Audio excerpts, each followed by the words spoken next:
Rain cutter.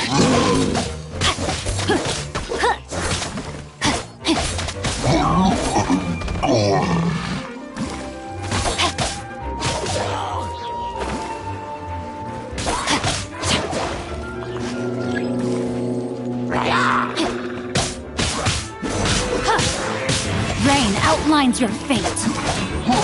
Not good.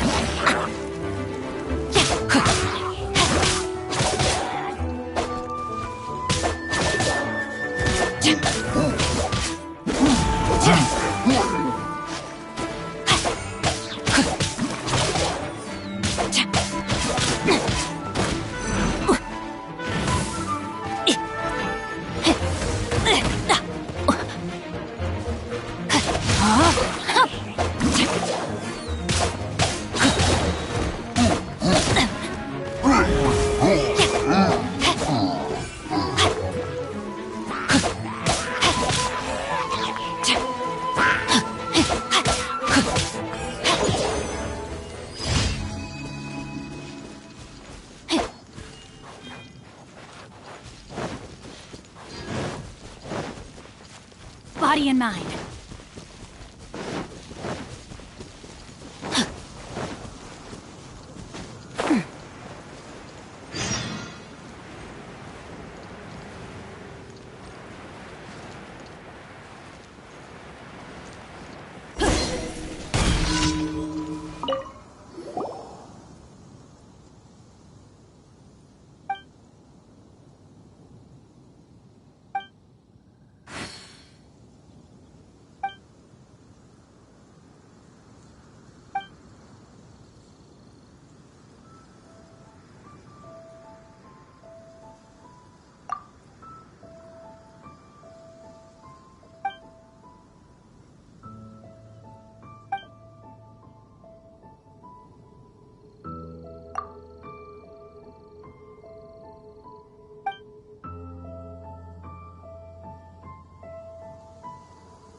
Body and mind.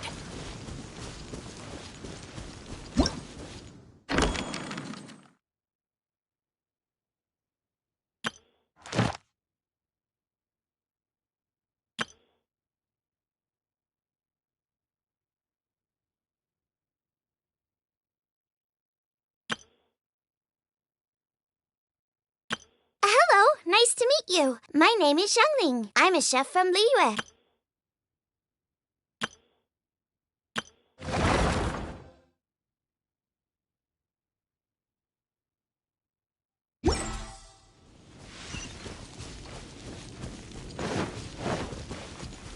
Time to act.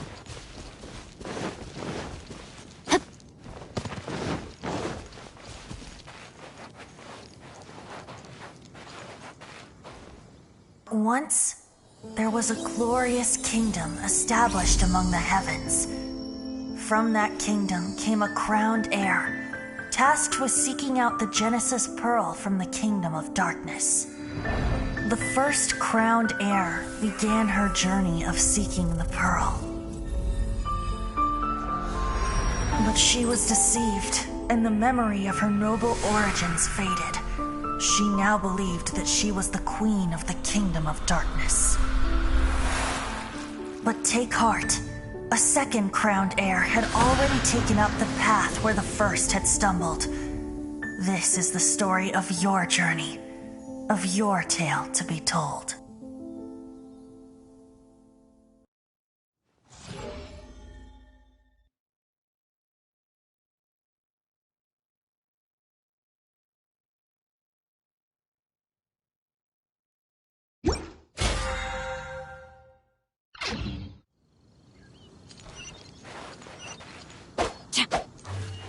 Time to act.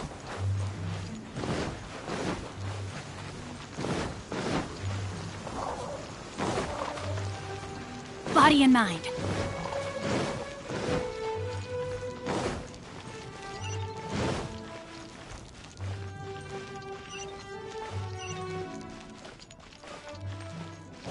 Time to act.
Body and mind.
let my guard down.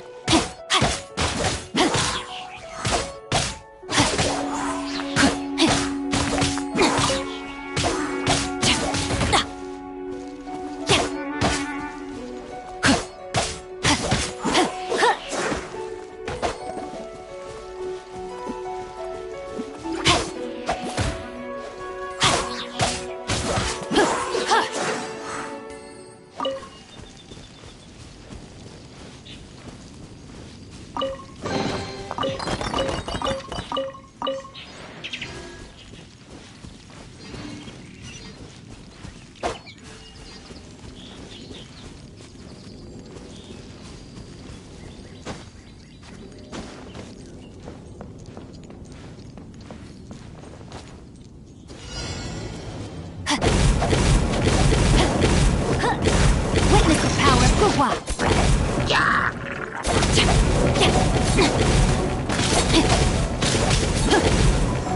No, my sword!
Body and mind.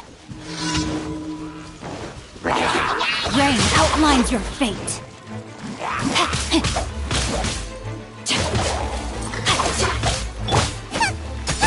Scuba, get them!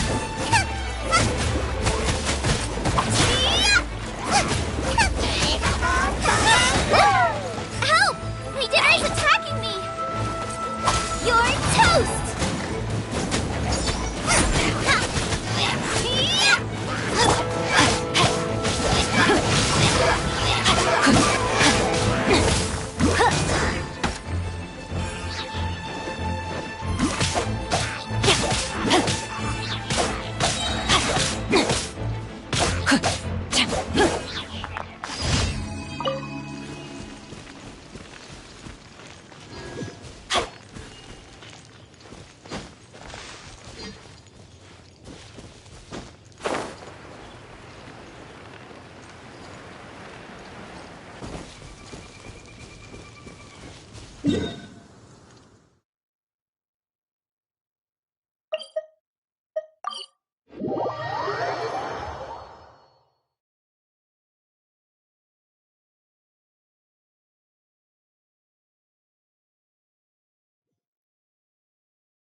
Time to act. Ad Astra Abyssosk. Welcome.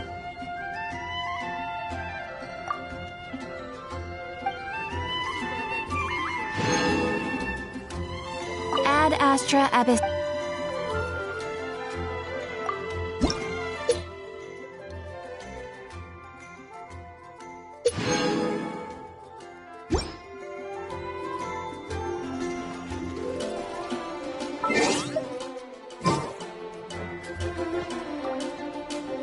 Haven't you heard? There's a strange wanderer.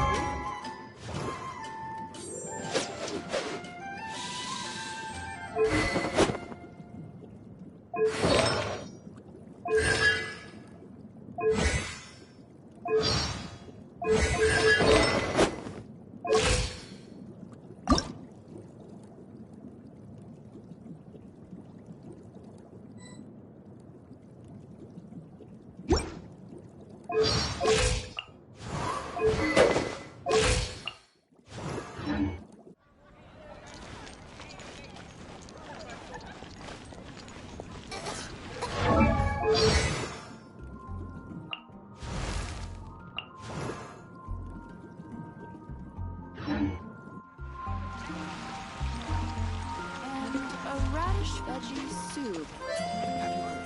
Meteors are coming. Star Snatch Cliff is known for its views.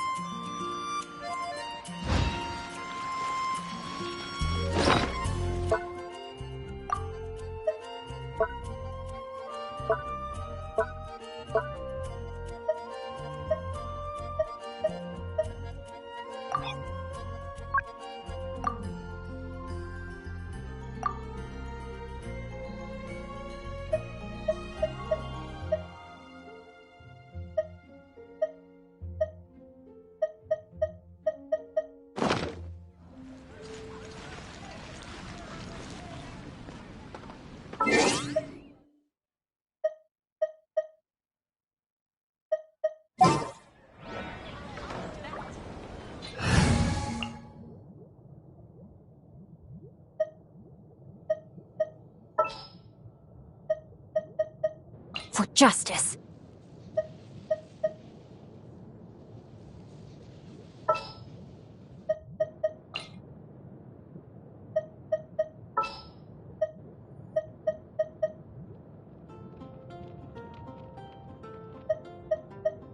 I'm taking the stage.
Satisfaction guaranteed.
Look up there! That's the Jade Chamber!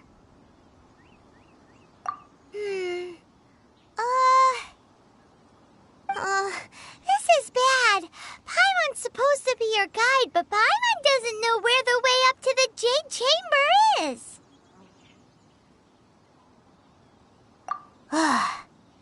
Well, since we want to go to the Jade Chamber, heading to its location on the map is the sensible thing to do.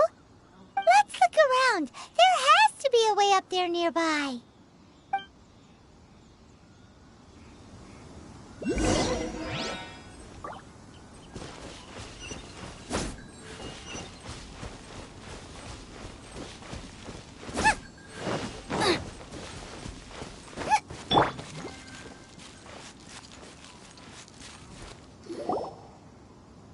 Hey, look! There's some sort of mechanism thingy. Since this is the right place, it must have something to do with the Jade Chamber. Yes, this must be the way.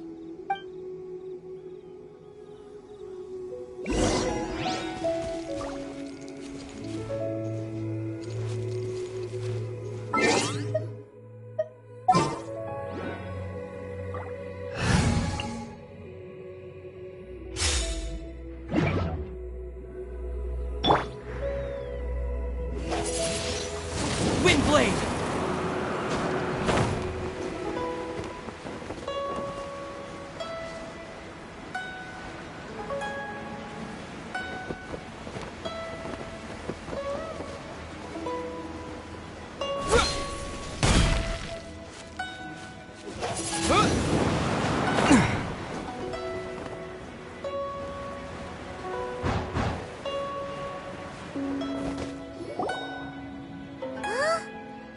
takes us up to here.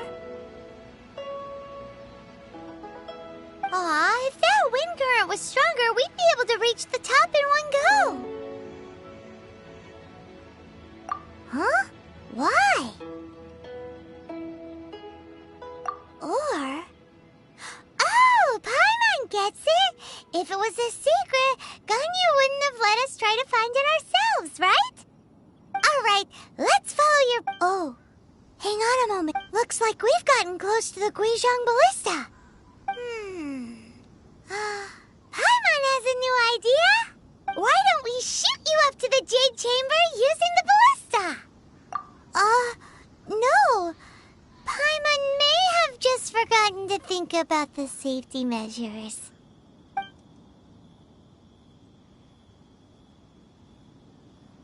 Oh, that's right. Now that you mention it, we could use the Guizhong Ballista to see if there's another way up nearby.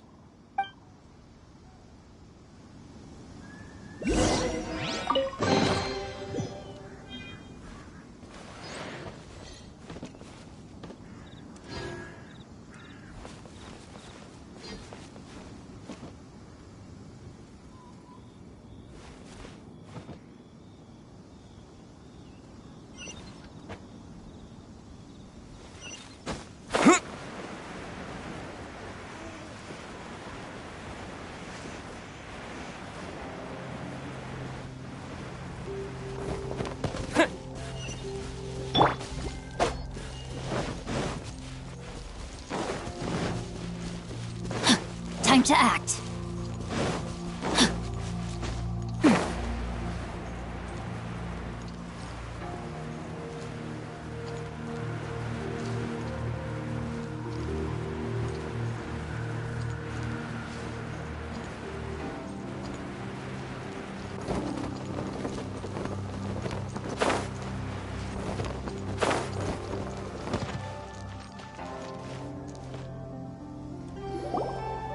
Halt! Who trespasses on these hallowed grounds? Exactly. What are you talking about? We're invited guests. What makes you think you can treat us like this? No. Wait. Maybe this was Ningguang's plan all along. She pretended to invite us to the Jade Chamber, but set up a millilithium... now Paimon's mad! You... What? We're just on guard duty. What do you mean, shameless? What nonsense! Seize these suspicious intruders at once! Well, here they come! Line them up and knock them down!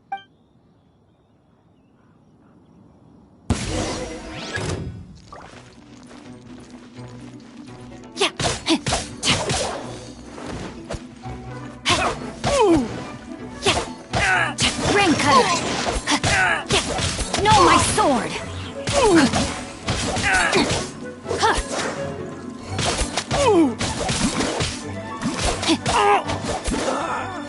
Time to act. No ingredients for me today!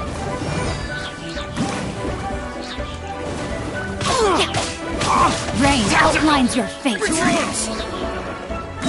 Attack! Body and mind. Boba, get them! Let me weave you a verse. Take the target alive!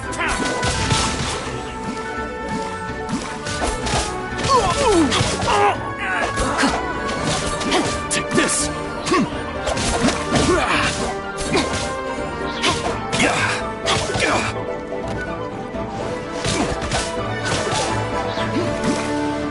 Attack!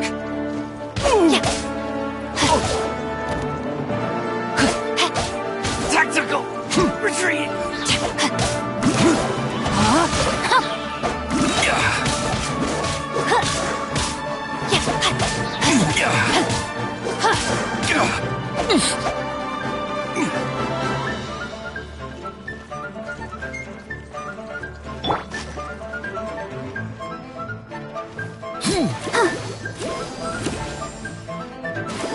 Bested. Who goes there? I'll Take the protect target us. alive!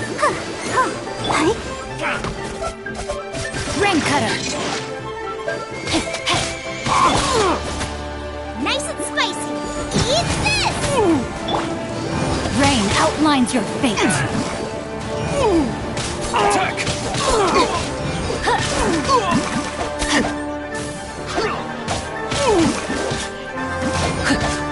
Destroy it!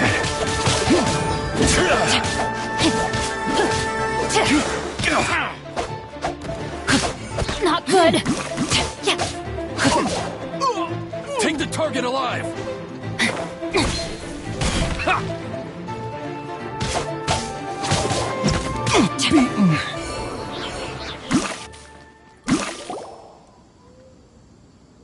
Stop!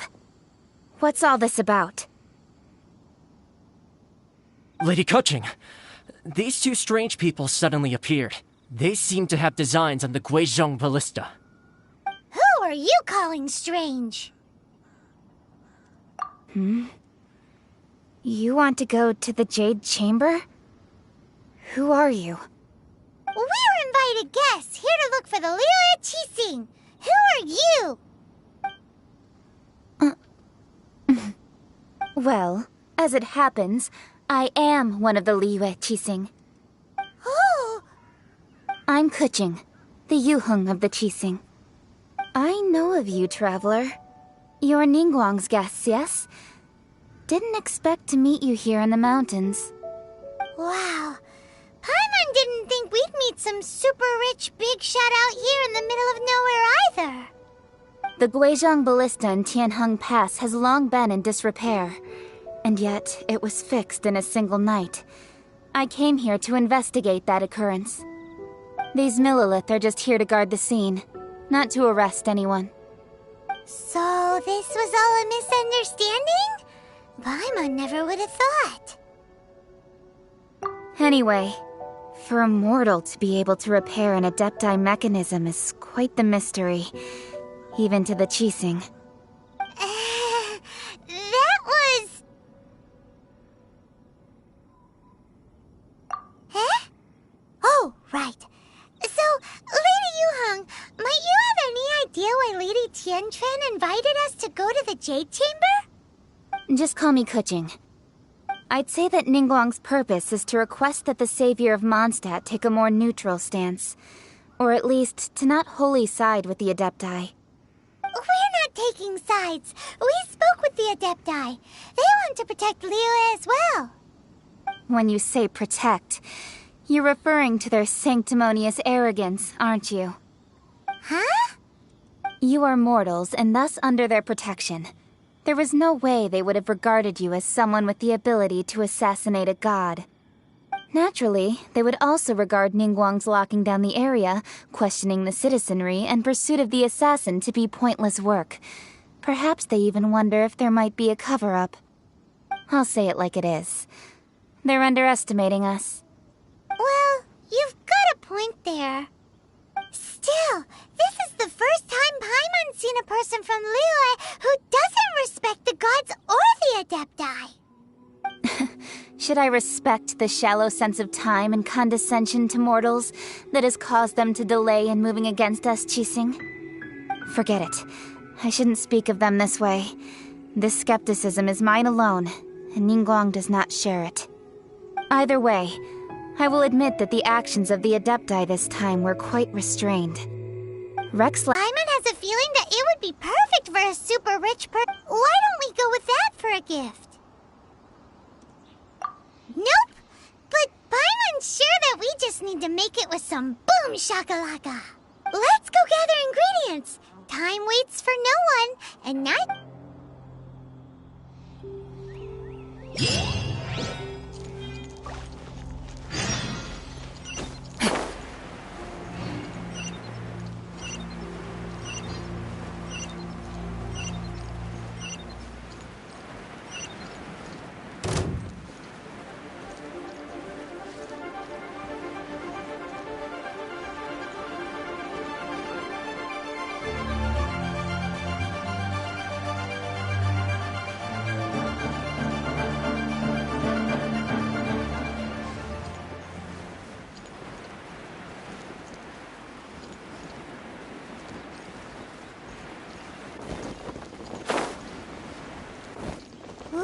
Look at that slime! It looks crystal clear! And very delicious! That's the one!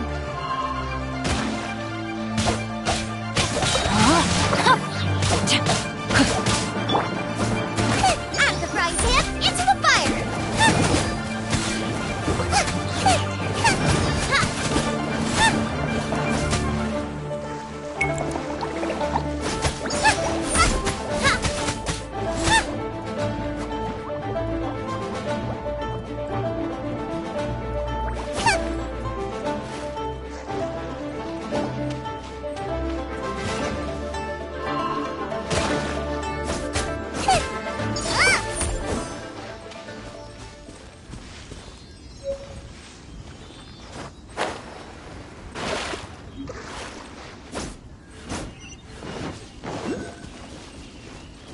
Race you!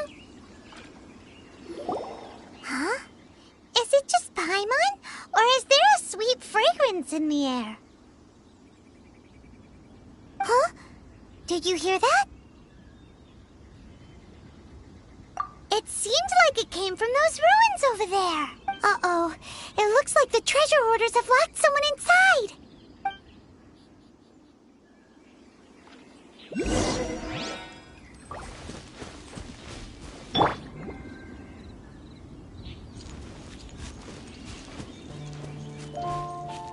There's no end to this.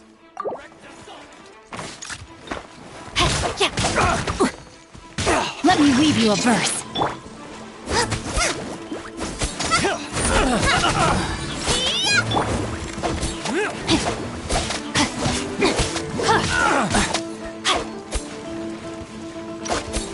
You're open.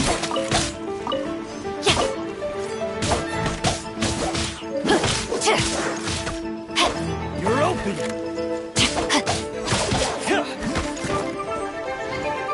No, my sword!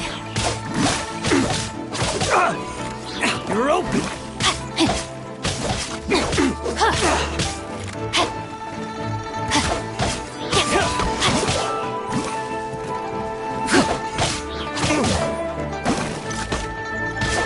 You're open. A hunter becomes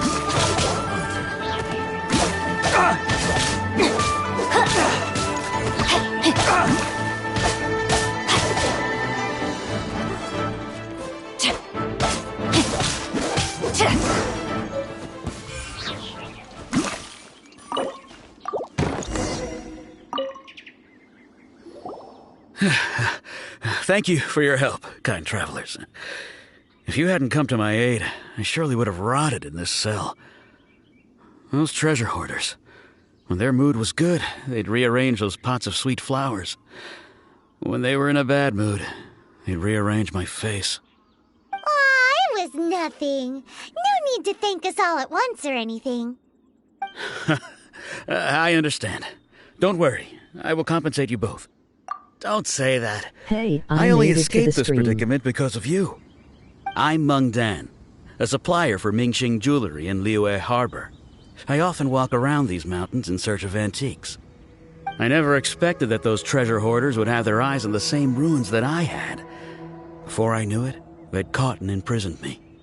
Is there anything Hi, that Douglas. you lack? Antiques, treasure, various knickknacks, you name it. Well, as long as you want what I have to offer, of course. Wait a moment.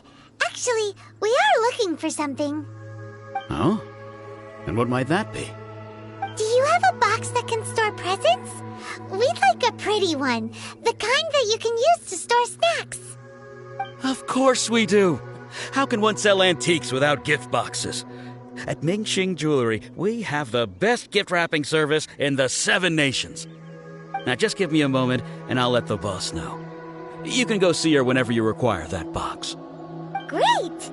Paimon's sugar frosted slime now comes in a beautiful package.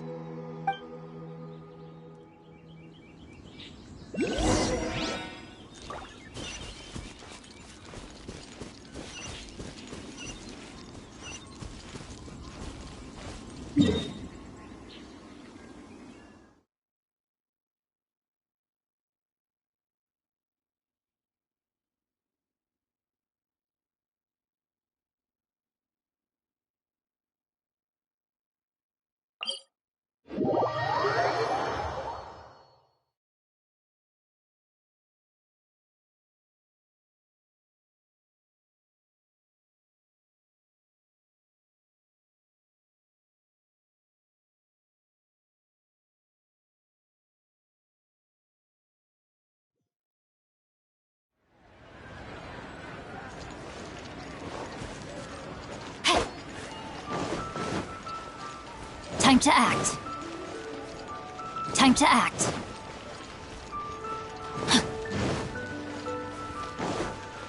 Body and mind.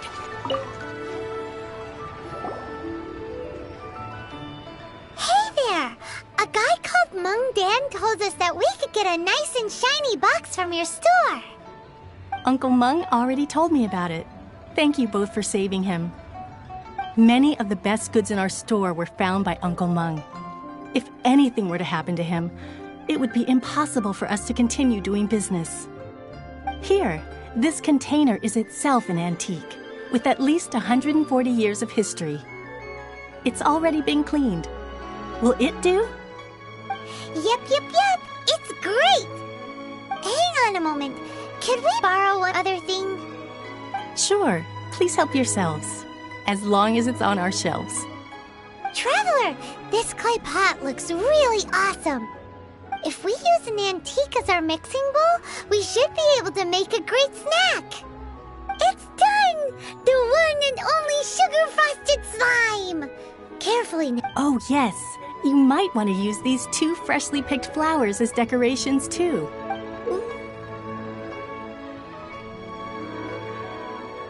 Woohoo! It looks beautiful! Great! Now that we've put all that we've got into this box...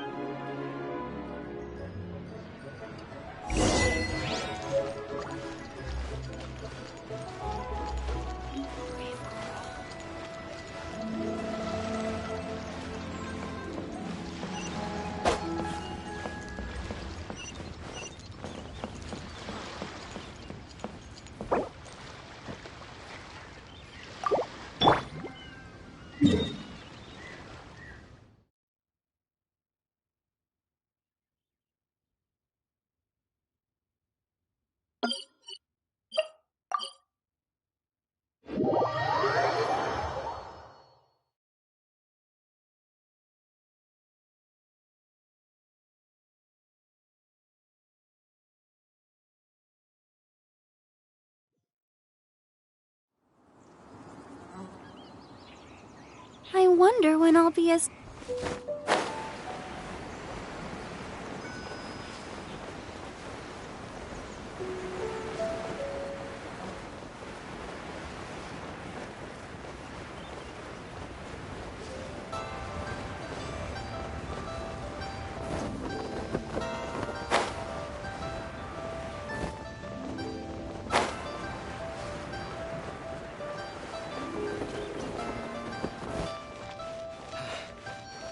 Though the clouds may darken and light turn to gloom, still the moon... According to Kuching, this is what we should say. Excuse me, do you sell the moon here?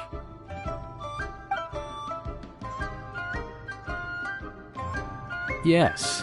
How many would you like? It's not convenient to speak of numbers here. Ah, well said. Please, use this to ascend to the chamber.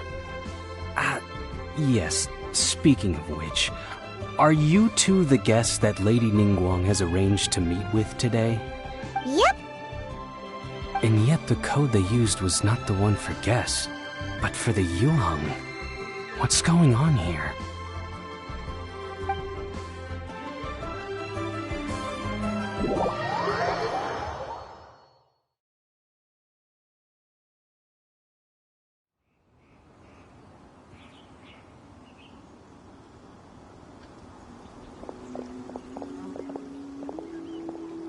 I've been waiting for you, returnee from Joyun Karst.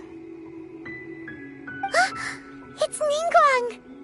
Since this is our first meeting, we've prepared a gift. I hope you like it. Oh, for me. You have my thanks. It seems that I have made things difficult for you, considering that you were supposed to be my guests. Oh no, it's nothing.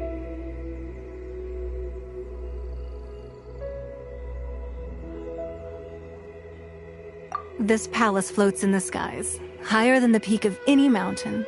From this vantage point, one may survey all of Liyue. I have been gathering the funds necessary to build it from the time I began learning the merchant's craft. And since becoming the Tianquan, I have spared no effort in hiring the best craftsmen to constantly extend it.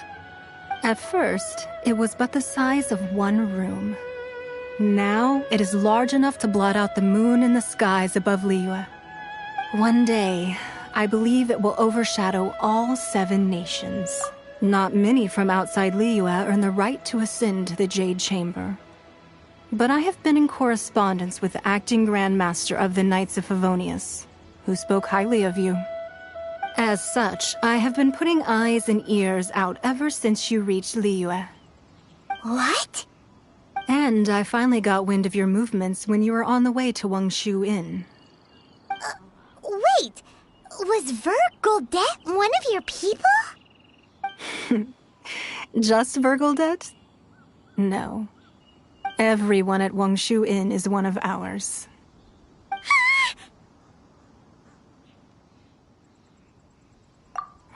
At the Guizhang Ballista, yes? You weren't peeking on us from the skies the whole time, were you? I fear that peeking would have been a little difficult from this altitude. Our eyes and ears are more than sufficient. You two are very interesting people, after all. It would be natural to take an interest. Well, I wouldn't expect you to trust us, considering that you have had far more interactions with the Adepti. The reason I invited you here was to clear up some misunderstandings.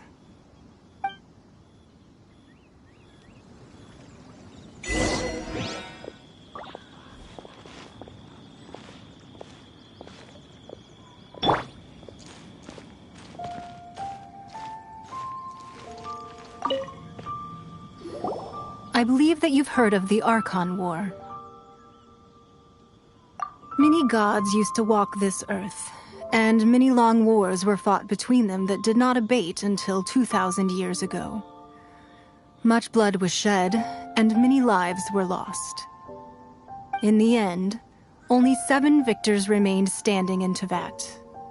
They built cities and nations on the corpses of the vanquished, and thus began the era of the 7. You can see Goyun Stone Forest from here, I trust. It is no natural rock formation.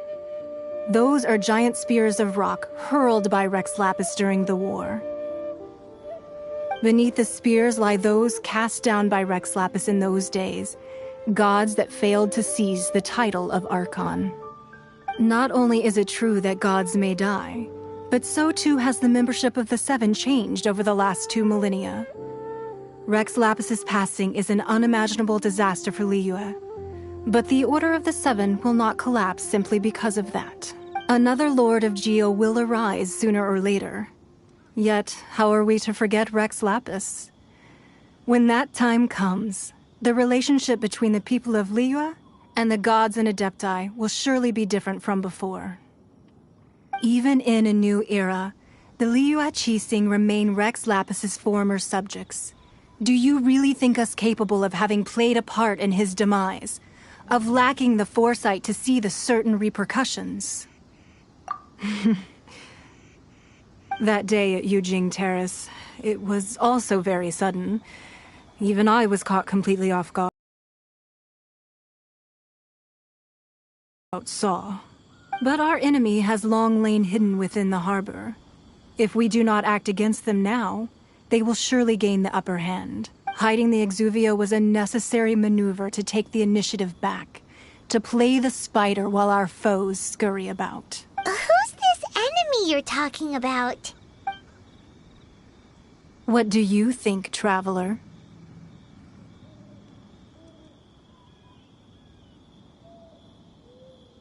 Huh? What are you two talking about? Well answered.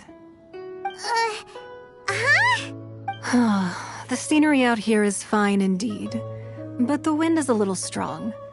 Our preparations to receive guests within are complete, so please, this way.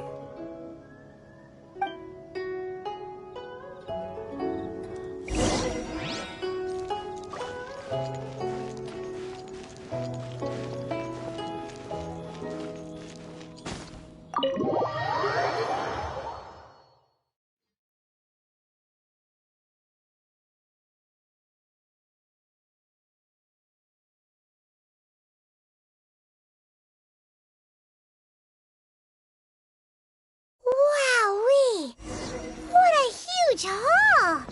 Paimon's never seen such a fancy place before.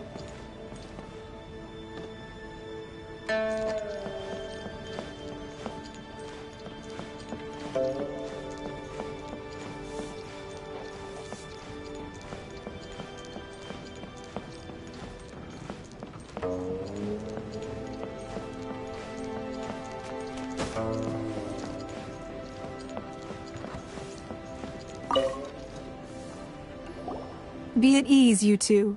Make yourselves at home if you wish. Can we really? I have invited you two here as friends. And when friends come over to play, our enjoyment comes first. Naturally. Ooh!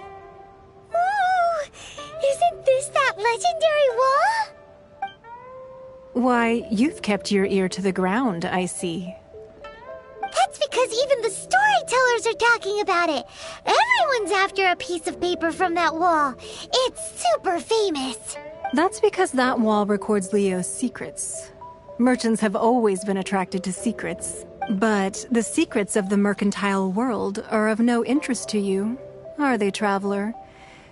You're rather special, really, and I think you're quite aware of that. If possible, I'd like to have your trust. But if you were to choose the more trustworthy person between myself and Kuching...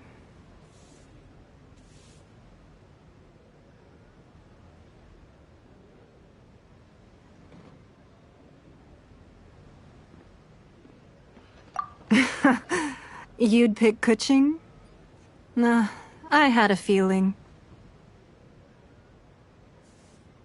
I originally thought her a bit too hard-headed. With someone of her character on the Qixing, I've had some extra messes to clean up behind the scenes. But after she said those words, the time of the Adepti has long passed. If even the Liyue Qixing don't want to face that truth, then what future is there for Liyue? Well, I must say that quite a few of my doubts have been dispelled. I won't deny that Rex Lapis's passing seems advantageous to us. But, for Liyue's sake, we cannot allow ourselves to be shackled by rumors of our usurpation of power. Indeed. It seems that you understood what I meant to say from the very beginning. I called for the gag order and for the Exuvia to be hidden to temporarily stabilize the situation, and also to prevent something similar to the incident in Mondstadt. With Rex Lapis's death, the Fatui have busied themselves with many clandestine actions beyond their diplomatic remit. As the Tianquan, one responsible for Liyue, I cannot be too concerned with appearances when opposing them. Allowing the rite of parting to take place was also meant to buy some time for us to take control of Liyue's administration. It's exactly as Zhongli said. The Qixing only provided the venue for their rite so they could use us for their own ends. Wait, that's right. Speaking of ends, could I say... Of course. Paimon's heard that anyone who sends a greeting gift gets a little something in return. It's all right. I like direct people. Well, we have made quite a bit of trouble for you recently. How about this? You can pick any one... Yay! Paimon was just waiting for you to... One of the sheets on that wall! Don't look at Paimon like that! One of these sheets of paper will sell for great... Just imagine. How much more... Let's grab one! The biggest one!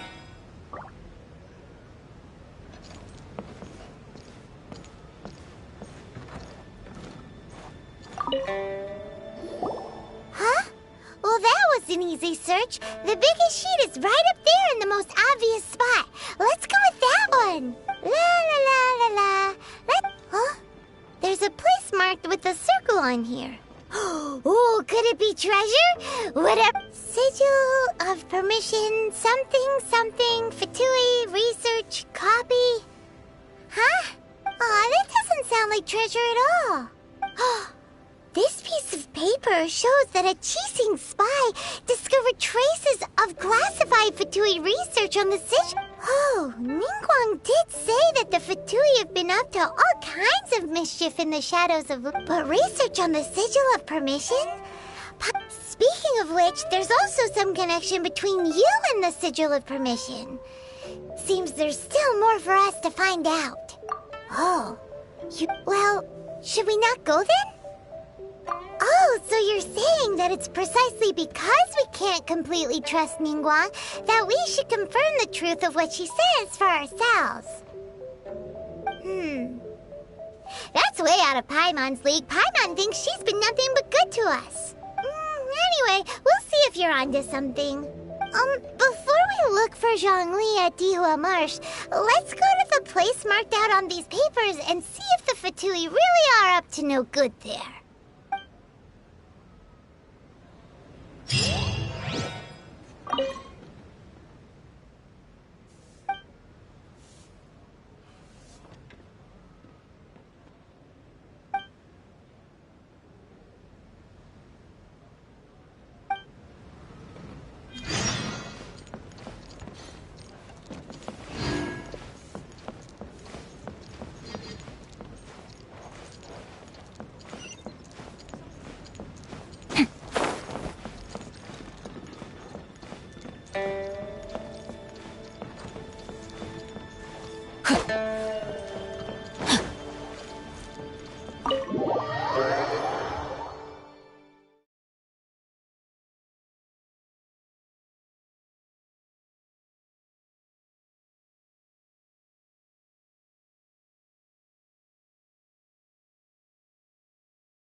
Body and mind.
Written down on this piece of paper.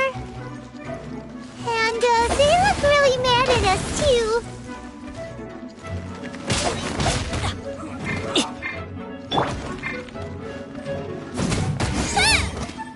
Freshness preserved. Chill to the bone now.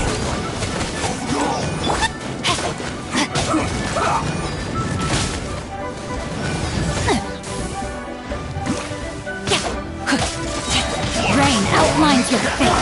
Witness the power of Guhua. I have taught you everything I know.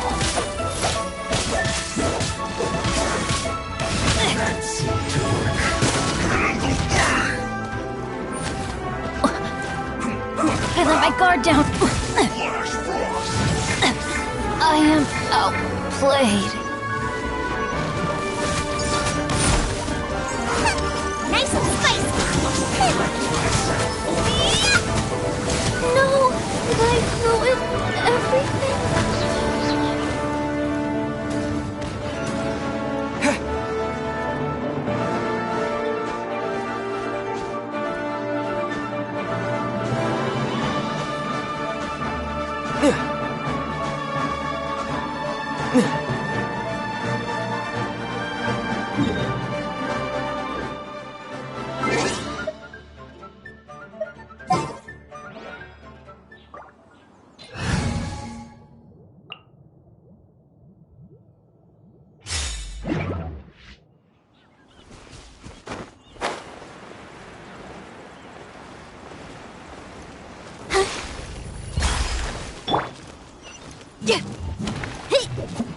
No more words.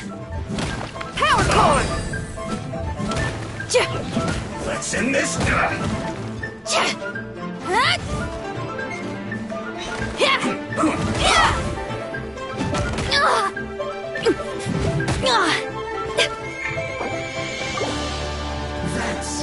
Stay right there.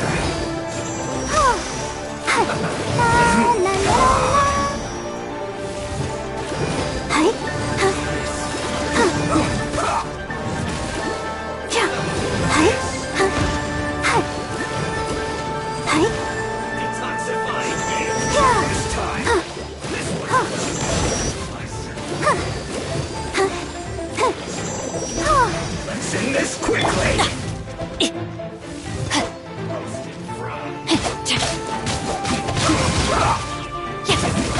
May my final stand be a monument to chivalry.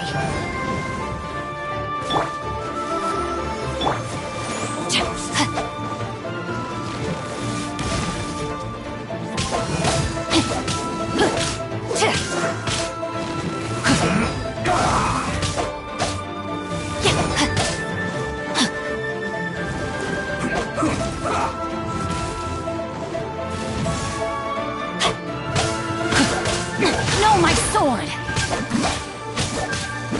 Let's end this quickly. This one's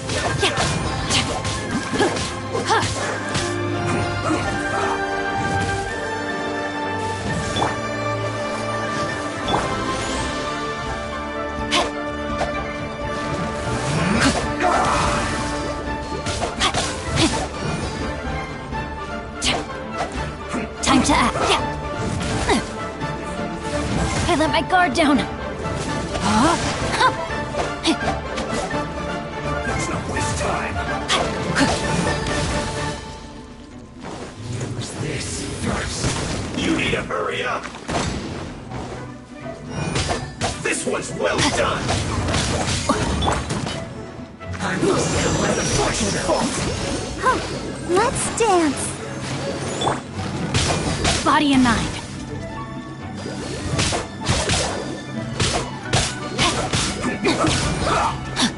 Have a load of this. Shouldn't get careless. Rain cutter. And this quickly.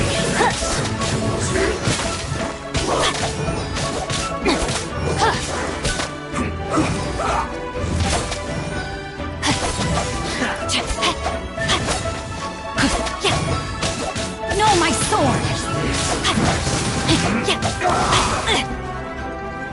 May my final stand be a monument to chivalry.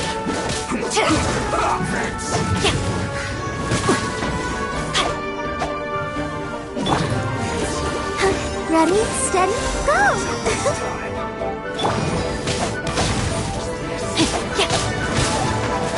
outlines your fate.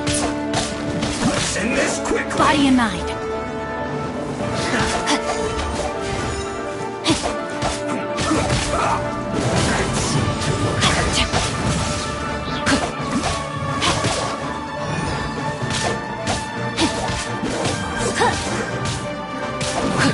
Time to act.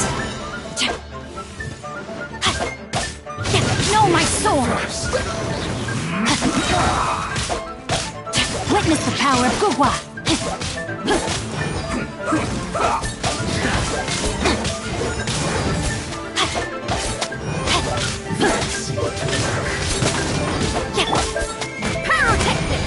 End this quickly.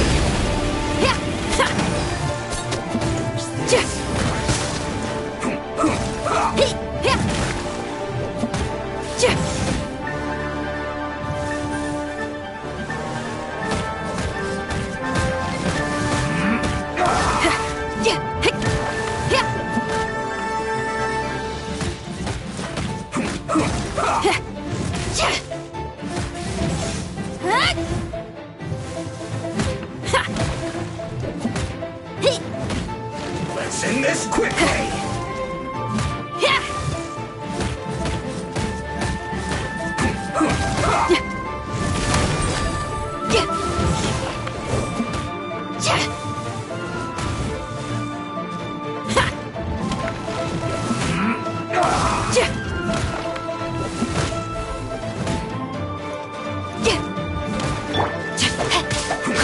Rain outlines your fate.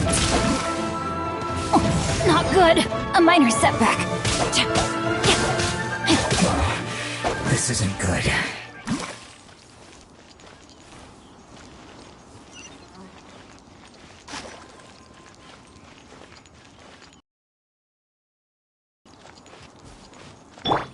I'll protect us.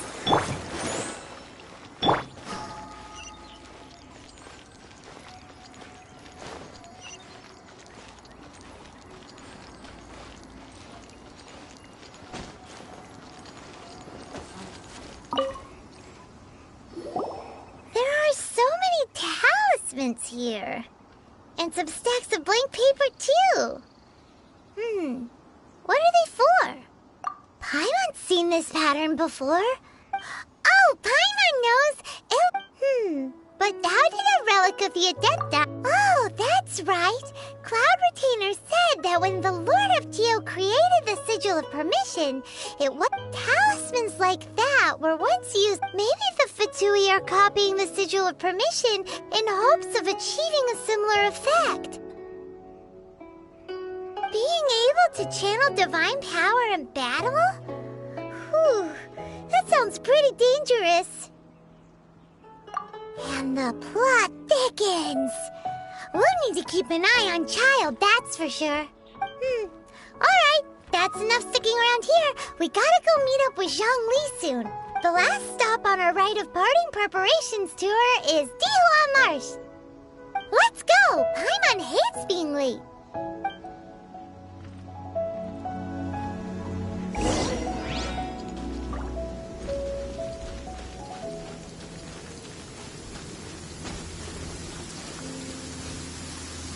My family makes ornate umbrellas that block neither rain nor shine. Their sole purpose is for decoration upon a wall.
Right on time. I myself only arrived moments ago. Did you enjoy your visit to the Jade Chamber? It was so big and pretty. Indeed. It's second to none in all of Liyue. Then you met with Ningguang, I trust? What did you... She's super rich and so generous. Paimon thinks she's very... Yeah, his take on Ningguang is quite different from Paimon's. He thinks that even the tactless Yuheng is more trustworthy than her. Oh. So you also met with Keqing then? What did she have to say? She said the time of the Adepti has long passed. If even the Liyue Qixing don't want to face that truth, then what future is there for Liyue? No respect for the divine. Indeed, contrary to the ever-bold Keqing, Ningguang is more of a businesswoman at heart. Although she's friendly, there's no way of clearly discerning her true intentions. Yes, she has only relied on herself to rise to her current position. No ordinary person could ever achieve that. It's said that she's the one behind the constant expansion of the Jade Chamber. It's the second most important thing to her. Even if she ever gave up the position of Tianquan, she would never give up the Jade Chamber. The Jade Chamber is only second. What's the... Why, Mora, of course. All Ningguang talked about was the Fatui this and the Fatui that. She said that after Rex Lapis was murdered, the Fatui have constantly been trying to sink their fingers into Liyue, and that... That is how the Fatui have always been. It doesn't surprise me in the least. No matter what they may be planning, you must be careful. So, is there anything we need to get for the rite of parting in Dihua Marsh? Yes, as a matter of fact, there is.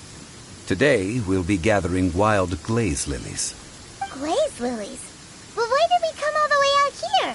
Doesn't the garden in Yujing Terrace have some... Oh, right! Paimon remembers that Madame Ping is always tending to flowers. No. Those lilies have all been gardened by people. Dihua Marsh used to be full of glaze lilies.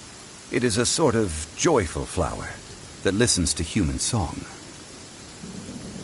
Before the Archon War, Dihua Marsh was all dry land and fertile soil. Of course, there are some kinds of flowers that have been preserved and gardened by people in the city. But very few people know that glaze lilies wild glaze lilies have the strongest fragrance. If we want to follow the true tradition of the rite of parting, we must grind up the wild lilies and place the powder in a censer of everlasting incense. But I'll need your assistance in gathering these flowers. That's correct. Your singing will sure... So how good is your singing? Really? Why doesn't Paimon believe you? We'll only know once he starts singing.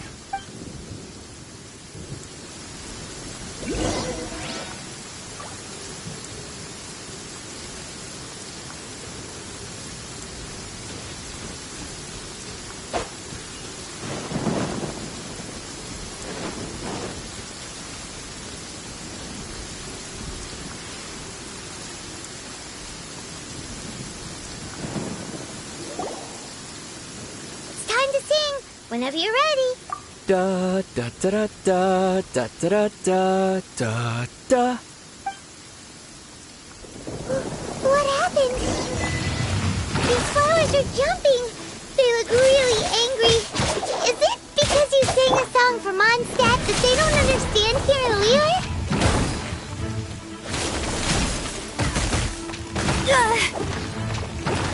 This rain ain't clearing anytime soon. But the show's still on, people. Didn't make it to the chorus.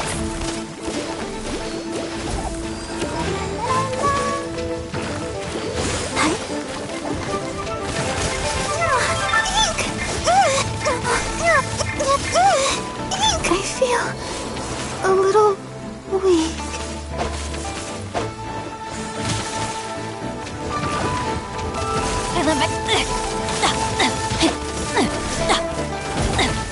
guard down.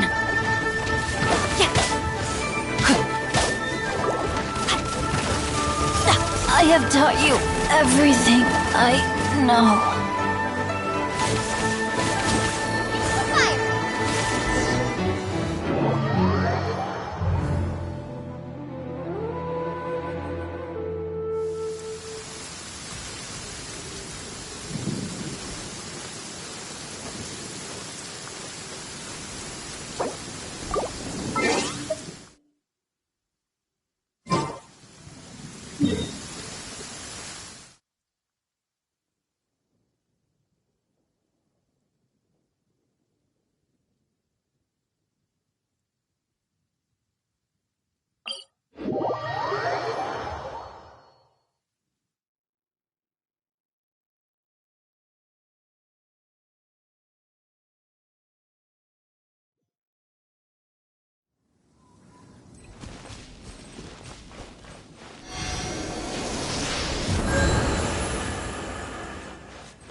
Wait, did I leave my apron outside to dry?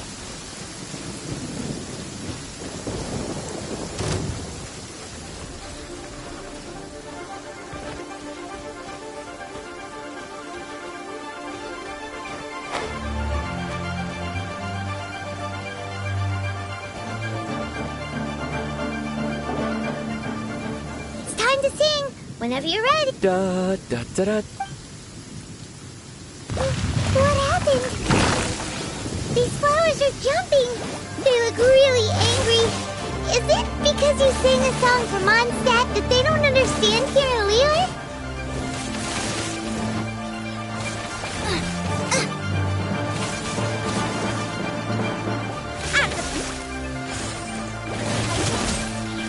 The fire!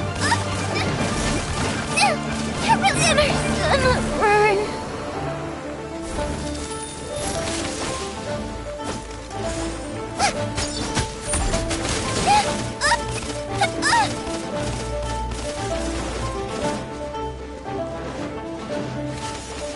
Nice and spicy.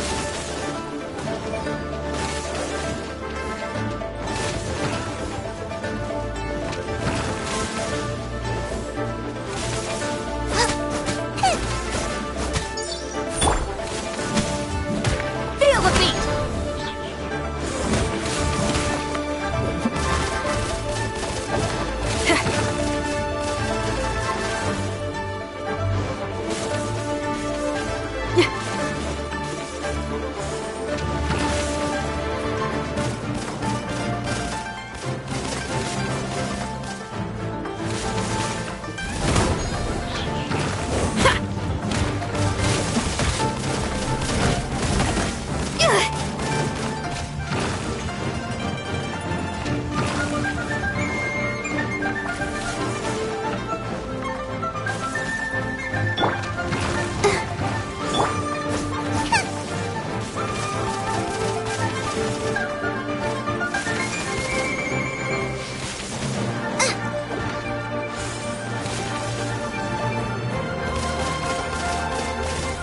Race you! Boba, get them! Power core!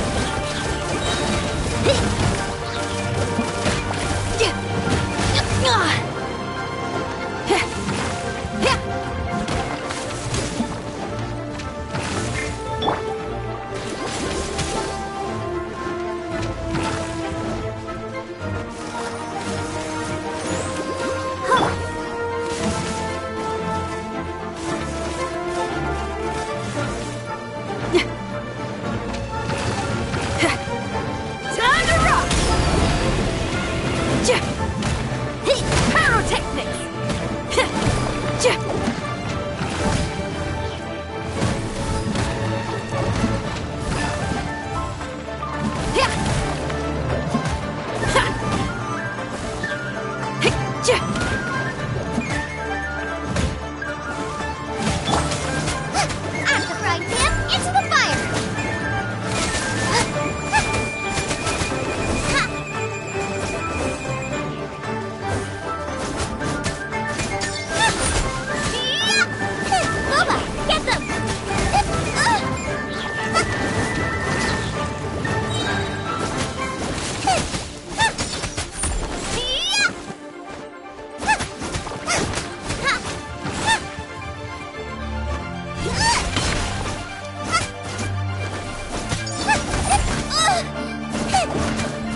Into the fire!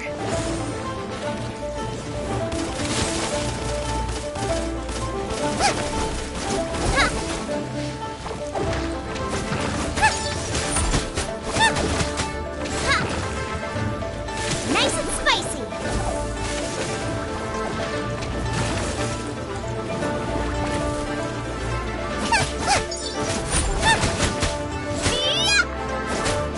After frying pan, into the fire!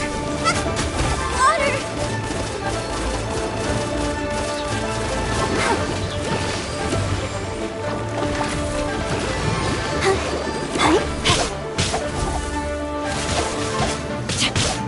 No, my sword!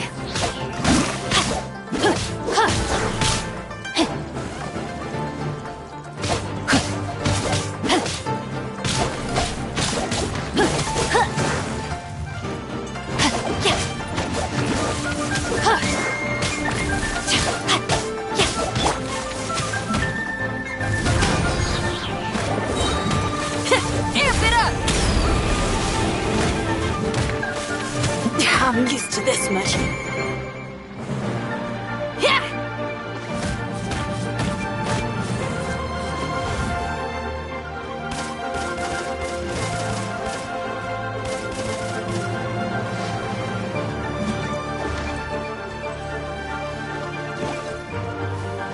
Feel the beat!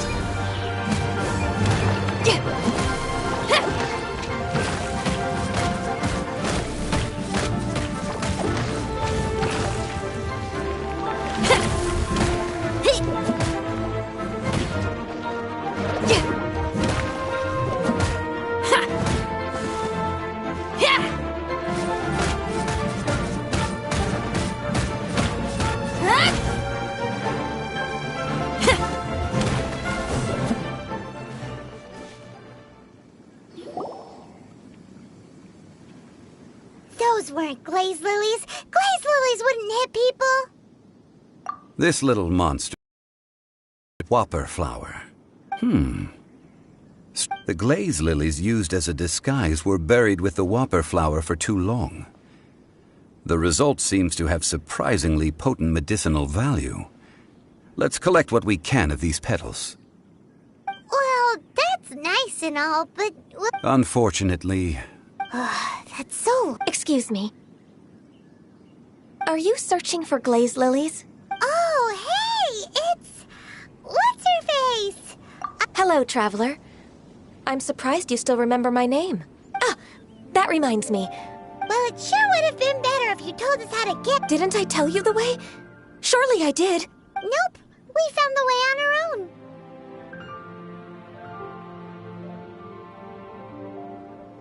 Oh, I see. Uh-oh. I guess I really...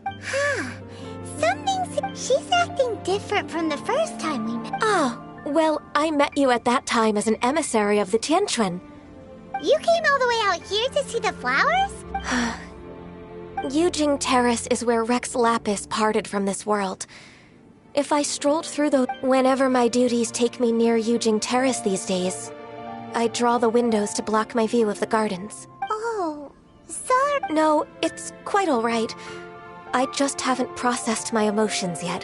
When the Archon War came to its end 2,000 years ago, the first iteration of the Seven would gather in Liyue and drink with Rex Lapis. But 5 of those original 7 had already passed before Rex Lapis. It's truly a changing of the guard. Yes. Now that the spirit of Rex Lapis has returned to the heavens, only Barbados of Mondstadt remains of the first 7. The other 5, including Inazuma's Raiden Shogun, are no longer the same friends from 2,000 years ago. Of the current 7 Archons, the youngest is Sumeru's god of Dendro. He is merely 500 years old, whereas Rex Lapis was more than 6,000 years old at the time of his passing. This means that Liyue had been under Rex Lapis's rule from the moment it was first founded 3,700 years ago. The city has never had to bid farewell to its deity. So what do you think of this farewell? Huh? This is a little sudden. As a mortal, I've never dared to imagine a Liyue without Rex Lapis. But as an Adeptus, I think I will eventually come to grips with reality. Since Rex Lapis has passed, the time of Liyue's contract with the gods and Adepti has now reached its end. Huh? Did you just say, as an Adeptus? Yes, I am a mix of human and Qilin. Adeptus blood flows through my veins. I fought for Rex Lapis and the city of Liyue during the Archon War. After the war ended, I signed a contract with Rex Lapis and took the position as secretary for the Qixing. I've continued those duties to this very day. Well, let's save that conversation for another day. I also know where wild glaze lilies can be found. See, I've just picked one myself. Here, you may have it if you wish. We dare not refuse it. Oh, so did you sing a song before you picked the lily? Indeed, I did. I know this tradition well. In fact, I sang a local Liyue ballad to it. Wow, so you really know your stuff, too. Thanks, Gunyu. No, it is you who I should be thanking. If not for this chance meeting, I never thought that I would be able to contribute to the upcoming farewell for our ancient lord. If you would excuse me, I should... And that just about does it. Our preparations for the rite of parting are mostly finished. Given the ease of picking glaze lilies, I think this was a fitting end to our tasks, in more ways than one. Yeah, Paimon can already imagine him starting a business in Liyue. I've had enough ventures in my life already. Beginning a new undertaking is always difficult at first, and requires no small amount of effort. And once business is at full, so you must be careful to take the time to step back and re-examine yourself. If left unchecked, the wear and tear on your heart may go well past mending. Wow. See? Zhongli sounds like he's already seen it all. Alright, I think it's about time we head back to Liyue Harbor now.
The city gate is swarming with Millilith and...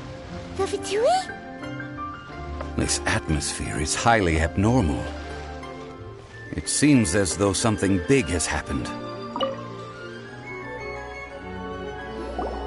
Ah, you're the consultant to Wengsheng Funeral Parlor. Mr. Zhongli, I presume. The Millilith are watching our every move now. These are desperate times. We mustn't act rashly. Desperate times? The Adepti of Joyun Karst are finally on the move. Do they intend to exercise force? Most likely. I've heard that some members of the Qixing have already gone to meet them. Well, I say meet, but it's more like they're attempting to stall the Adepti outside the city. However, both sides were quite obstinate and hit an impasse. It seems inevitable, given the current situation. The Adepti do not acknowledge the Qixing. They only acknowledge the contracts of the Geo-Archon. If the two sides come to blows, Liyue Harbor will be in no position to stop them. Surely the Liyue Qixing are not the sort to give in so easily. Their boneheadedness is known throughout the lands. Yet it's because of that obstinacy that mortals and Adepti are now on the verge of conflict. And what now? How is it that the Fatui have come under fire? That's all Ningguang's doing. She proclaimed that in these tumultuous times, the Millelith must rein in the actions of the Fatui. Only now do they want to start keeping tabs on us? That's the Qixing for you. Anyway, Mr. Zhongli, you're one of Child's close associates. Please understand that your actions will reflect on us. Don't let anyone catch you off guard.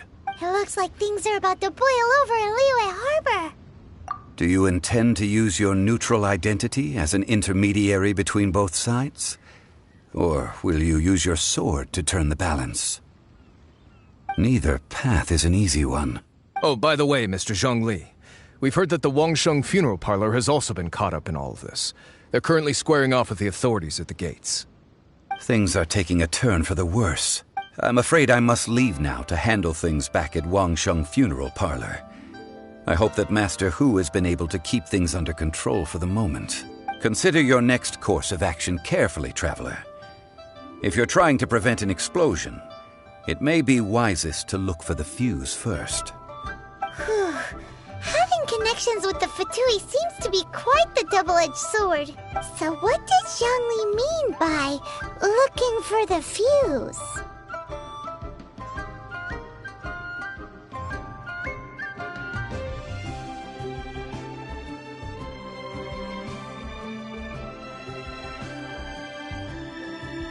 Oh, Paimon gets it! If there's anyone that wants to see the whole city turned upside down, it's definitely him! He must be waiting for the moment when no one is what? But where would he go at a time like this?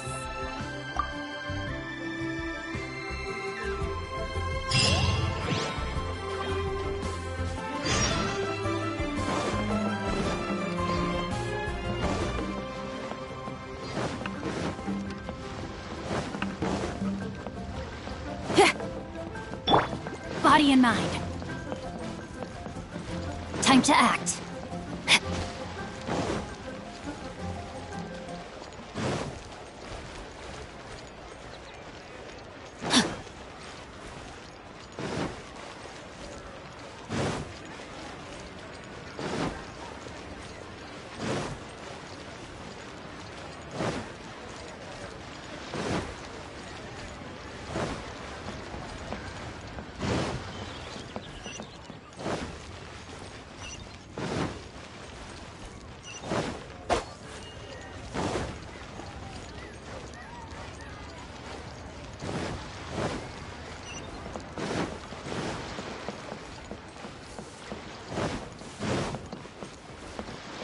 Time to act.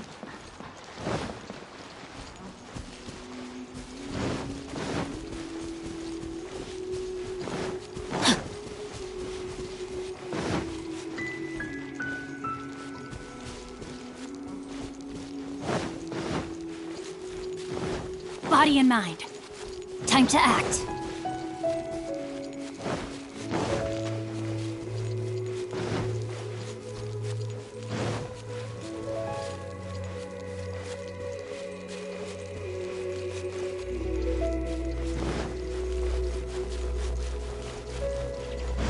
Body and mind. Time to act.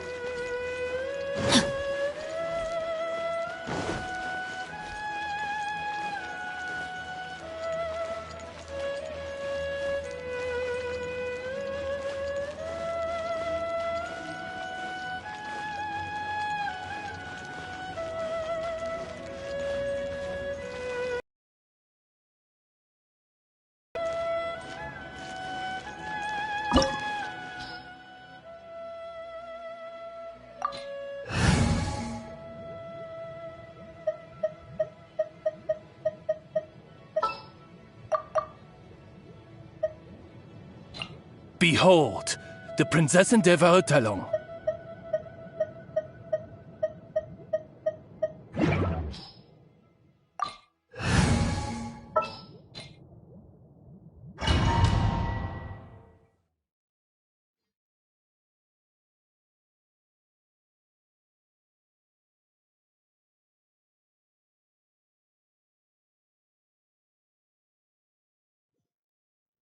Wow! This is the Golden House?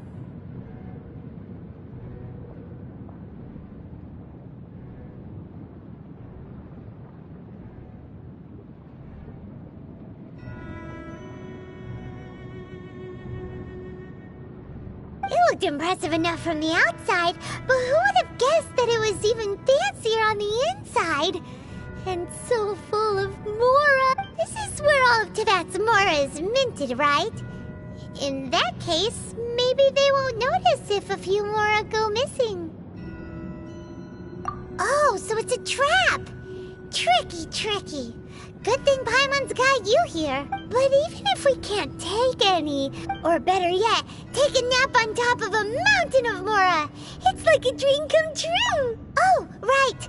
Back to business. It's quiet. Huh? Look! What happened here? Uh-oh. Quick! We have to go make sure that the Exuvia is all right.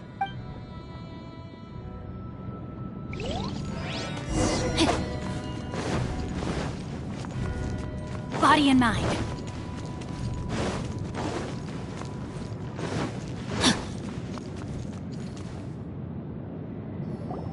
You've already fulfilled your task as guides, so why do you still linger here?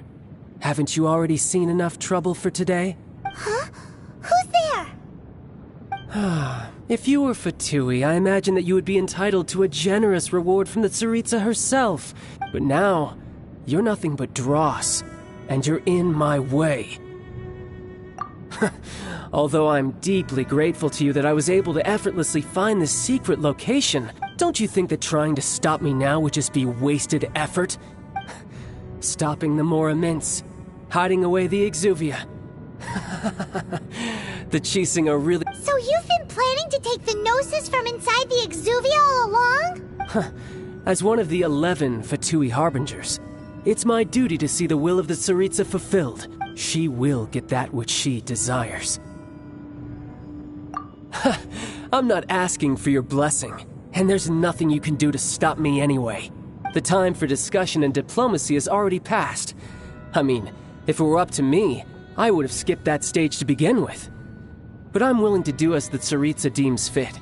Either way, we now come to my favorite part. A simple pleasure, and one that the battle. Battle? So you're the type that goes looking for trouble, huh?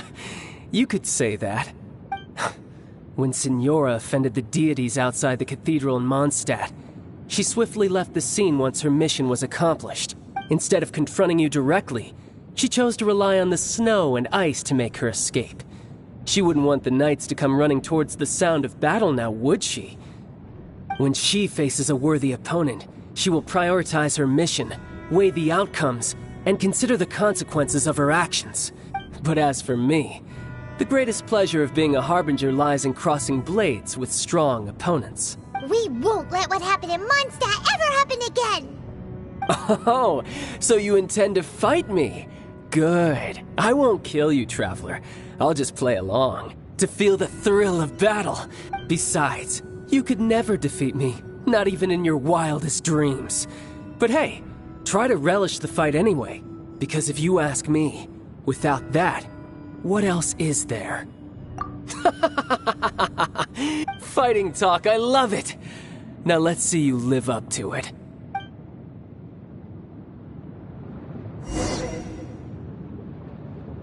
This chance is hard to come by, so show me all you've got. So very few ever get the chance to square off with a Fatui Harbinger. So come now, amuse me, and don't you dare disappoint.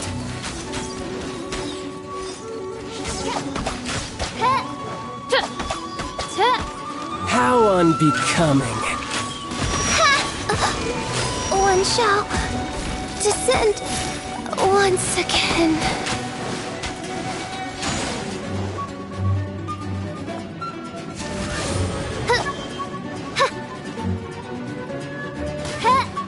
so quick to flee.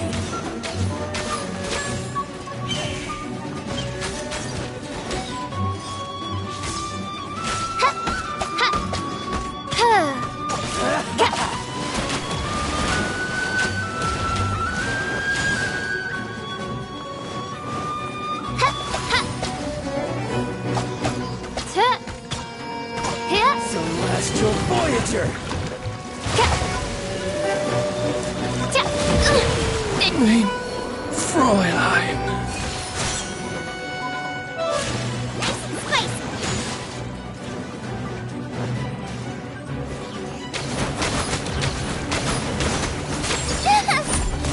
A fine opportunity! How unbecoming.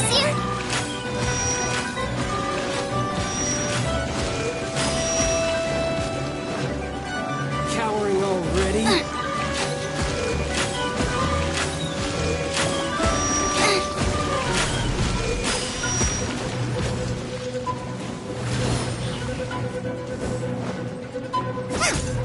Poor timing.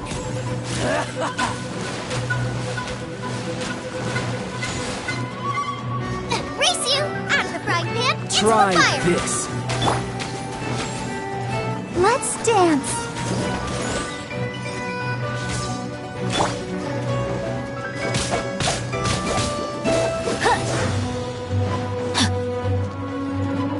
Let me weave you a verse.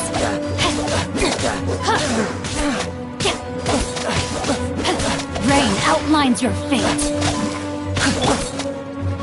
Not bad, not bad. Come on, we can do it.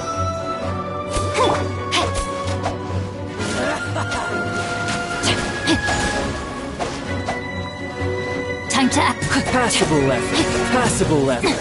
Poor timing. A fine opportunity. No, my sword. Passable effort.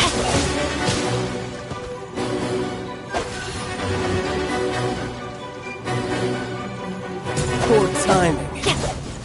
A clear shot.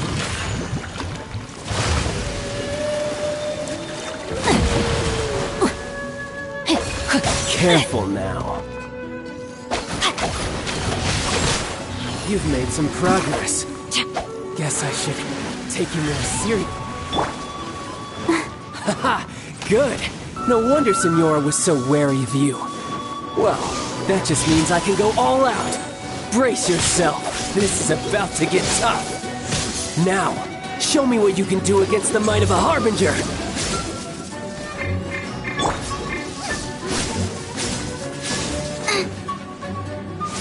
Got you. Nice and All you spicy. do is run.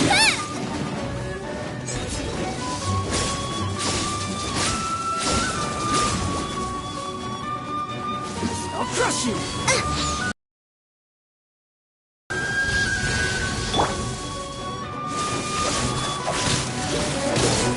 Ouchie!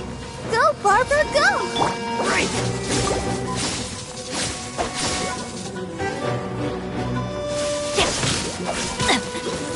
I let my guard down. Not good. No use hiding back there.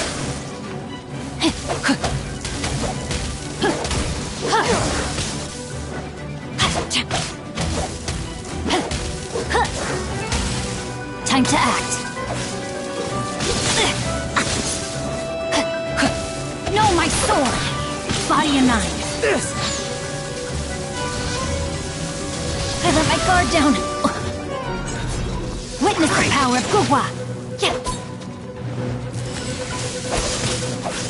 Raging tide. Out of the frying pan into the fire. All you do is run. Help! Regenerate Help! Regenerate attacking me.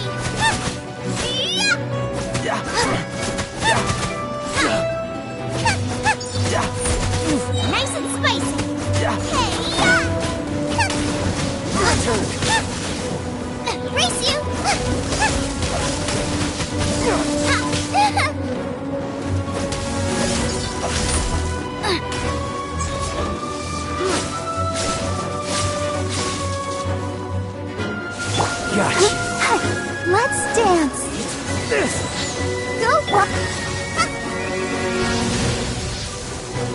Nova! No use hiding back there!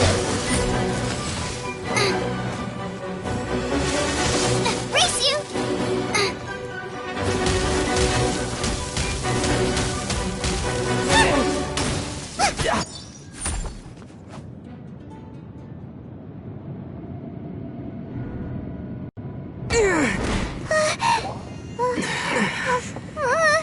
Not bad. Your swordsmanship is quite impressive. But that's about as far as you'll get.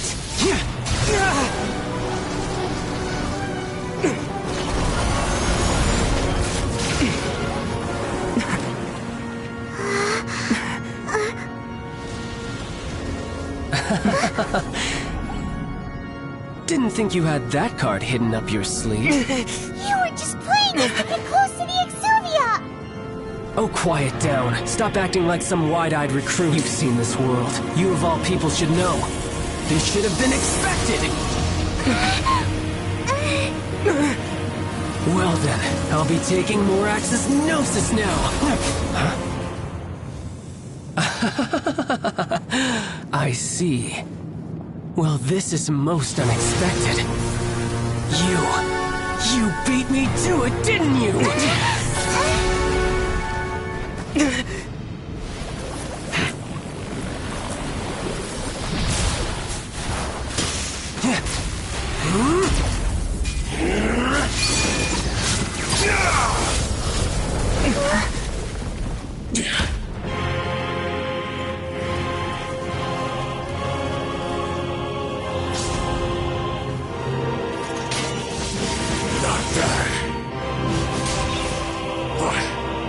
This is going to cost you!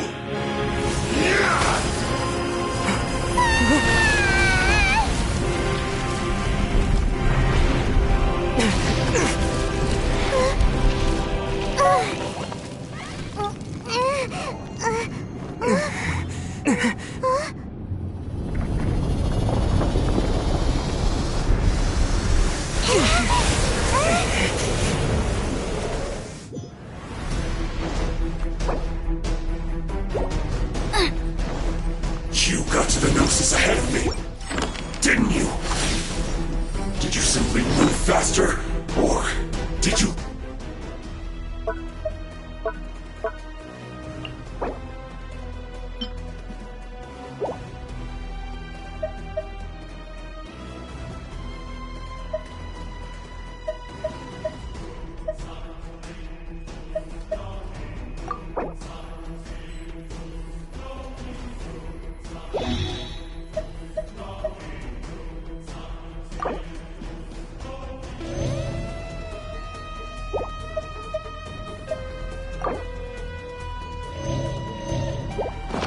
leak the information regarding the Golden House to me on purpose?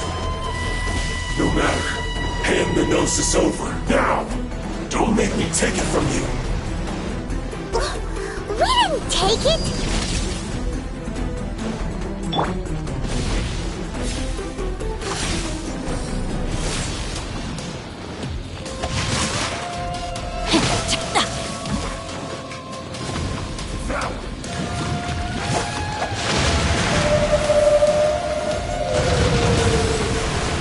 Time to act.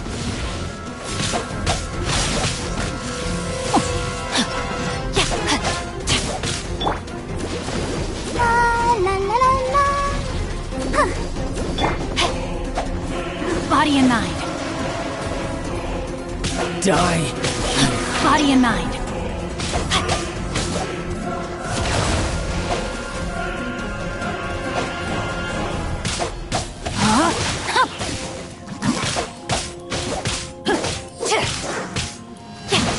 Not good.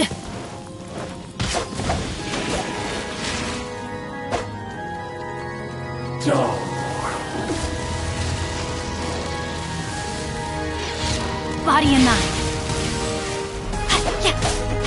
Rain outlines your fate.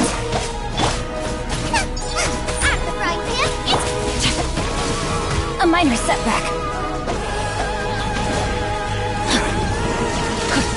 Body and mind. Time to act. Body and mind.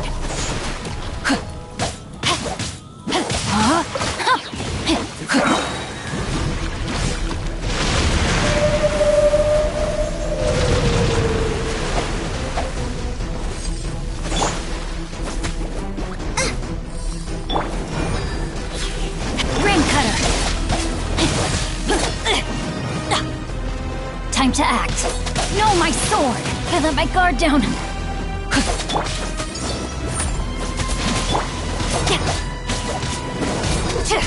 Die here. Time to act.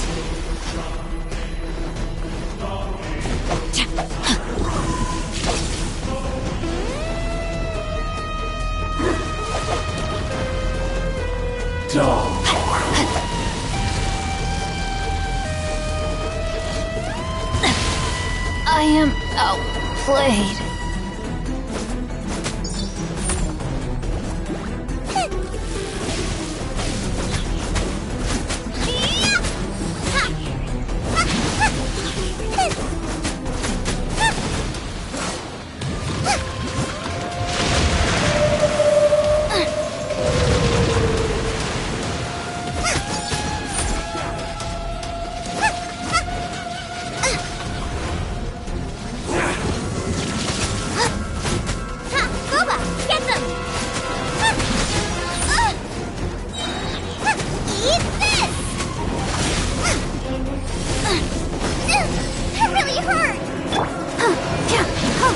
The show begins.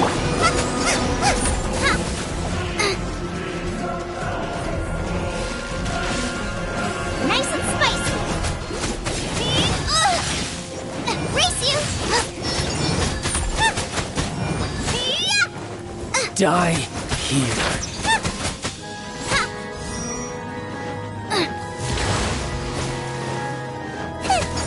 Out of the frying pan, into the fire. You're cut above.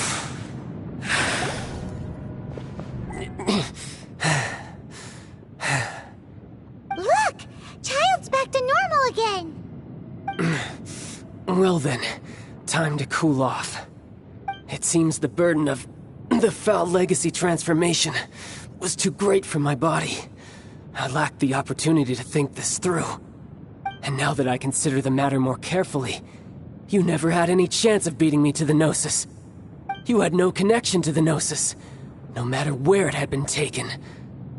That's what we've been trying to tell you. We didn't take it. Your show of ability today far surpasses that of Signora's initial assessment of you in Mondstadt. Tell me, how could that be? You already know the answer, don't you? I can see it in your eyes. But if that is a secret you wish to keep, I guess I'll just have to curb my curiosity. This battle has already left me satisfied. Anyone who strives as I do to grow stronger shall be called a friend, even if our friendship can only be shown in battle against one another. Pretty sure that's not the normal way to make friends. Unfortunately, I must bring this amiable conversation to an end. My quest still beckons. Given that the Gnosis wasn't taken by anyone, then we must look once again to the beginning. Perhaps it was never in the Exuvia to begin with. In fact, it might be that the Exuvia was just a diversion of sorts. What? So you mean that... Yes, it appears so. Interesting to say the least. It seems that the guardian deity of the capital of commerce is also well versed in little maneuvers beyond the boundaries of contracts. As such, we must now look to our backup plan. Backup plan? I had hoped it would never come to this, for the weak will be swept away in the process. The truth is, the world belongs to those who pursue strength. I seldom willingly involve myself with the weak. Unfortunately, we cannot be picky about our methods as Fatui Harbingers. Children must all learn to eat their vegetables sometime. So what are you planning to do? I will awaken the god that lies dormant beneath Guyon's stone forest. A god? Osial, overlord of the Vortex, who was defeated by Morax, the Geo-Archon in the Archon War, and who has remained pinned beneath the waves by the Geo-Archon's stone spears ever since. If such an ancient god were to be unleashed upon Liyue Harbor, defenseless without the protection of its deity, do you think the cunning Rex Lapis would just stand aloof and watch the ensuing destruction? But the Archon War ended 2,000 years ago. How can an ancient... Simple. I've already prepared the means to awaken it. Hey! Those are sigils of permission! Oh, Paimon remembers now. The Fatui have been researching them. Indeed. The one that was given to you was just a byproduct of our research. With the power of so many sigils of permission concentrated in one place, along with that which was bestowed upon me as a harbinger by our Tsaritsa, breaking the subduing might of the Geo-Archon spears for a time should be no obstacle. Using the powers of ancient gods in such a situation fails to interest me, and is largely against my principles. But knowing that such an action will not only force the Geo-Archon to show its hand, but you as well, that makes matters a little more intriguing.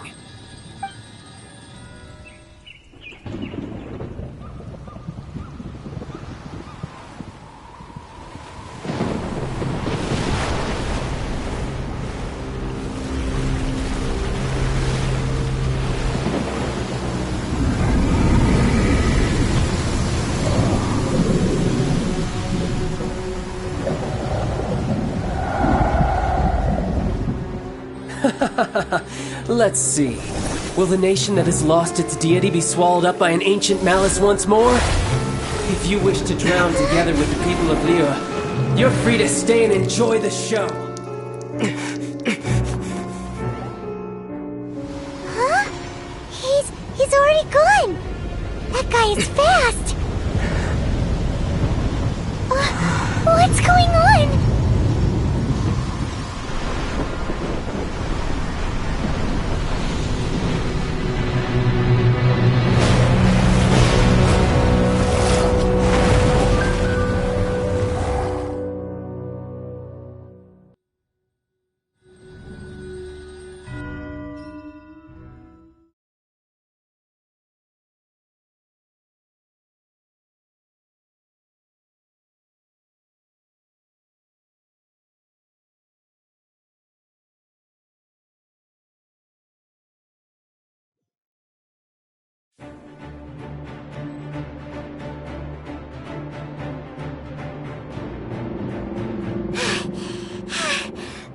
Exhausted.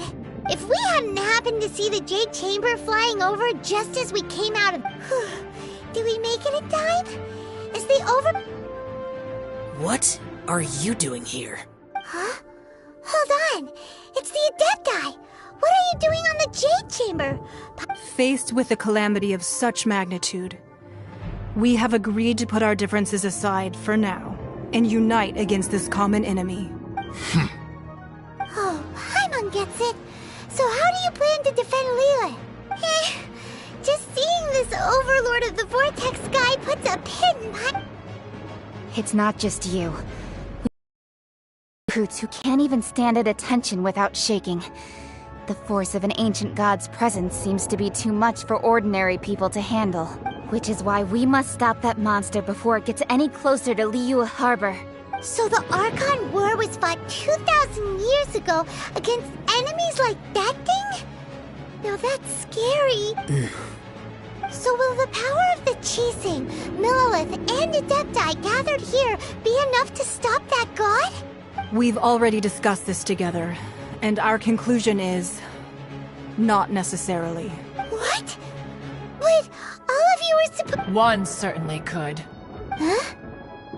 The Chising did once research the matter of the Guizhong Ballista when it piqued their fancy. And as fate would have it, one who did craft the Guizhong Ballista with one's own hands is here. For what could you mortals ever learn of Adepti mechanisms?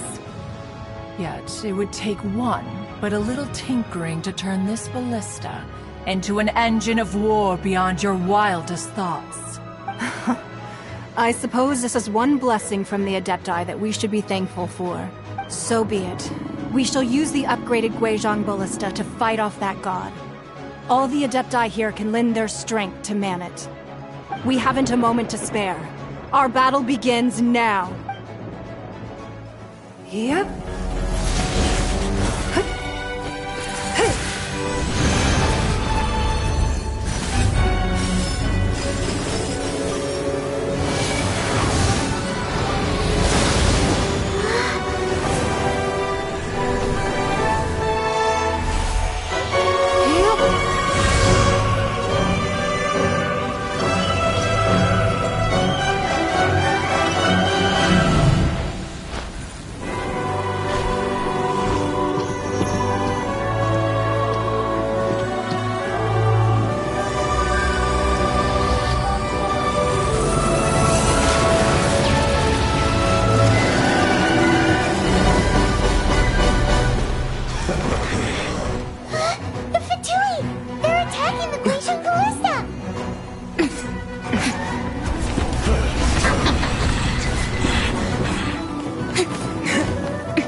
The 3 Adepti are manning the Guizhong Ballista. Do not let the Fatui disturb their work! All able Millilith, with me! Let's go help too! We Adepti have not faced a god in several millennia. Let one see what you're made of then. What strength remains within you, one wishes to witness.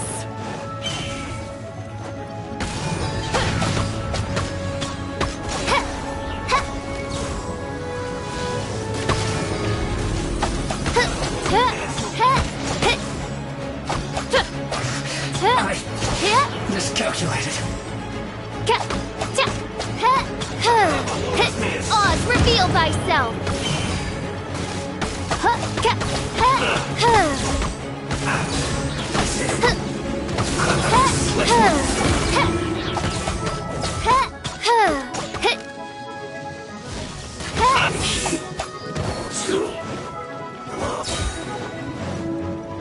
As you wish, main Fräulein.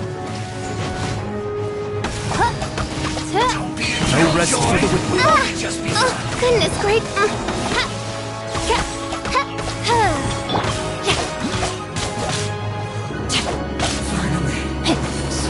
Time to act. What is that? Isle's divine power.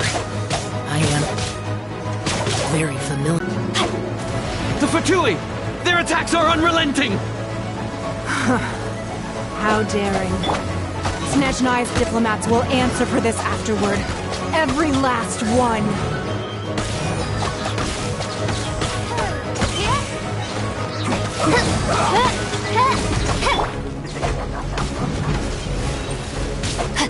No slacking off! The ancient god's attacking again! There are so many Fatui too! We can't look! Were you about to say we can't hold them, children? Huh?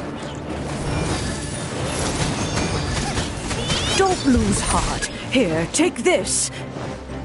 This is adeptal energy. That light from your body. It's like the time in Julian Cars. Wow, it's Madame Ping's shockwave. This granny's really strong. Breaking a sweat! My duty at an end.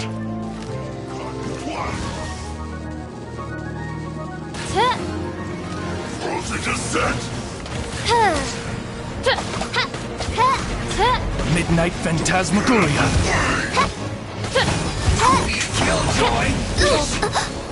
One shall descend once again. With the blood of the Chilean, I guard you against evil! Cast your fear of injury by the wayside, and fight with all your might! I too did this during the Archon War!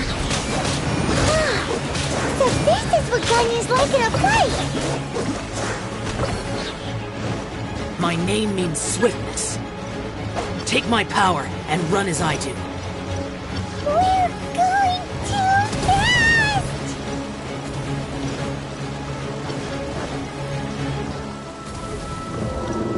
Time to act.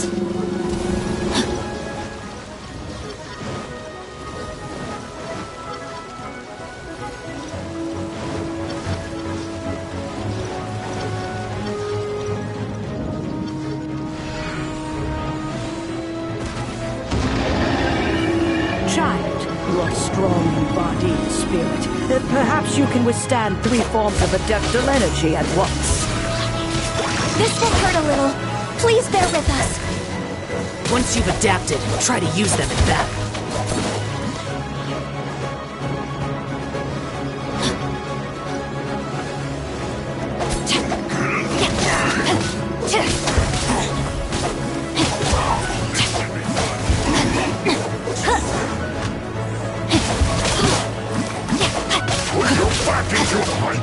Body and time to act. Body and mind. Brace you! It's this!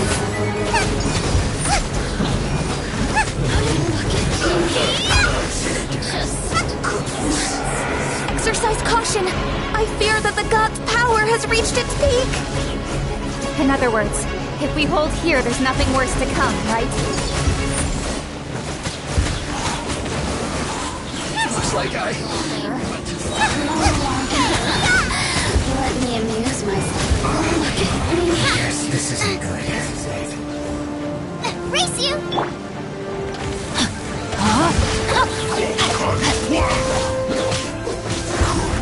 Body and mind. Let me weave you a verse.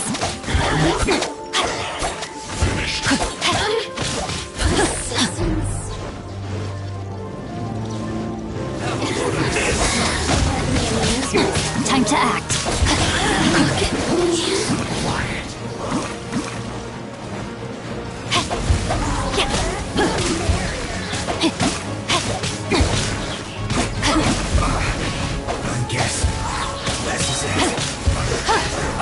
Rain cutter!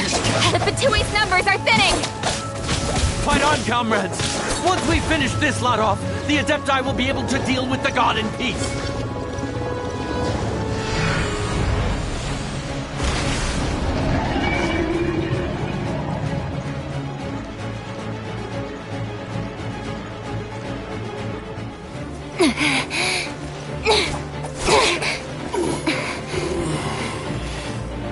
The interlopers are no more. Now we may commit ourselves fully.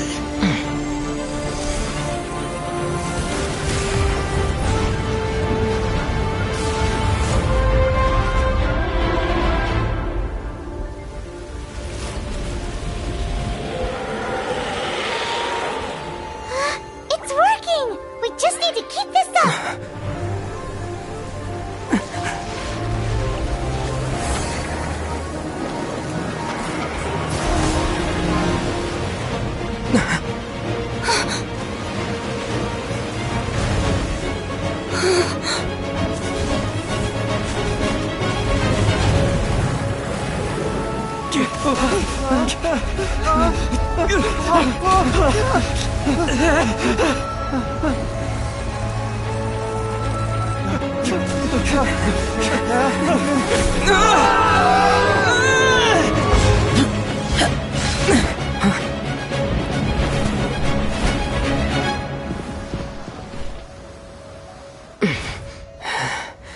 Be careful now.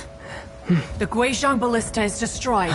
Without its covering fire, retaliation shall be difficult. But the Jade Chamber is our last line of defense. We can't give another inch, no matter what. I have another idea. What do you mean, Lady Ningguang? I'll sacrifice the Jade Chamber. What is the meaning of this? I understand. Traveler, lend me a hand. Farewell, old friend. Goodbye for now. Let us meet again in the future.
Is it finally over?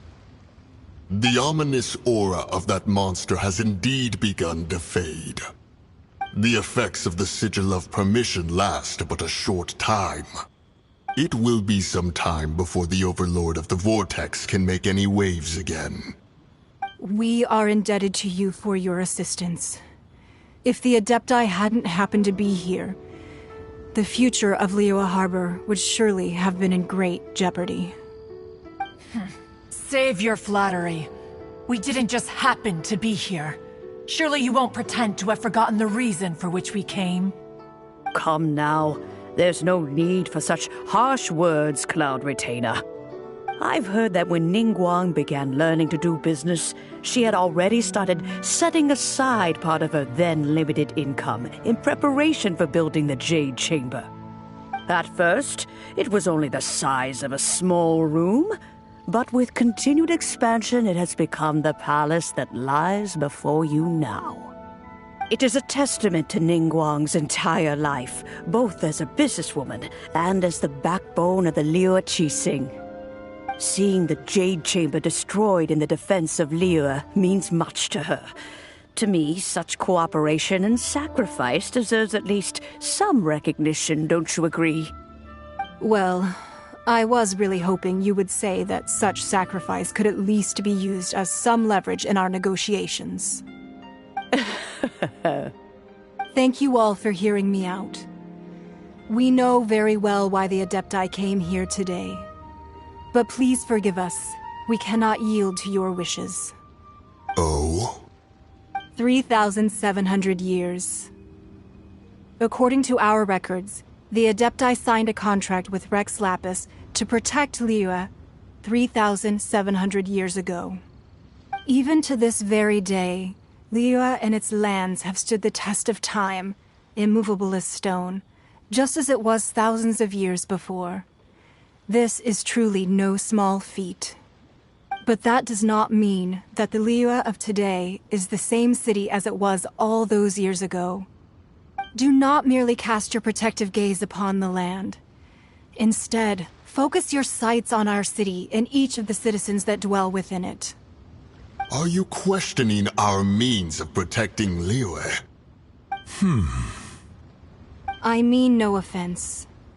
I simply hope that our Adepti forebears would see Liyue in a new light. Forebears, you say? One doubts you would be fit to be part of such a lineage. This morning, Rex Lapis appeared to me in a dream. What? In the dream, I yearned to tell him that we Qixing, though mortal, are equally bound to the contract. Each passing generation of the Qixing leaves many things of value to be inherited by the next generation. I also thought to tell him how the past generations of Qixing had strove under his rule to survive in our mortal world, establishing a network of contracts which has since come to be known as trade. But I dared not speak. I could only gaze at him in silence until the moment I awoke. Oh, Ningguang. Yet another perspective. What are you trying to say, Outlander?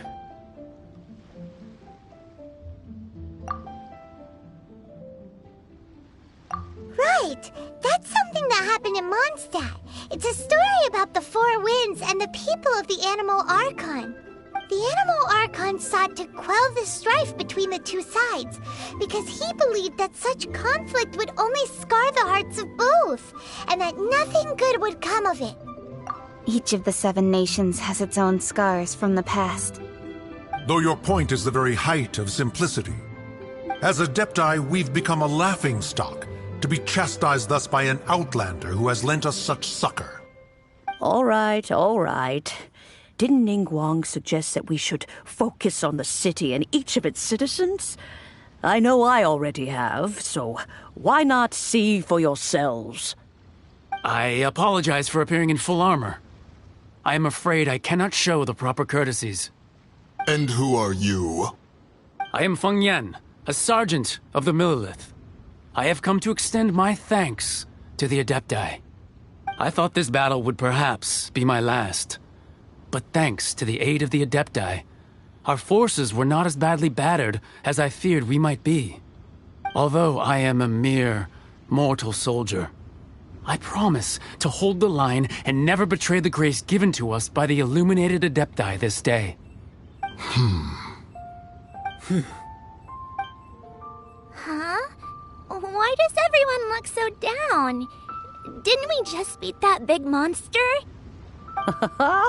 Weren't you frightened, dear? It was quite the predicament. I wasn't afraid. All the strong Millilith guards were there, and those powerful heroes with their visions were there. Everyone was there. When danger is near, everyone always protects me.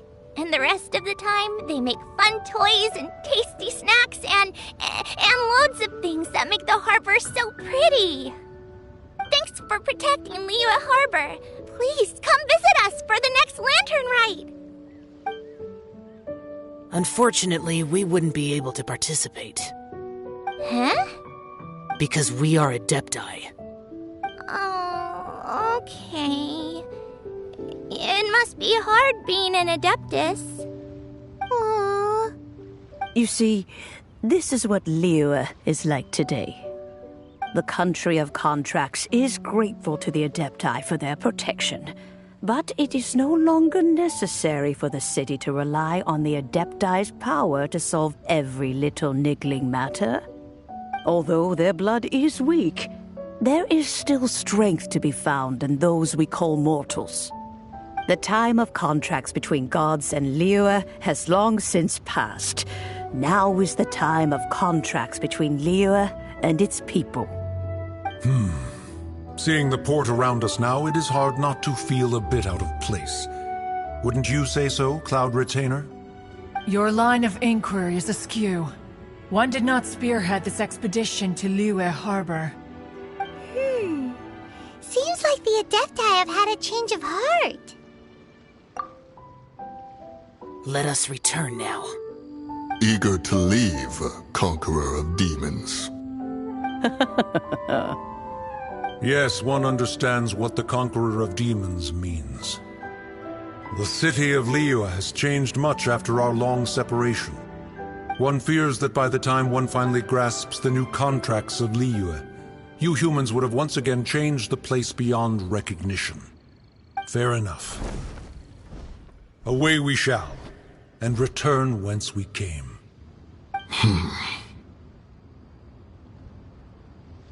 Since we Adepti have consensus, then one shall persist no further. But how will we ensure that the Liyue Qixing will not simply exploit their power once we depart?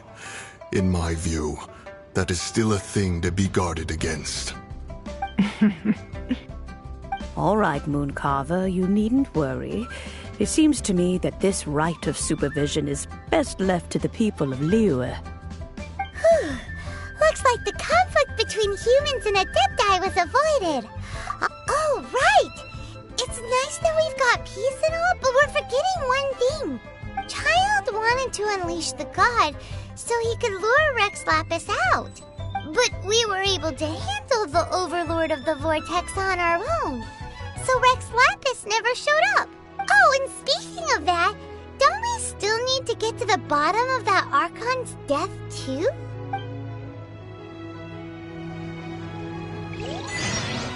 Hyman doesn't get it. But isn't the strongest lead we have the Adepti-less rite of parting that we're organizing? No idea where Zhang Li's gone.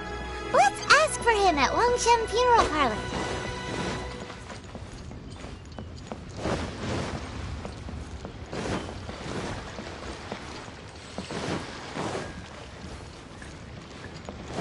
Body and mind.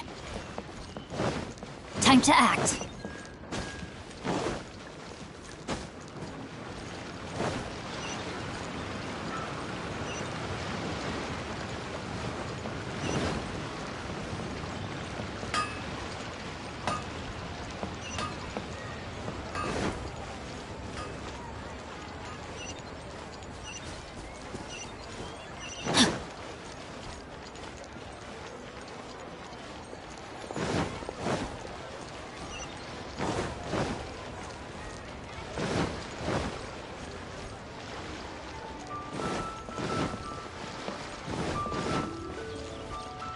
Hi. Body and mind.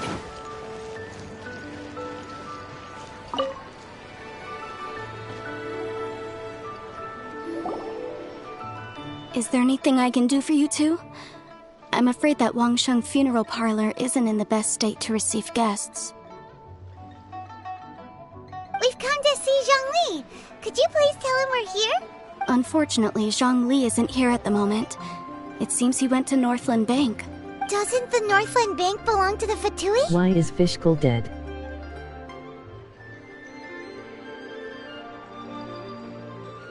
Last time we saw Zhongli was before we went to the Golden House.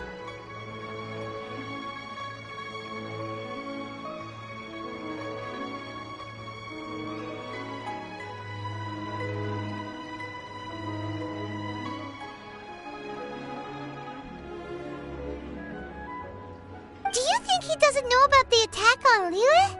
Visiting I the think you Fatui are at a time behind in like the this stream. could only mean more trouble.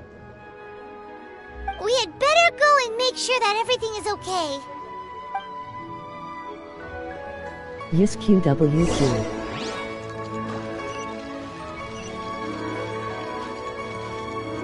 Time to act.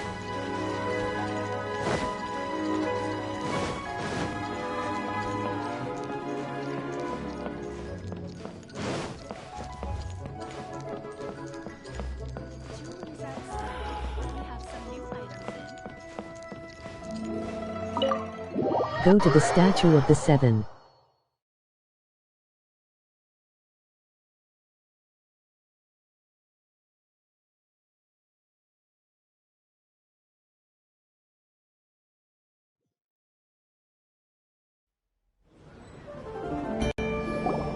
You call this cooperation between Harbingers?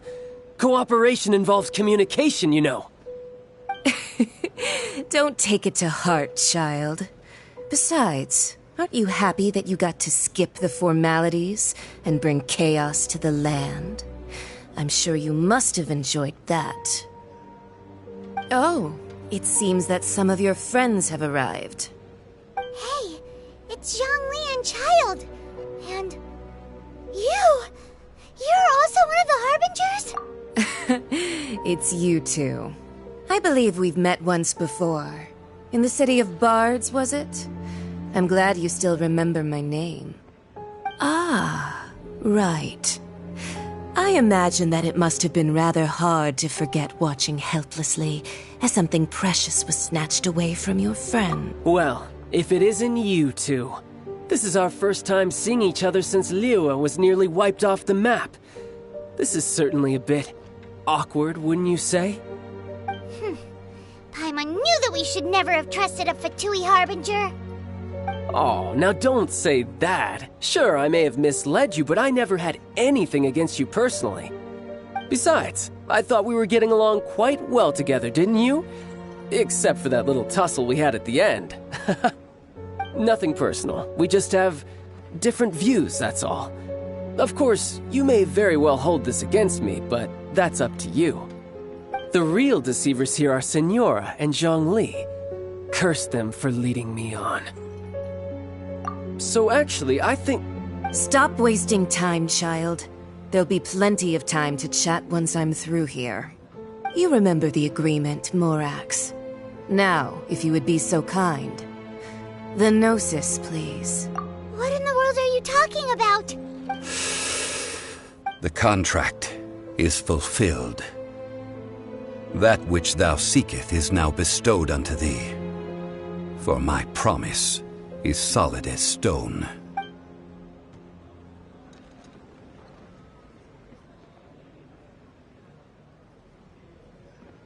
How sanctimonious. What? So you're the Lord of Chiao? No, wait! That's an exciting twist and all, but why give the Gnosis to the Fatui? I do not give it for free. I give it as agreed upon in the contract. For it is a matter solely between the Tsaritsa and I.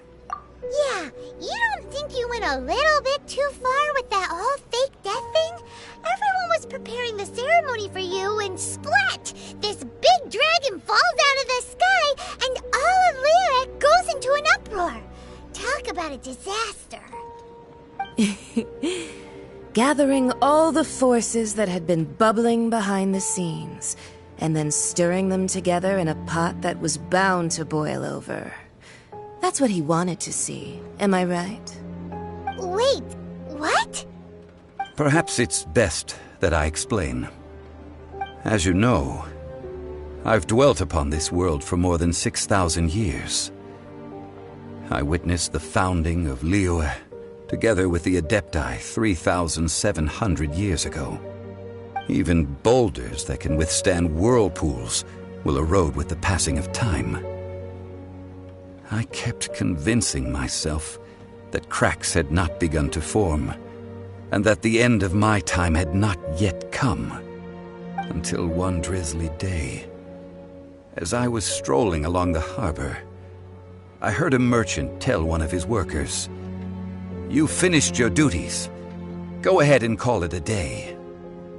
I stood motionless among the crowds, asking myself, have I already finished my duties? Oh, Zhongli. But as I began to consider relinquishing my divine role, I soon discovered that many reasons still remained to not hastily depart. Was Liyue, the city I had dwelt in for so long, already prepared to enter its next age? I decided that a test was needed in order to reveal the answer. So I feigned my own death, and gathered the cast of Child, the Adepti, and the Liyue Qixing to play their roles together on the stage that was Liyue. That's right, which is why I continued to safeguard the Gnosis until now. So you mean that if the chaos ever reached the point of no return, you would simply appear and use your divine powers to bring Liyue back under control? Of course, and it would have been all too easy for him too. Just as a child quickly matures after losing their parents, so has Liyue matured when faced with the death of its deity. I was pleasantly surprised with the finale of the show that you all put on. Why, you even deserved an encore. The Adepti deserve the greatest applause, considering their years of seclusion. They hardly recognized the city, yet faced with such a crisis, they exerted the greatest amount of restraint. Not only did they manage to cooperate with the Qixing, but in the end, they even tried to understand the heart of the people. And hats off to the emissary dispatched by the Cryo-Archon to fulfill our contract, Signora. She managed to keep everything she knew in strict confidence, far from the eavesdropping ears of her colleague Child, just as I had requested. All the while, I carried on as Zhongli, and fulfilled the traditions of Liyue in this mortal form. Thank you for walking that path with me, Traveler. These things were all a part of my script. The only unforeseen plot twist was the conduct of the Liyue Qixing. I had expected them to do no more than the Adepti, to come to the defense of Liyue. But when all was said and done, they seized the opportunity to supplant Liyue's divine protectors, and used the subsequent power vacuum left by my death to quickly gain complete control of Liyue. Huh? That doesn't sound good at all. Ha! On the contrary, I think it is excellent. I had always feared that it was too soon for them to take over from me. And it was also that which I longed for the most. As such, this is the best parting gift anyone could have given this god of old. Hey, what about me? Doesn't anyone feel the least bit of remorse for deceiving me? You've practically kept me in the dark! I think that thanks would be more appropriate. You certainly played no small part in all of this, wreaking havoc and turning the city upside down. The Lord of Geo ought to thank you for your performance, if anything. If you hadn't created the pressure of a battle between mortals, Adepti, and a god, the lump of coal resting in the hands of the Geo-Archon, Liyue would never have been able to become a dazzling diamond of a city. Huh?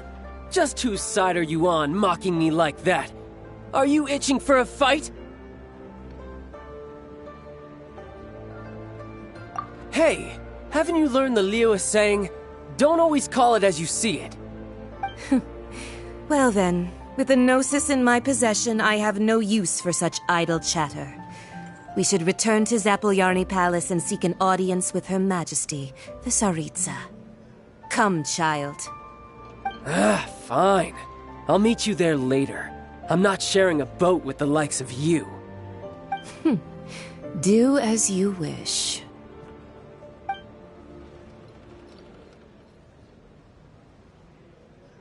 Now then, is there anything else you wish to ask me? Right! As Zhongli always told us, a good trade is a fair trade.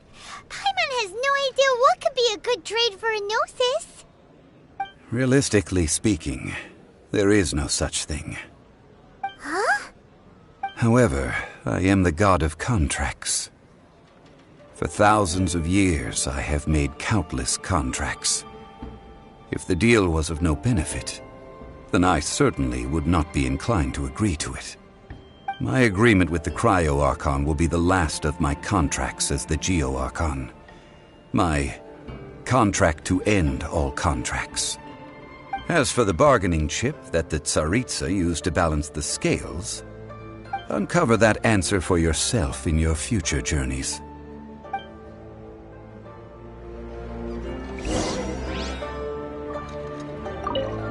Paimon can't absorb so much information at once.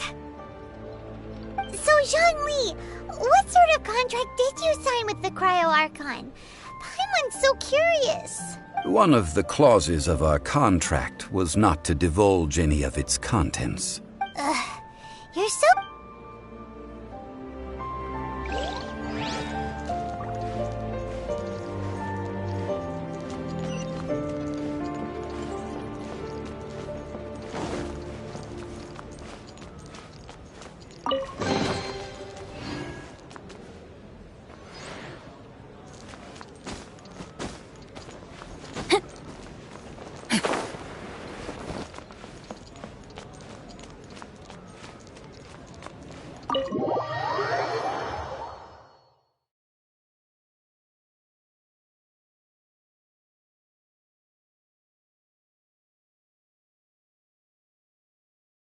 Yes, you got it.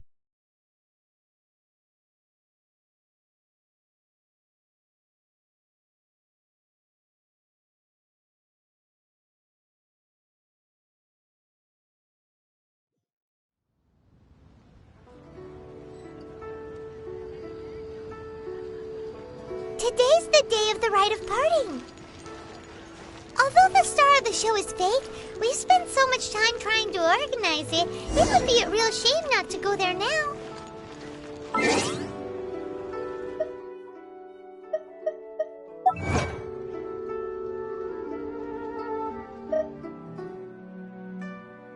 Did you roll already?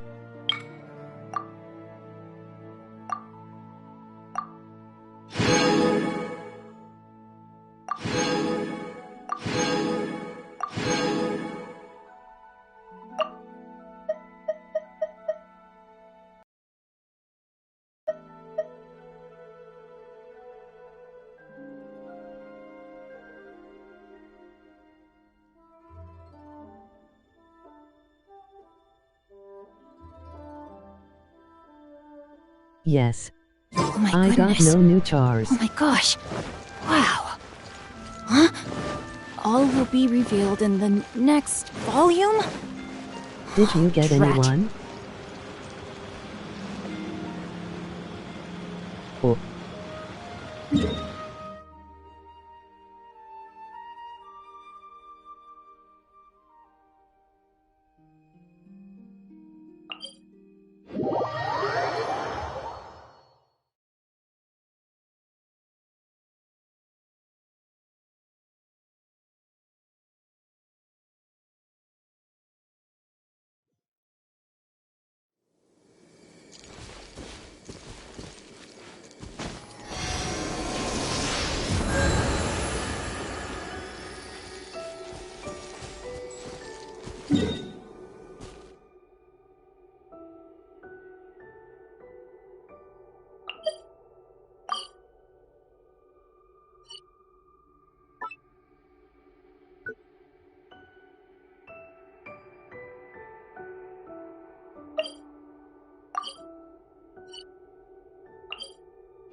Well, since we're going through with this rite of parting, I guess it means that those rumors hit the nail on the head.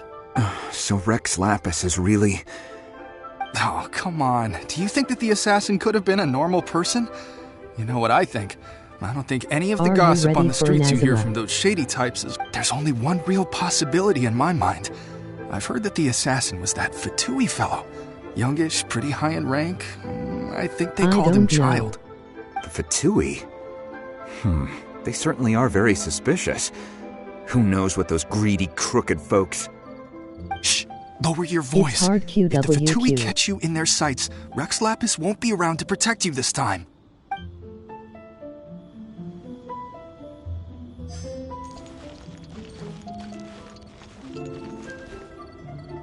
You know that god from the ocean couldn't have just shown up out of nowhere. I mean, it's been 2,000 years since Rex Lapis subdued it. Yes, and to think that this happened right on the heels of the incident with Rex Lapis, too. Say, do you think the person who assassinated our lord and released that evil god... Now that you mention it, that's very possible. I mean, it all fits together. That person must have colluded with the evil god to harm Rex Lapis. Oh, that wicked, black-hearted scoundrel. Still, what sort of supernatural prowess must this person... forget it. Guessing's no use to us. Look, the Millilith over there looks like he's about to make an announcement. Let's hear what the Ministry of Civil Affairs has to say first.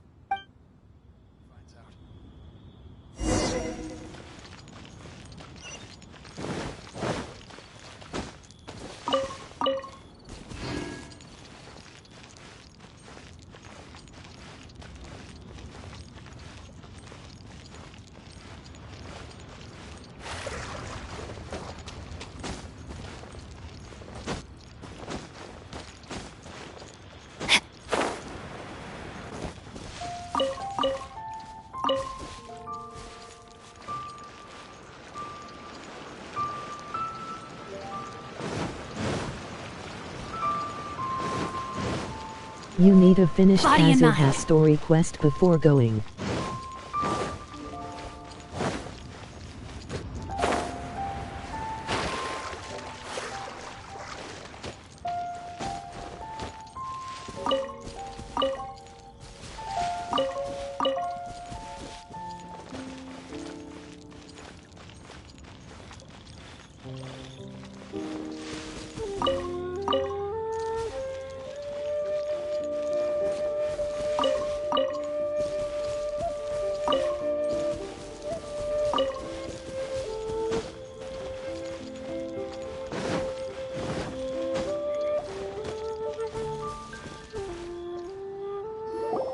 Hear ye all, the Chi-Sing's words. Though a dragon soars ageless as the mountains, it too must return to dust. This is common knowledge. Gods and Adepti live glorious lives, but both light and shadow have their season. So too must they face divinely appointed trials. Rumors and hearsay abound on the streets that Rex Lapis was murdered. Now, let the truth be revealed. Having been thwarted in his trial, Rex Lapis' soul has recouped the celestial heights. On the next banner. He beseeches the people of Liyue to grieve not and to let not their hearts be saddened. Nor are they to believe street-born rumors or indulge in baseless speculation.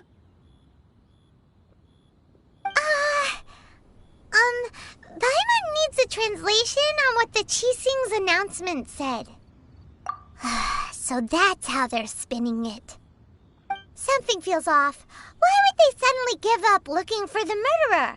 Not to mention how this excuse sounds like... Could the Chi-Sing already have known that Rex Lapis wasn't dead? But, did Zhongli tell them in secret after his gnosis changed hands? Exactly, right? Ooh.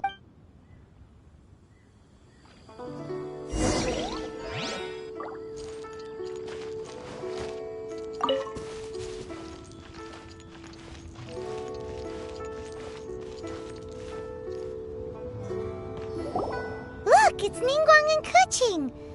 Are they saying something? Are there speeches over? As said previously, Rex Lapis's soul returning to the heavens is the end of the contract. And it is also the end of an era. 3,700 years of contracts burnt and reduced to ash. We, the people of Liyue, were indeed prosperous. The long, unending dream of our Archon walking among us.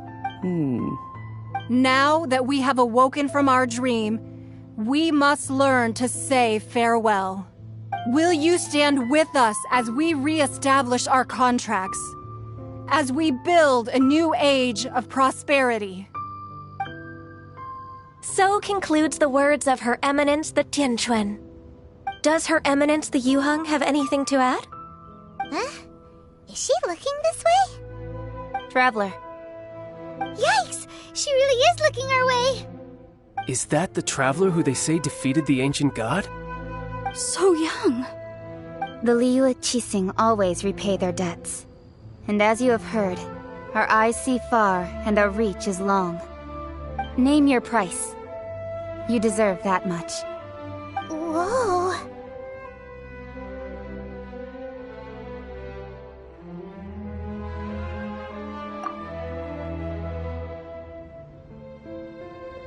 Well, could you help me put up some missing person posters?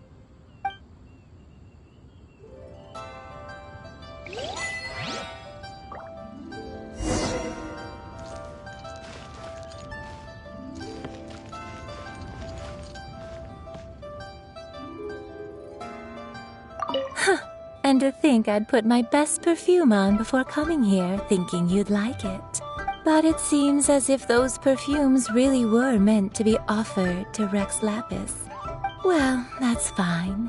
Suffer no rivals in love, they say. And that's 3 gone in 1 stroke.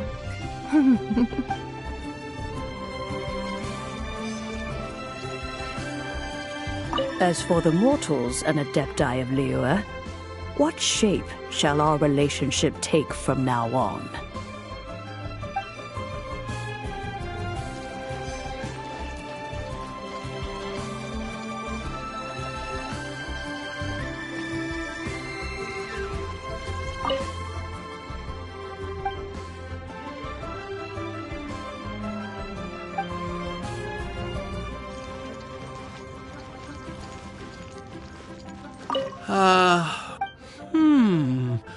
Now that I think about it, if everyone's of the same mind as me, perhaps mementos for Rex Lapis might be the best short-term business opportunity.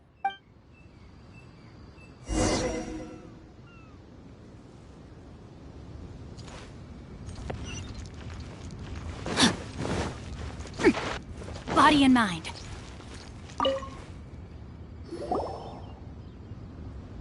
Hey, Zhongli! Look at this. Everyone in Liyue is caught up in their emotions, thinking that they'll never see Rex Lapis again. And here you are looking all relaxed. Why would I not feel more at ease after laying down the burden I have borne for 3,700 years? Right. If the two of you can spare the time, I should treat you to a meal at the Xinyu kiosk. Ha! That sounds like big talk, Zhongli. Paimon might have believed you if you were treating us to some third-rate... You're right. I do like the Mora.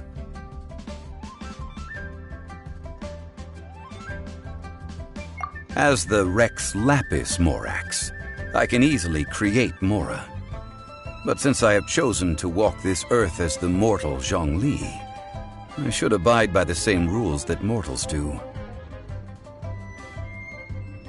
When I was journeying with you, though I still had the Gnosis in hand, I knew that I must soon retire from my role as an Archon, so I had to rehearse a little for my new life. Oh, no wonder!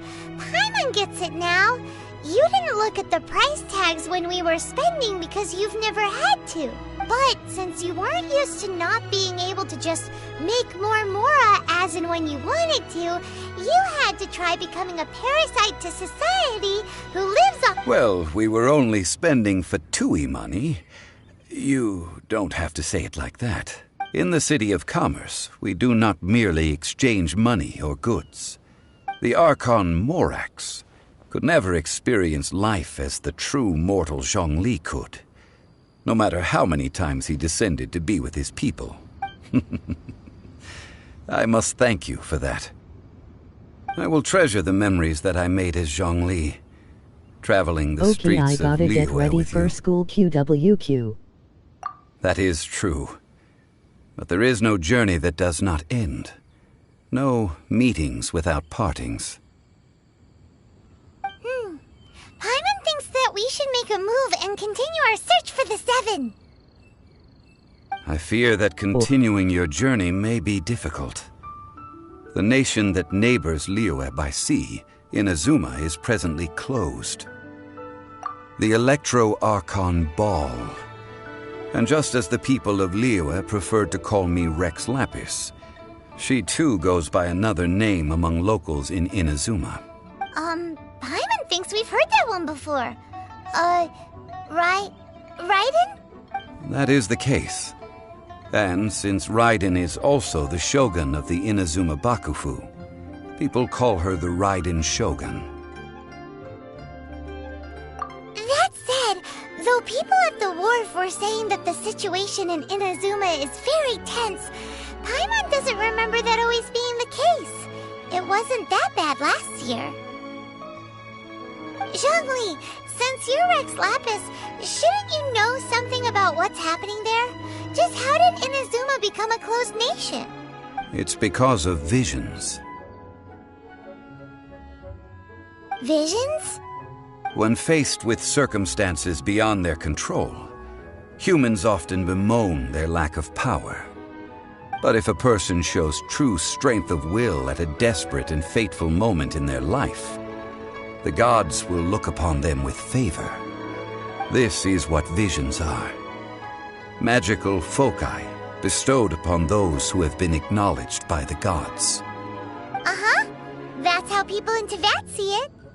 But starting from last year, the Raiden Shogun began promulgating the Vision Hunt Decree. Vision Hunt Decree? Yes. It was an order to seize all visions within Inazuma's borders, and to inlay them upon the hands of a statue of the 1,000-armed, 100-eyed god. They want to seize visions. But why?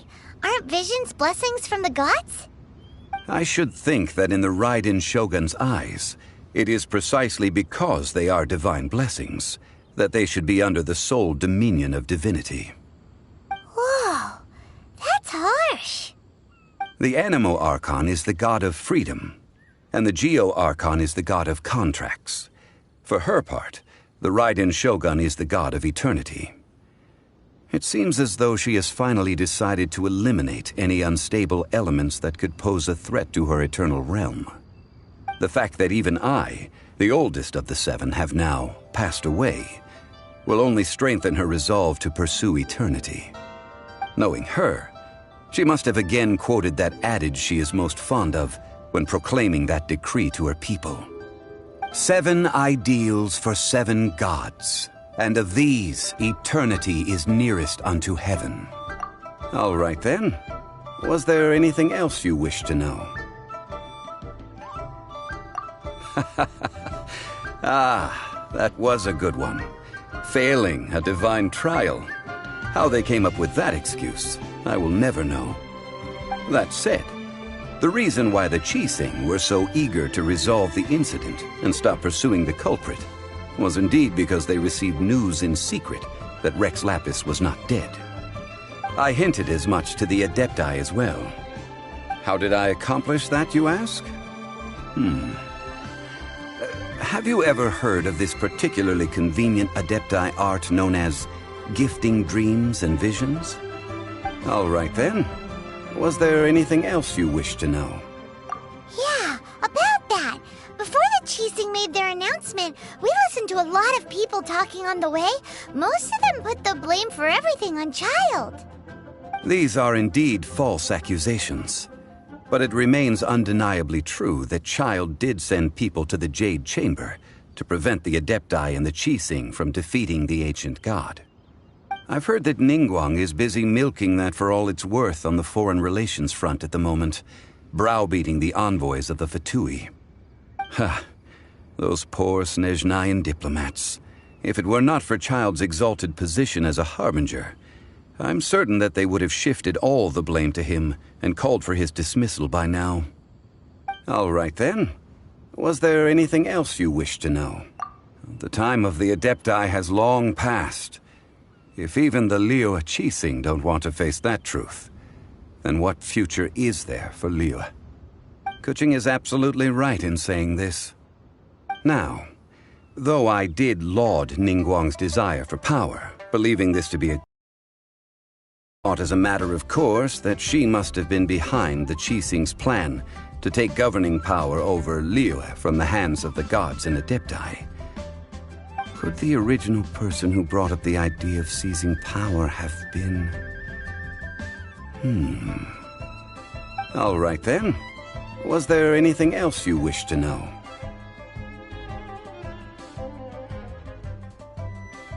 That's right! Zhongli, now that you don't have your gnosis, what's going to happen to all the Mora in Teyvat? Since Morax is dead, are they all just gonna disappear? Also, isn't the Golden House the only mint in the entire continent? Will it even continue to work? The Mora present now will not vanish.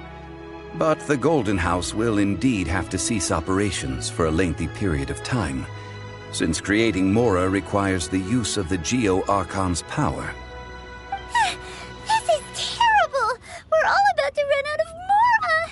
The world is coming to an end! Yes, this is indeed a major issue from a financial standpoint.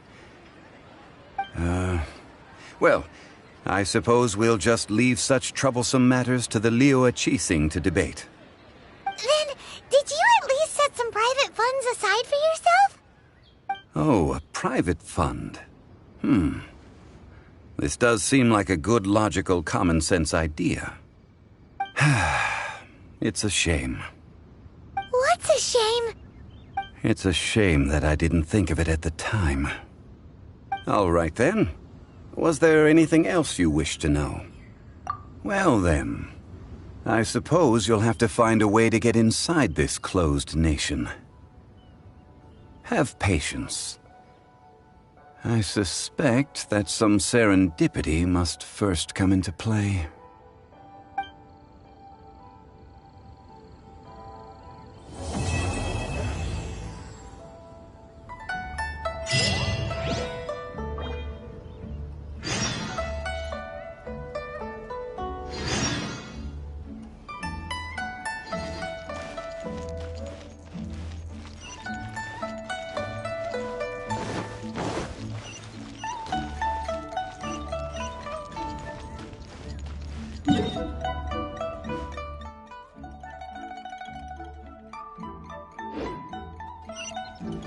Wow.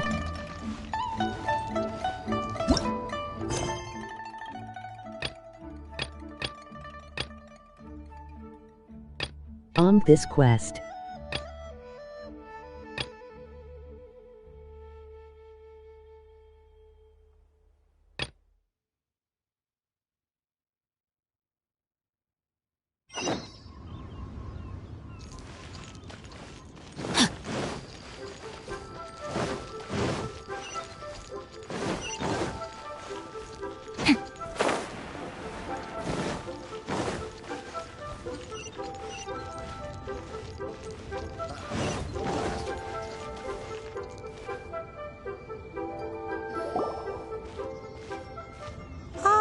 Children, come, come. You've arrived at just the right moment. I've been looking for you. Oh, what is it, Granny? Need any help? Oh, no. You've done so much for Liyue Harbor already. I could hardly ask for more. In fact, my old friends and I have been putting our heads together to think of what sort of gift we might give you in return. A gift? For Paimon? Oh, child, you are so very modest. Uncommonly so, even. But you mustn't decline this gift. I simply won't allow it. When you traversed my old teapot in search of the cleansing bell, I heard your little friend mention that you often camp out in the wilds. That simply won't do, especially since I imagine you still have a very long journey ahead of you. Fortunately, I have not yet grown so old as to see my subspace creation abilities atrophy. Oh, did my friends never mention that to you? Well then, it is a blessing we old folks once received from Rex Lapis. I will not go into too much detail, but subspace creation is the ability to create a small, autonomous pocket world. The teapot that you entered previously was a little trinket created using that ability. So, in the eyes of an Adeptus, creating a magic teapot world is just child's play, huh? Oh, indeed, the teapot is nothing to boast of. One such as myself must depart from this realm to create a world of one's own. Rex Lapis, on the other hand, moved mountains and seas. That is what one might call an exercise of true power. But that's enough nostalgia for now. The gift that I have prepared for you just requires a few final materials to add the finishing touch. That's right! Finding stuff's what we're good at, after all. Oh, settle down now, children. There's no need for you to go running hither and thither. I have already found a fleet-footed youngster to prepare what I need. What's more, I doubt that you would know how to find the materials I am searching for. Some of them are very rare indeed these days. Well, for starters, I require some shimmer soil from the banks of Dihua Marsh. Back in the day, it could only be found where the glazed lilies thrived most profusely. You would have to dig downward, following the roots of the glazed lilies, and if you were lucky enough, you just might find a small patch of shimmer soil there. But almost no one has been able to find shimmer soil in this manner since Dihua Marsh came to be the way it is today. Even more difficult to find is smaragdus jadeite, which must be chiseled from the rock of the chasm. Or so it used to be. Ever since the Blackcliff Forge opened for business, they've slowly but surely stripped the mines all but completely bare of it. In any case, smaragdus jadeite is an adepti treasure, and the adeptal power within is not something that most humans can withstand. Extended contact with it is, in fact, harmful to humans. Goodness knows if that child will succeed in finding these items. Well, since you're an Adeptus, Granny, Yes. I suppose she does count as an Adeptus. She counts? How come there are so many Adepti in Liyue Harbor? We seem to bump into them all the time. It feels like even when you go out to eat, you could be sitting Oh, maybe so. Who can say? I'm back, Granny. Oh, I don't believe we've met. Allow me to do the honors. This child here is Yen Fei. She's the one helping run some errands for me. Yen Fei, I believe you already heard of the traveler and his traveling companion. Of course, who hasn't? Much has been written about you in the Millilith's records. You became one of Liyue's most wanted after the Millilith marked you as a suspect following the incident at the Rite of Dissension.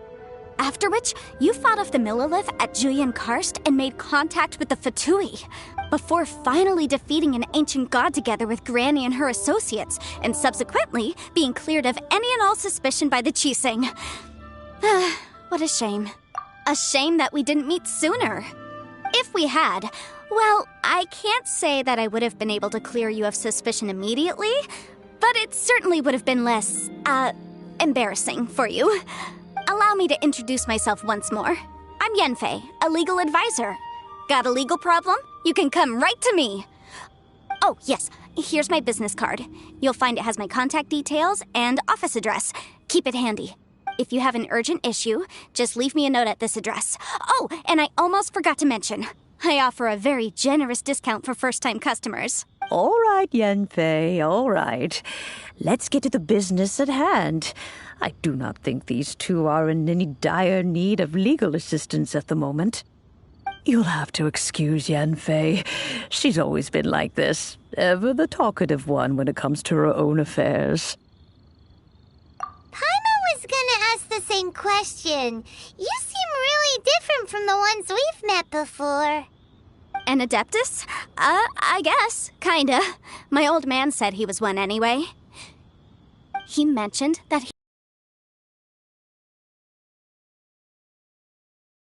he went back and married my mom. They had me, and once I was all grown up, the two of them upped and left on a journey, leaving me with Granny here.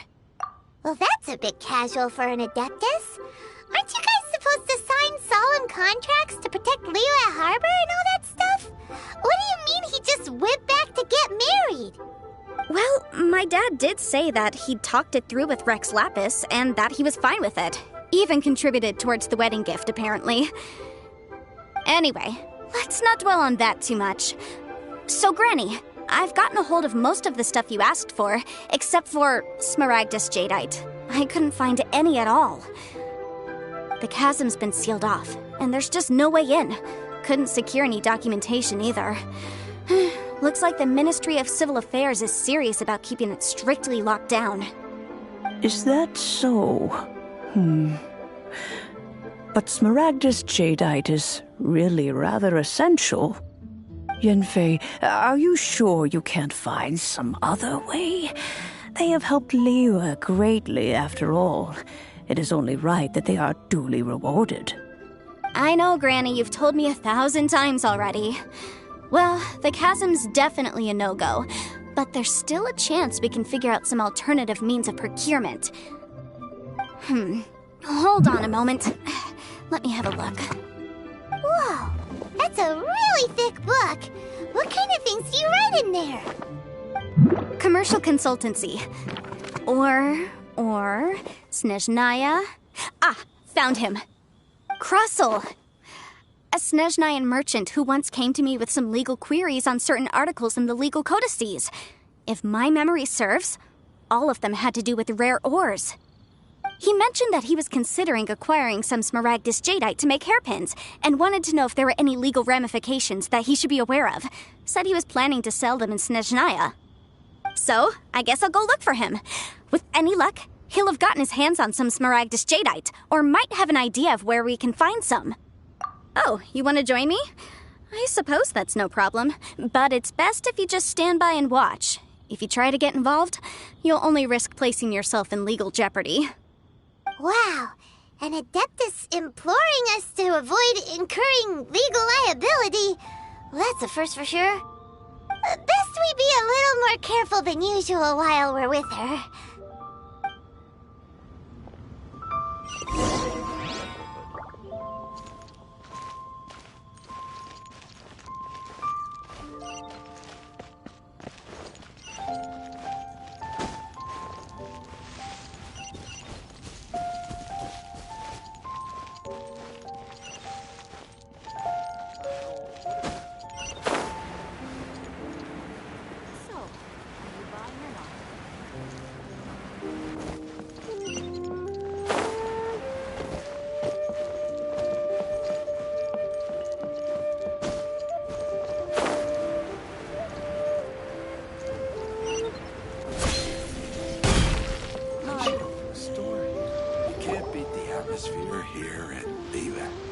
Mr. Krusel. How's business been? Oh, good. Very good.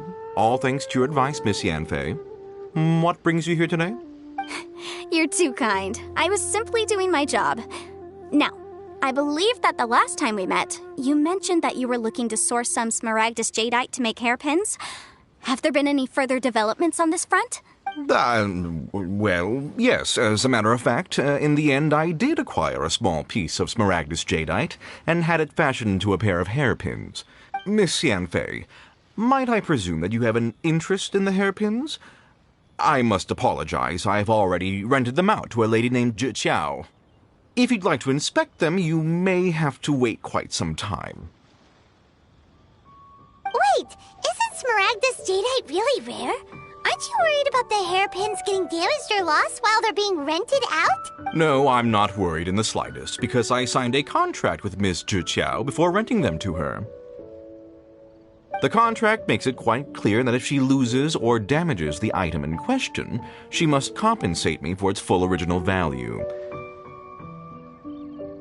In return, I included a clause that guarantees the Smaragdus jadeite is genuine, with a penalty of 10 times the item's value payable by me to Miss Zhi Qiao in the event that it is shown to be a fake. Guaranteed genuine, with 10 times the value payable if this claim is shown to be false. Yes, these terms are very clear indeed. Of course. This way, both the client and I have the assurance we need.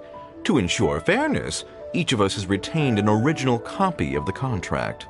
In that case, might you know where Miss Zhi Qiao lives? We'd like to pay her a visit and have a look at the hairpins. Oh, of course. She wrote her address down when we signed our contract. Thanks a lot, Mr. Crossell. We'll be off now.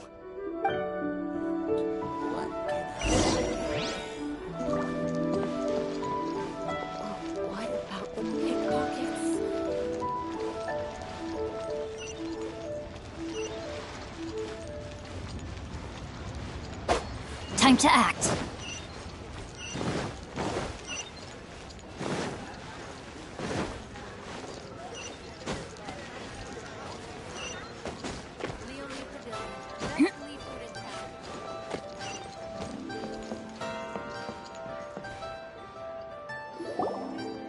Oh, whatever shall I do? Yes, that's me. Is there something I can help you with? How do you do, Miss Zhi Qiao? We understand from Mr. Crossell that you recently rented a pair of hairpins from him. My associates and I are very interested in them. Would you mind letting us take a look at them? The hairpins? I can't lend them to you right now. I've lost them. I don't know how it could have happened. I always kept them right by my side, and I hadn't even worn them yet. I spent so much money on them. If I have to pay their original value, there's no way I could come up with that amount of money on such... My family is in the ore business too, but business has been suffering ever since the chasm was sealed off. We now have a backlog of paid-up orders just sitting around, so we've been having to purchase some stock from other ore merchants to complete them. A big banquet is coming up in a few days, and several ore merchants I know of will be there. I need this opportunity to mingle and discuss prices. That's what the hairpins were for, to keep up appearances. I can't have them looking down on me. But now that I've lost the hairpins, what will I do? Why does Paimon have a sudden strong sense of déjà vu? Would you really? I sent a commission to the Adventurers Guild, but I haven't heard anything back from them yet. Hold on. Don't run off looking for the hairpins just yet. Miss Zhi Qiao, would you let me have a look at the rental contract you signed? Huh? Well, I mean, sure, I have it right here. Here you are. Let me see. That's right! Yanfei said she's a legal advisor, didn't she? Maybe she can help Zhi Qiao somehow. True. Though surely there must be a win-win solution. Right. I finished reading the contract. The terms are very clear, and they do indeed stipulate that you must pay Mr. Crossell the original value of the hairpins as compensation for the loss. Furthermore, the contract also expressly states that the amount of compensation must take current market prices into account. And given the rarity of Smaragdus jadeite, I fear that the final amount of compensation may end up being significantly higher as a result. Even higher? Oh, no. Uh-oh. Zhi Qiao looks like she's about to faint. However, all of this is assuming that it is indeed genuine Smaragdus jadeite that was inlaid into the hairpins. Did you really have to pause before He saying is still that part? watching. Anyway, the hairpins are lost, so how exactly will we be able to find out if the jadeite is genuine or not? Whichever way you look at it, we've got to start by finding those hairpins. Except that if we found the hairpins, there'd no longer be any need to check whether the jadeite is genuine, would there? Seems right. Please. Please, Don't trouble yourselves over this. The fact is, I lost the item and I should pay compensation. However much it is, I will have to pay it. My family are merchants, after all. It's vital that we keep our word and respect our contracts. Now that it's come to this, I really shouldn't keep Crossel in the dark any longer. I'll go in. Yes, legally speaking, it seems this is the most sensible course of action. But before that, I have some questions about the hairpins. So hold on a moment, Mr. Chow. When you first touched the hairpins, what did you feel? What did I feel? Well, I remember that the gemstones set into the pins were perfectly smooth to the touch, like the finest quality jade. My family has seen much jade pass through its hands in the past, so I am quite certain of my judgment in this matter. Smooth to the touch. Finest quality jade. No, it's nothing. I just need to re-examine a few things. Let's head over to Mr. Crossel's.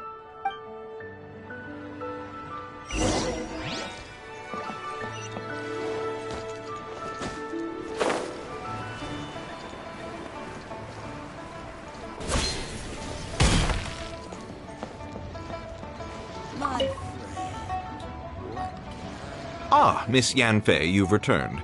With Miss Jiqiao in tow, too, I see. How are the hairpins? I trust you're quite satisfied with them? About that. You lost them? Are you serious? Do you have any idea how expensive they were? I'm sorry. Truly I am. I'll pay the compensation as per our contract. Every last mora. Mora? Do you have any idea what I had to go through to get my hands on that Smaragdus jadeite? I just don't... Forget it. Talking won't bring them back. Since Miss Yanfei is here, I suppose we can just have her estimate the amount that needs to be paid. No problem. But before I can give an official estimate, I'll need to do a little market research. Yes, and if I may just confirm again, it was in fact genuine Smaragdus jadeite inlaid into the hairpins, correct? Of course. Genuine article guaranteed, or I pay back 10 times the value. All right, understood. I'll conduct some market research, and once I'm back, I'll provide an official assessment of the sum owed by Mr. Chow in compensation. Please wait here, Mr. Crossel. Thank you very much. How could she lose my hairpins? She'd better pay every last mora that they're worth. Looks like I'll have to find some way to raise... Please wait, Mr. Chow. I have something to discuss with you. It's not convenient to speak here, so let's find somewhere that we can sit and talk in more detail. I should have got a story.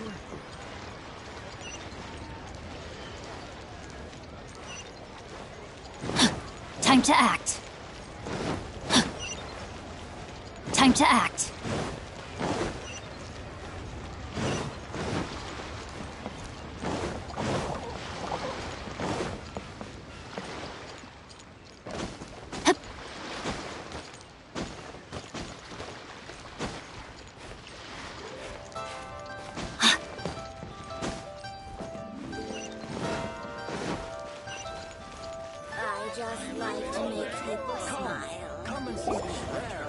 Miss Yanfei, what is this about? Are you here to tell me how much I owe? No. What I wanted to talk about is, there is a chance that the ore inlaid on those hairpins may not be Smaragdus jadeite after all. What do you mean? Are you implying that you already sneaked off and found them? Obviously not. I'm no adventurer, let alone a member of the guild. I don't run thankless, time-consuming errands for a living. Let's just say I made some deductions. I don't know if Granny told you this, but Smaragdus jadeite is found deep underground and contains very concentrated elemental energy. If mere mortals come into contact with it, well, they'll be sick in the best case. And in the worst case, they could even experience a dramatic change of personality. It most certainly would not be smooth to the touch. Monsieur Chow, did you at any time feel unwell while the hairpins were in your possession? No, not at all. I felt perfectly fine the whole time. Not even the slightest bit unwell. I didn't feel anything special at all, in fact. Now that is strange. I noticed earlier that there were elemental traces in Mr. Crossel's vicinity. If I've deduced correctly, he may still have the Smaragdus Jadeite in his possession. If that's the case, we should go confront him right now and expose his dirty scam right to his face! Absolutely not. If we were to confront him now, there's no way he would admit to it. Eventually, he would find some argument to compel us to leave. And then, he'd throw the Smaragdus Jadeite into the sea the moment we were gone. After that, he would simply insist that Mr. Chow pay up per the contract. He would lose nothing. Meanwhile, we would have to look under every stone in Liyue, hoping and praying that the hairpins do actually still exist somewhere in this world. So vivid that Paimon thinks it might be experience talking. Oh, it certainly is. I've seen my fair share of situations like this, and brute force methods are certainly one way of resolving them. Fortunately, I have far more elegant solutions at my disposal. I'll share them with you in due course. Well then, since you're so experienced in dealing with problems... Oh, that won't be a problem. But first, Mr. Chow, can I ask you to please sign this contract? Huh? Does there have to be a contract for everything? Paimon can't even keep track. It feels like Yanfei is even more concerned with them than a certain someone else we know. These are my formal terms of engagement. Everything prior to now has just been pro bono advice. But for me to investigate any further, I require a written contract. Any work commissioned but not bound by a contract cannot be relied upon. I understand. Then I will be glad to place this matter into your capable hands if you will take it, Miss Yanfei. No problem. Just sign here, and I'll sign too. Okay. Now write your address here, and then sign on this page as well. And I'll also need your signatures on pages 5, 7, and on the very last page. Finally, if you could just use this ink pad to make a handprint over here. This contract has so many pages. Paimon's all out of brain juice again. All right, that should do it. My fees are the same as always, and they're written in the contract. Have a look through and let me know if you have any questions.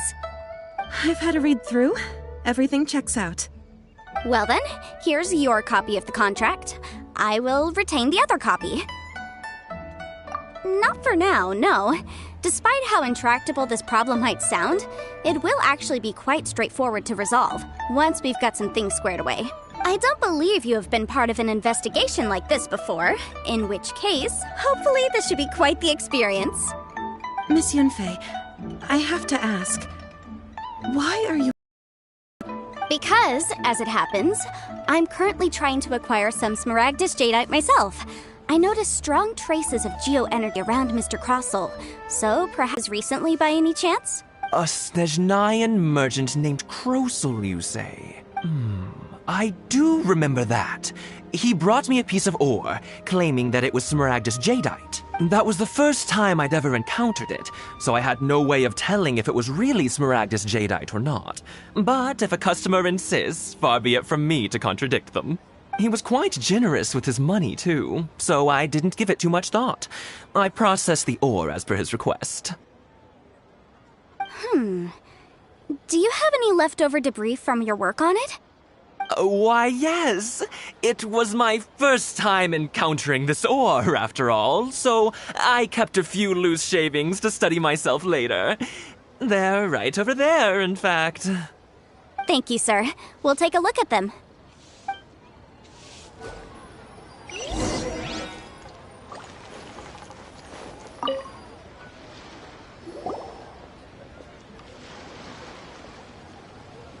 Huh?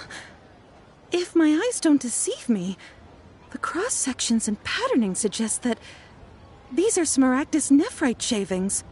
Yes, it's not particularly rare, nor is it especially valuable. It's used to make jewelry all the time. I've heard it said that Smaragdus nephrite is in fact the outer layer of Smaragdus jadeite, though no one's ever proven it. A thin layer of separation, huh?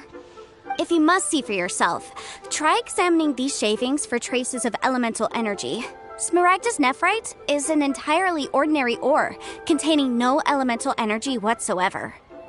Is that so? Well, we might as well give elemental sight a shot. So, did you find anything? So they really are different. But wait, how come Jichao was able to tell what it was just by looking at the shards? That's pretty awesome. There's nothing special to it. It just so happens that I've come across a great many of these in my time. These two stones actually look very similar. Someone without a deep understanding of them would find it very difficult to tell them apart. There may be only a subtle difference for the casual viewer, but that translates to an astronomical difference in terms of the market price. And, I'm sure, a significant difference in the cost of having them carved into shape. All right, let's focus up. We're going off on a tangent. But, never mind, Shirto. Why would Mr. Crossell... Unusual actions have unusual reasons behind them. Let's take some of these shavings back to Chateau.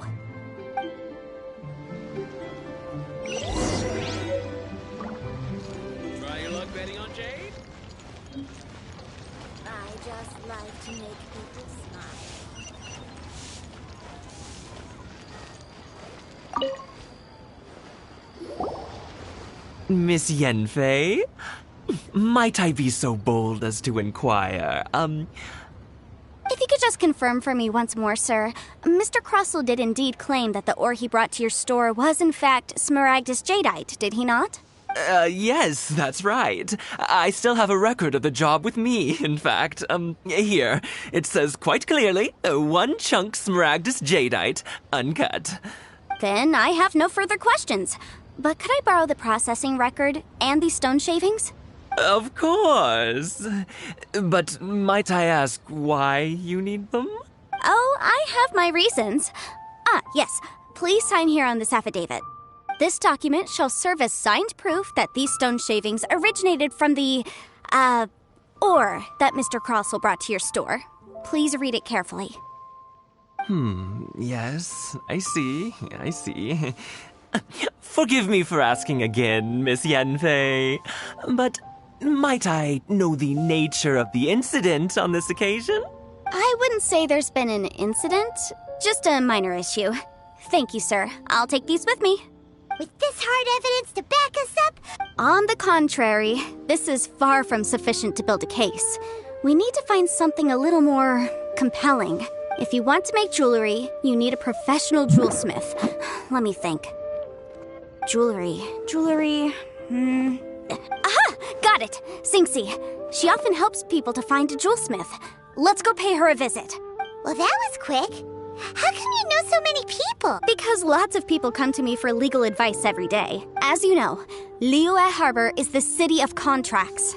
And contracts, well, I should say laws, are very important to us. But the amendments made by the Tianquan to our laws are unnecessarily complicated. How can I put this? It just seems like they're hard to understand and impossible to finish. As such, legal advisors like myself provide quite the popular service indeed. So you help them make sense of the law. But didn't you say that it's hard to understand and impossible to finish? Yes, well, that's no obstacle because I've memorized all the legal codices. You memorized them? You sound surprised. Knowing the law inside out is a legal advisor's bread and butter, you know? Oh, this has nothing to do with being an adeptus. I just like reading things. Again, with that casual tone. Well, that's that then. Let's go look for Singxi.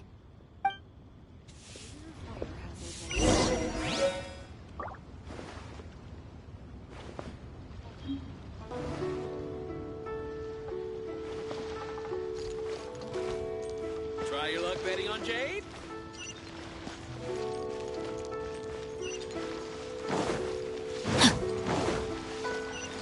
Body and mind. Thank you so very much.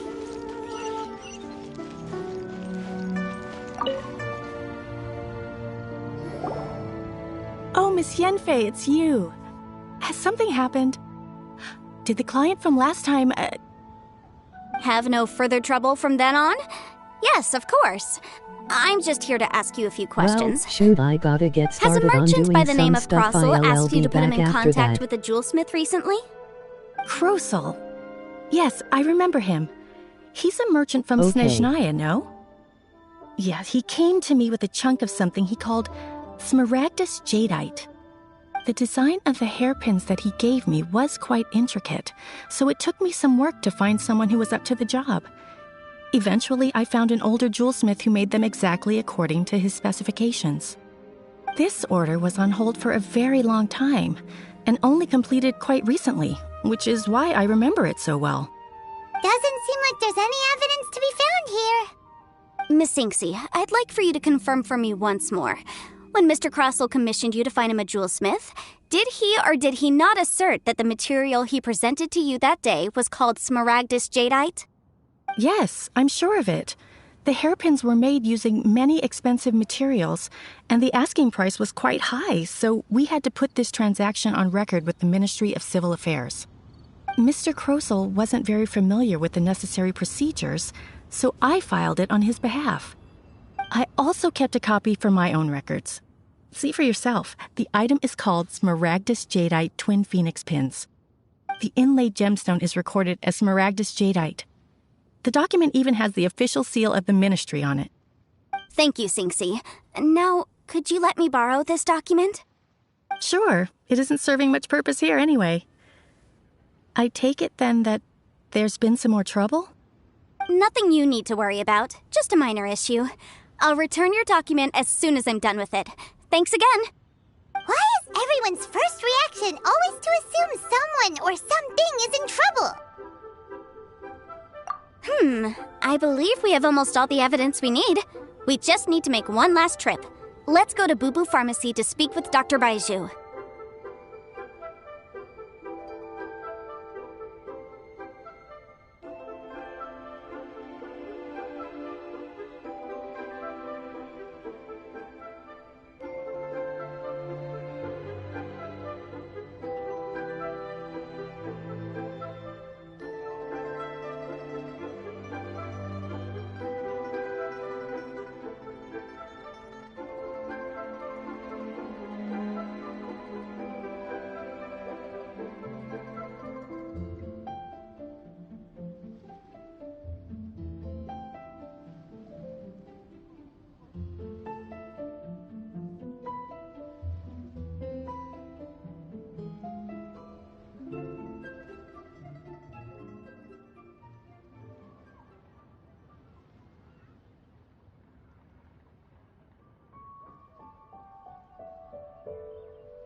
Okay, back.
The weirdo with the snake around his neck? What do you want to speak to him for? Because only he can provide an authoritative statement confirming that Smaragdus Jadeite is harmful to the human body. Once we have this final piece of evidence in our hands, we can wrap this case up.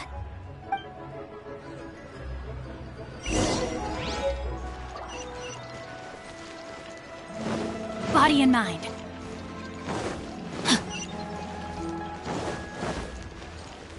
Time to act.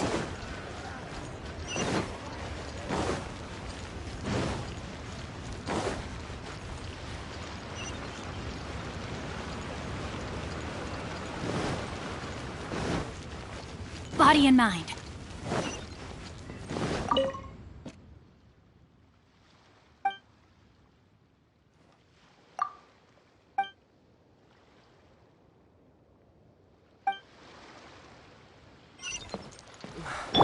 I can't read what this says.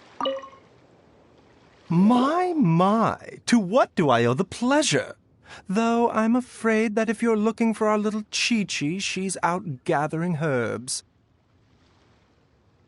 And if it isn't Miss Yenfei as well, now that's an even rarer honor. What business brings you here, might I inquire?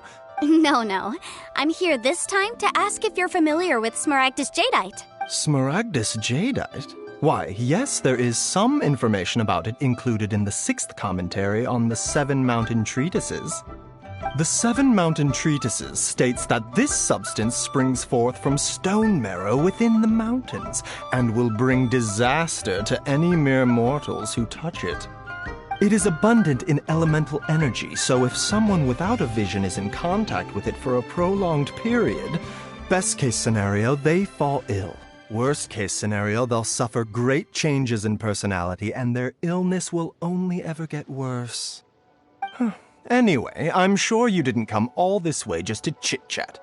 Knowing you, Yenfei, and given the specific nature of your question, I suppose that you're about to ask me to write an official affidavit attesting to the pharmaceutical peculiarities of Smaragdus Jadeite? That is indeed the case. If you would be so kind, Dr. Baiju. No trouble at all. It's just a single document. Won't take me a moment. I would mention, though, that you are not the only one who's developed a curiosity for Smaragdus Jadeite recently. A Snezhnayan merchant came to ask me about it not long ago. But after I gave him my reply, his expression shifted to one of remarkable disappointment. I wonder, Miss Yenfei, if your pressing business might be related to this Snezhnayan merchant? Ah, you needn't concern yourself about that, Dr. Baiju. Thank you for penning us that document. I'll make sure to compensate you in due course. You're too kind. Take care now.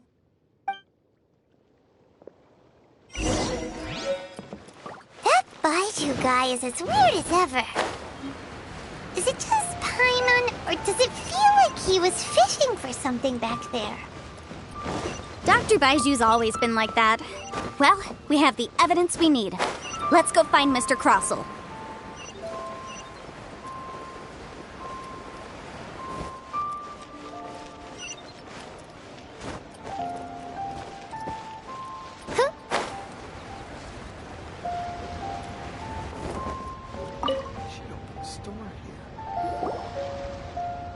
Miss Yanfei, have you finished your investigation?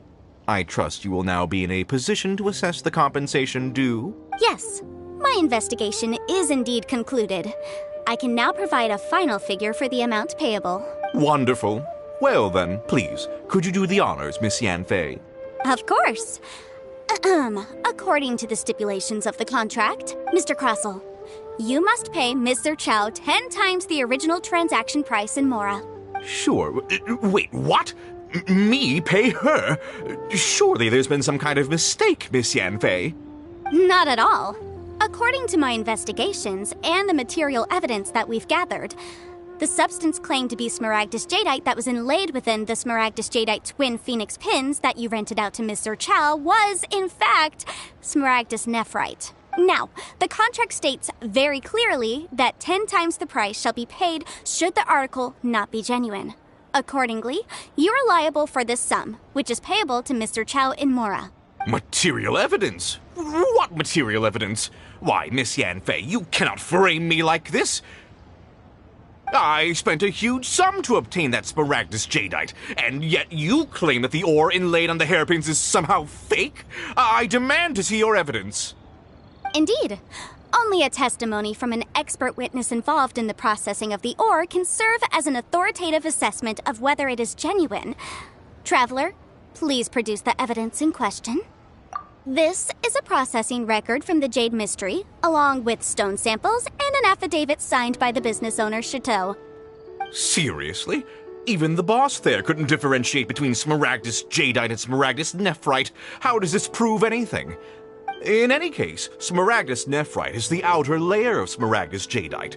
So I had him cut away the Nephrite, he returned the valuable Jadeite core to me, and some Nephrite samples remain in the store. What am I missing exactly? That's an unsubstantiated belief.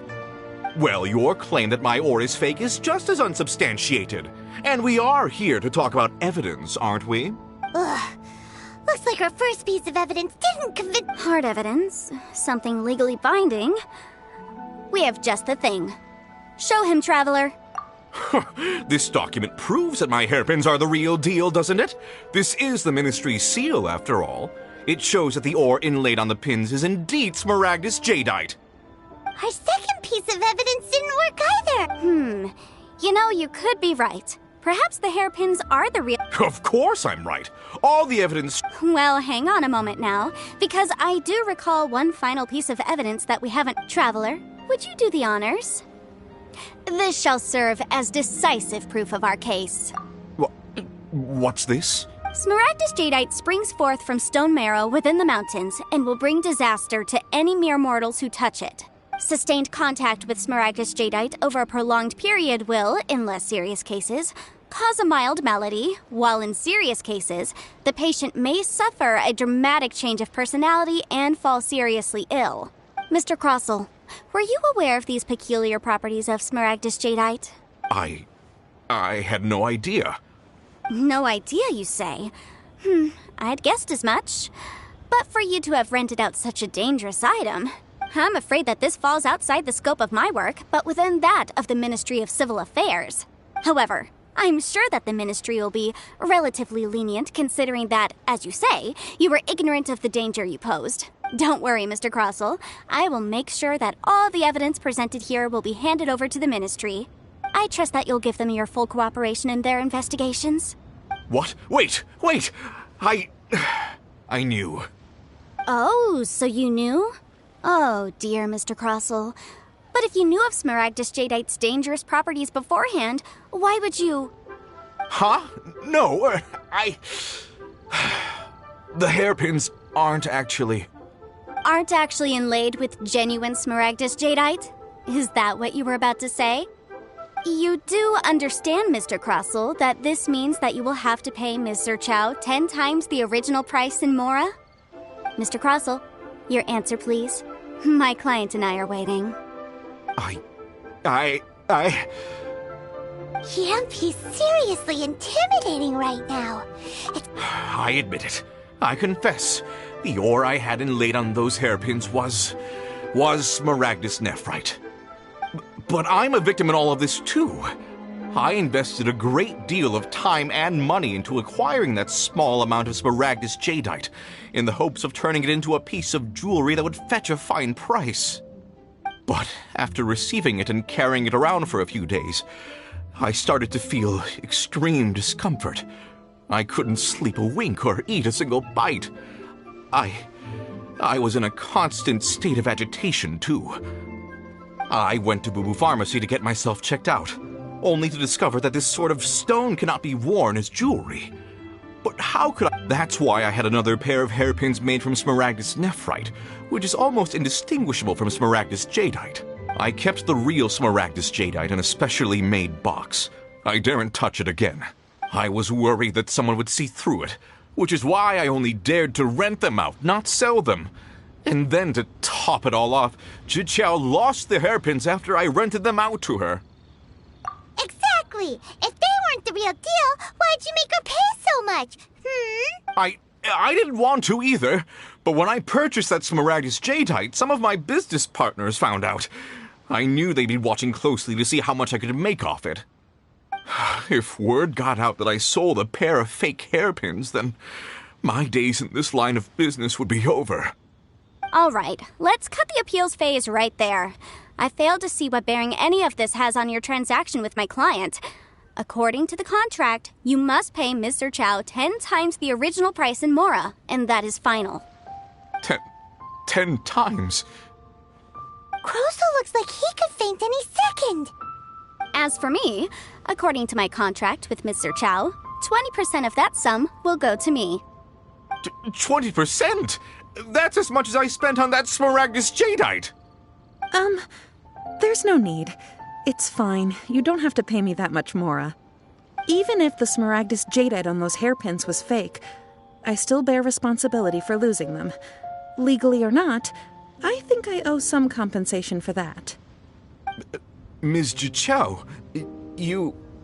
However, Mr. Crosel, since you have no use for it, why don't you give it to me instead? I'll consider us even. What? But all right, then. This cursed rock's brought me enough grief as it is. Miss Yunfei, I'll turn the Smaragdus jadeite over to you. I trust that it will suffice as remuneration? Well, that's not quite how the rules say this should go. But whatever. It'll do. Thanks so much for your help this time, Miss Yunfei. When you have the time, I'll be sure to visit and express my thanks more appropriately. Oh, come on. No need to stand on ceremony. Now, if I may confirm this again, Mr. Chow, have you and Mr. Crosel come to an understanding? Well, yes, I believe we have. Well then, that's good. Mr. Crosel, it seems that my client has no further claims against you. Is that so? That's good. That's good. Actually, Mr. Crosel, I'd like to talk business for a second, if I may. I could see from the hairpins you produce that you're very skilled in jewelry design. My family, on the other hand, works in the ore business, and we have a fair stock of fine ores. If we could join forces, your jewelry designs and our choice ores, I think we could do some fine business between us. Let me think for a moment.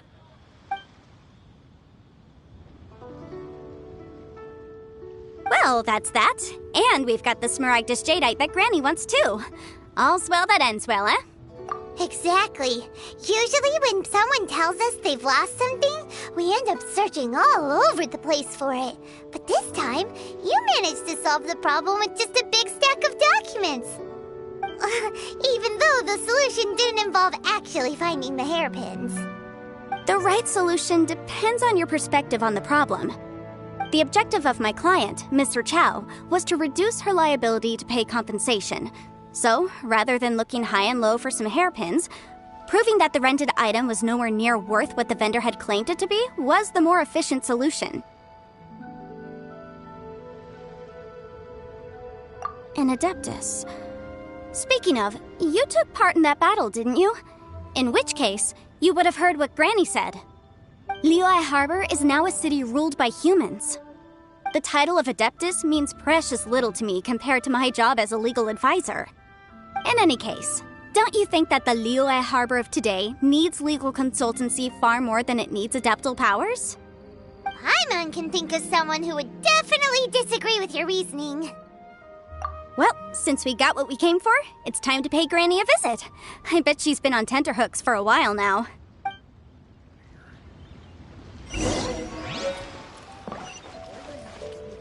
I summon thee! Oz, reveal thyself!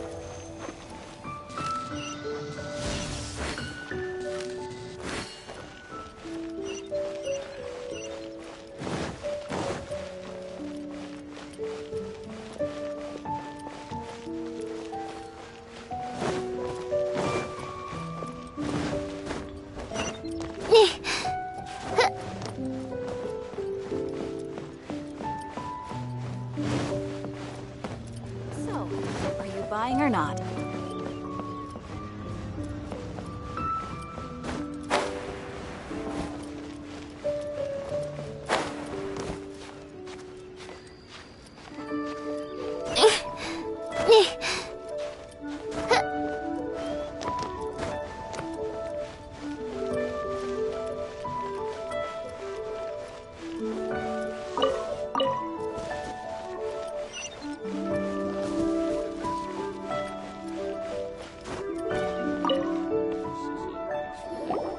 Ah, you've returned. How did it go? Were you able to find the Smaragdus Jadeite? Good, good. Then we have all the materials we need. Well, if we're all set, Granny, I'll get going now. Got a ton of clients waiting for me back at the office. Oh, you. All right, then. Go see to your business. Granny should be able to handle the rest. I'm off then. Bye! Oh yes, Traveler. Make sure you don't lose the business card I gave you. I've been looking into the laws of other nations as well. If you should ever bump into any trouble with the law, come find me directly. Regulars get discounts too. Come now, child. Are you leaving or are you not? If you have no wish to leave, perhaps you'd like to help me clean my teapot, hmm? I'm leaving! I'm leaving! That child. Goodness knows where she learned to be so rambunctious. Her father was hardly so riotous or fond of talking nonsense back in the day when he's... Indeed she is. Liyue has changed, and the Adepti must also learn to change. Yanfei might be overly garrulous, but she is also the most intimately acquainted with the city among us all. Liyue is not the same place I once knew. All right, then. Let us... Oh, Paimon's so excited! How is it made? It is but a single teapot. It shan't take long at all. Just wait here for a moment.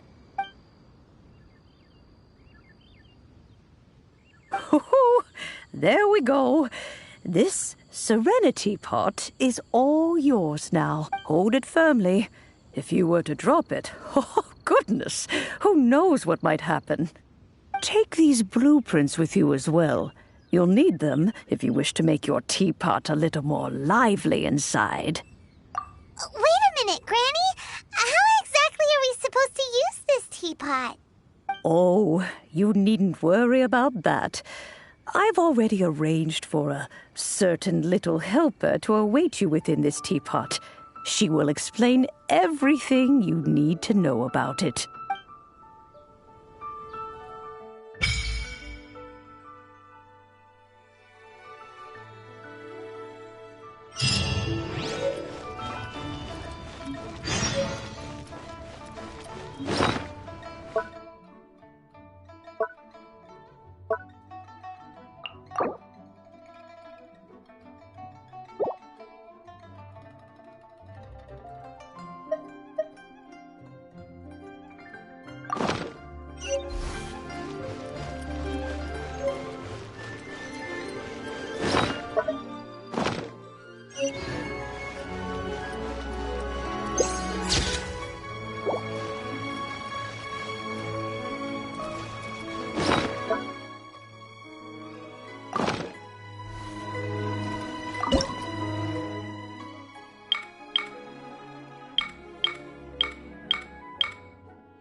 Wow!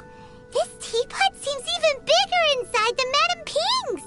There's even a great big house in the middle, too! Huh.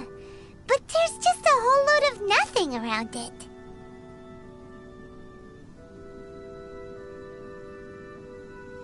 Paimon can't do that! Still, why? Oh, wait a second.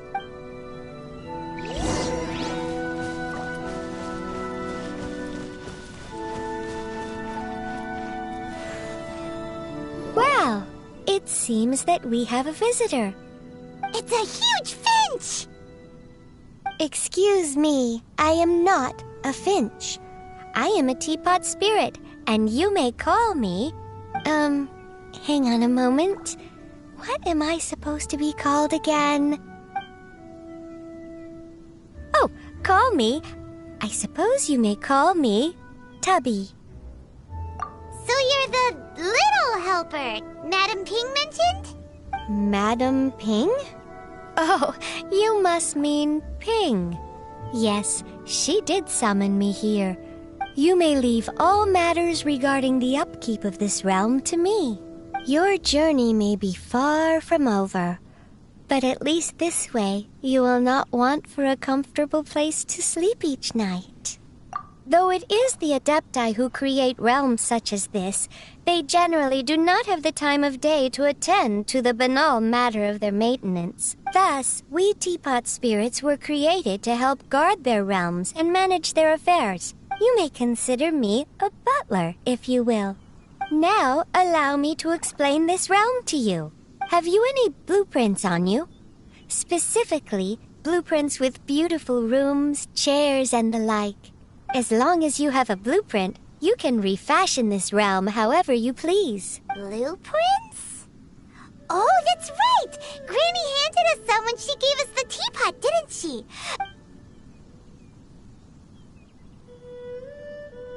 Yes, these are the blueprints I'm talking about. Go on, open them up. Just commit the image of the objects to memory and prepare the necessary materials. Then simply release the thought from your mind and the object in the blueprint shall appear within this teapot. Wow! Is that all it takes? Then we could build a whole city inside, couldn't we? I doubt it. A golden-eyed adeptus explained this to me at some point in the past. He said that even though subspace creation is a product of adeptal power, even that has its limits. This world is not a true one, after all. It provides merely a moment of brief respite from the mortal realm, not a means of escaping it entirely. A golden-eyed adeptus? Paimon wonders who could that be? I hardly remember myself. What's more, I have never seen that adeptus again since. Well, let's not dwell on that. Have a look around. Best you get accustomed to this realm. If there's anything you would like...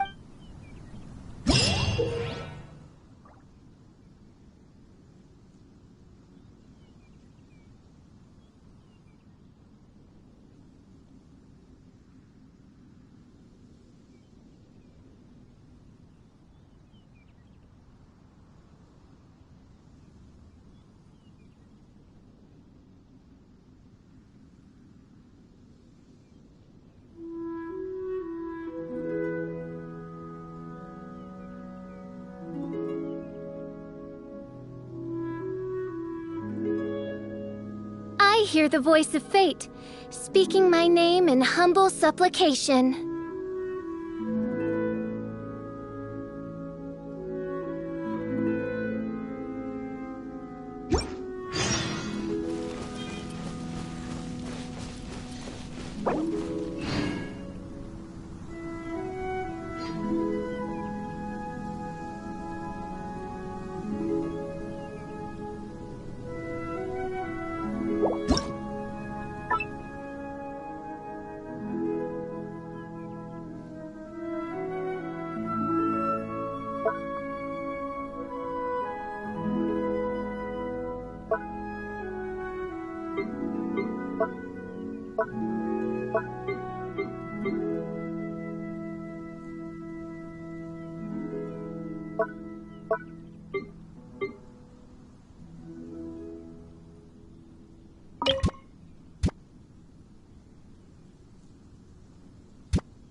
You're not used to the place at the moment, but once you've materialized enough rooms and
If you ever have any questions...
It is you, the wayfarer of a world beyond whose fate crosses mine own. Dost thou wish to present any tidings to the prinzessin before thee? I behold the magnificent vistas of 3,000. Feebly does the expanse that appears before me endeavor to capture my attention. For a mortal domicile, this place is but a grain of sand in the shadow of my Immenachreich. But, mein Fräulein, you previously said that you wished to stay here for a while. That was but...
do worry about the well-being of my retinue during my impromptu absence. I'm sure the good people of the Adventurers Guild are absolutely fine, mein Fräulein.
Traveler, please, over here. It has been a while since you joined the Adventurers Guild. Are your adventures going smoothly? Is that so? Apart from Europe, another person to count on is always good after all. Yep, and it's even harder to get a guide as good as Paimon. Ah, yes. I do have some... Let me consult our records. Ah, there it is. There's been a... Wand. Wait! Do you mean... Does that stranger's face look anything like his? Like the honorary knights? No, they couldn't look more different. This stranger is a very tall man, and even has an eye patch.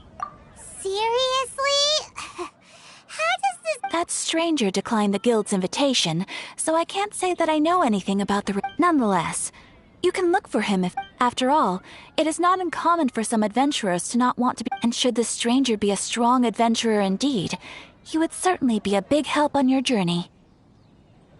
Please don't talk down on yourself like that. Your deeds are the stuff of song for all the bards in the city, even... Well, as to further news about him, you may want to ask Mr. Lawrence. He stands guard at the city gate.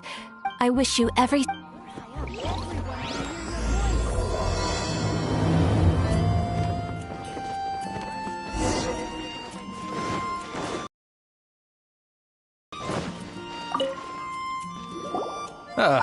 Honorary knight.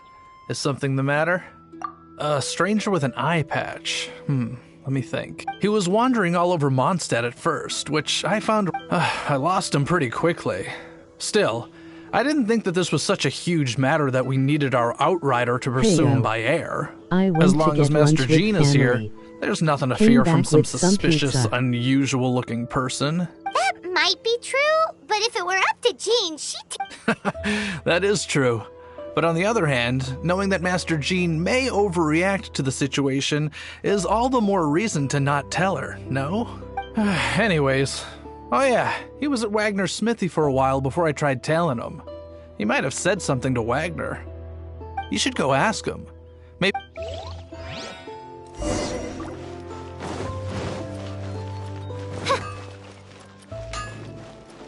No wonder you're high up. Everyone can hear your voice. What? You need something? Here, I remember him. He showed up a few days ago asking to buy a bunch of forging materials. Can't say I've heard of any of the materials he mentioned, though. He then had a look at the weapons in my shop before leaving.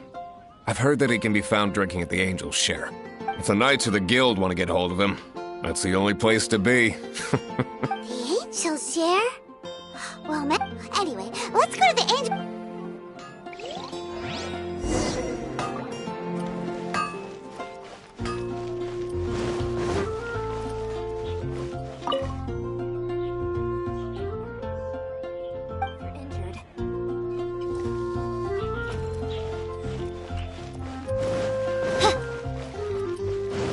By royal decree, I summon thee!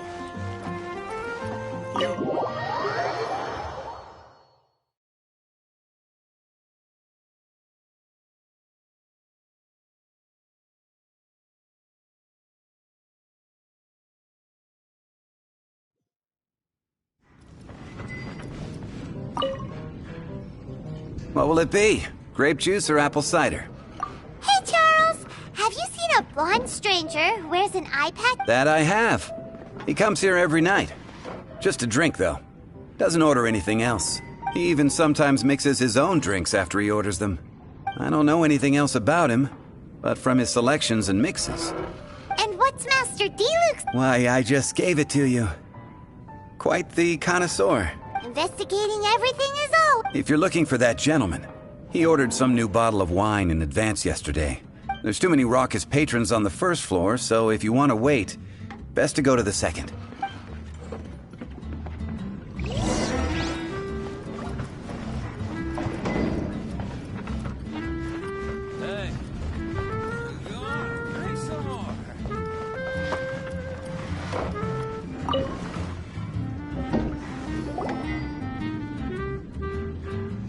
Ah, welcome, sir.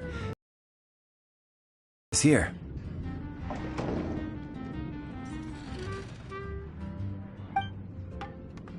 He's really here? Let's go downstairs and have a look.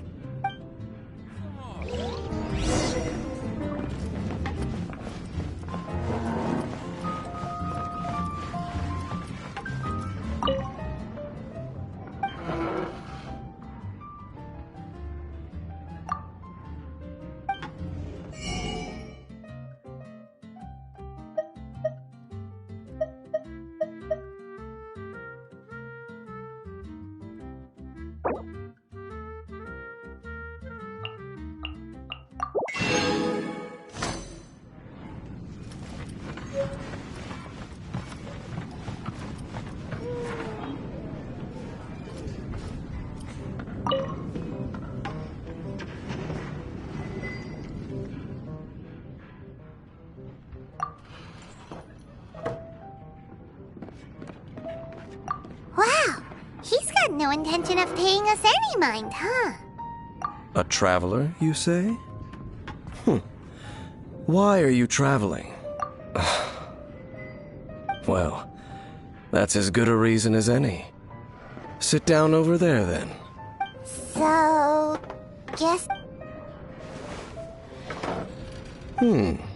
That little one beside you. That's not true, and you know it! It's indeed a good thing to have someone accompany you on your travels. My name's Dainsleif. I suppose you have some business with me? Sure. He was so cold just a moment before. Paimon's got a bad feeling about this. But I will require advance payment. 500 mora, and 3 answered questions. The 500 is a one-time fee, and we'll settle the questions in a moment. That's it. Well, now Paimon's got a really bad feeling. That kind of compensation can't be right. Ah, thank you. Now, as for my questions, I'd like you to answer them here and now. The answer to a question says nothing about right and wrong. I only wish to know what your choices are. You need only answer. Question 1.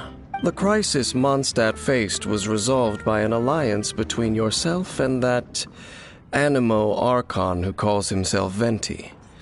Who, in your view, was the key to ending that crisis? I know everything that I should. Well, answer the question. Is that your answer? I see. Question number 2. Rex Lapis, who has defended Liyue Harbor for millennia on end, used his gnosis to lay down a contract to end all contracts, of which the stipulations are still unknown. Who do you think will defend Liyue Harbor in the future, now that they've lost their deity? So that's your answer? I see. Now for my final question. This world has people who gained visions, and those who did not. Which of the two do you think hold more importance in the eyes of the gods? So, this is your answer then? I understand. It seems that you're different from her. I'll take that 500 mora. And now I also understand your views on this world. As we agreed, you may now commission me. That said, I only take commissions related to the Abyss Order. Like you, I am currently on a journey. You intend to find your sibling, while I wish to oppose the Abyss. Ugh.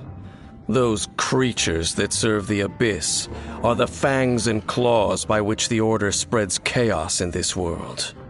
I have come to Mondstadt this time while on the trail of an Abyss Herald. An Abyss Herald? An even more twisted abyssal being, one that commands the Abyss Mages.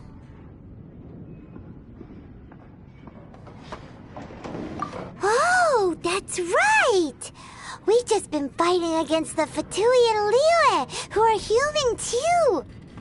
We haven't encountered the non-human Abyss Order at all!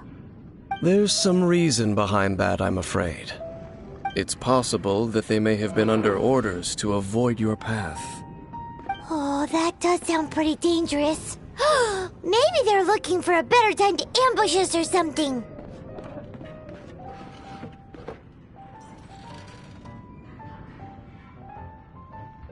Uh-huh! We're super duper strong! Nice. That manner, it's just like hers.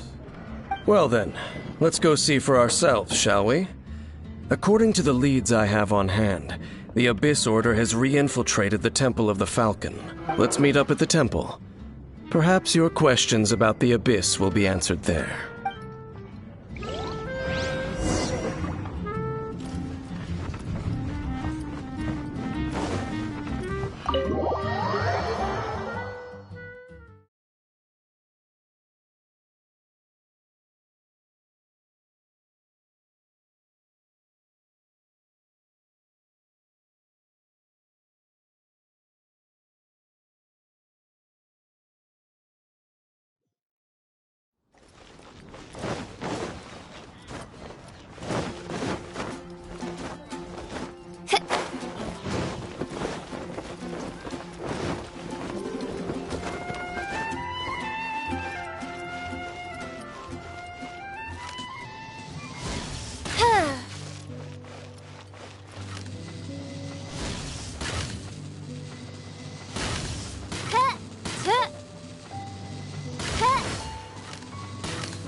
This abandoned temple does bear some marks of the abyss, the falcon of the west.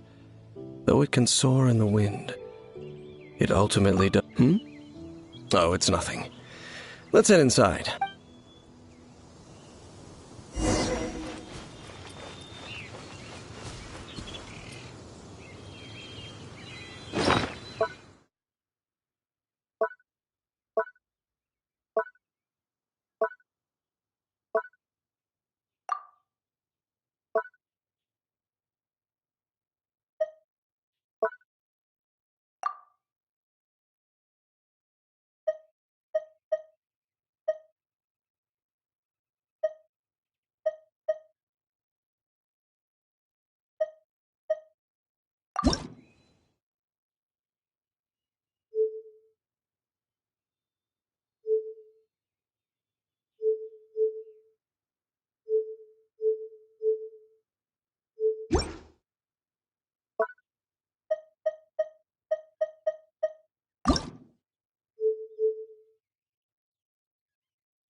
I got that thing in 8 minutes.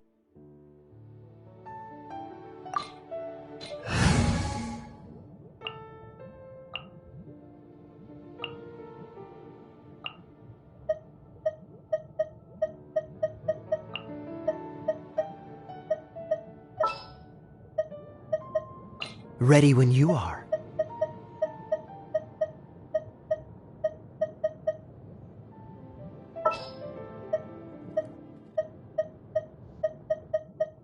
Behold, the Prinzessin der Verurteilung.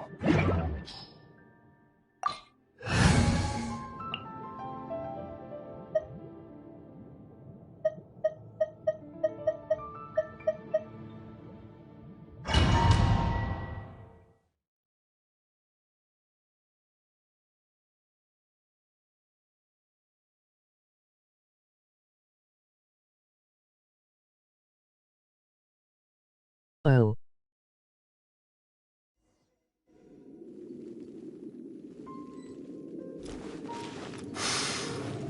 The scent of the abyss is getting stronger. It's not far now. Paimon wonders what the Abyss Heralds look like. Do they look something like the Abyss Mages? Let's head further in first. If we do see that creature, that'll spare me the explanation either way.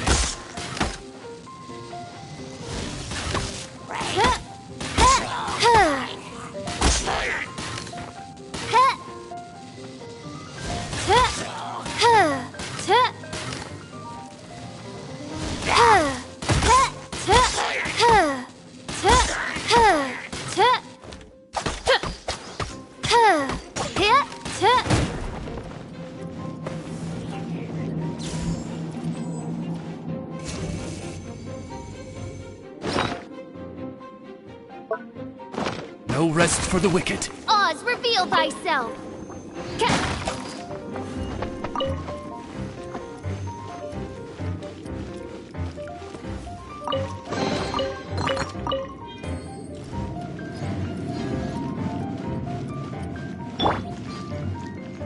Time to act.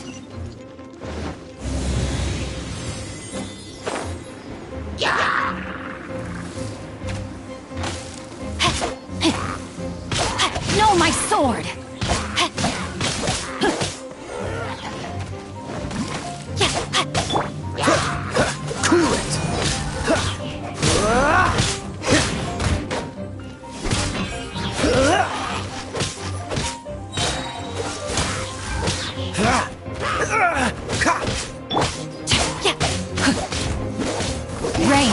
outlines your fate.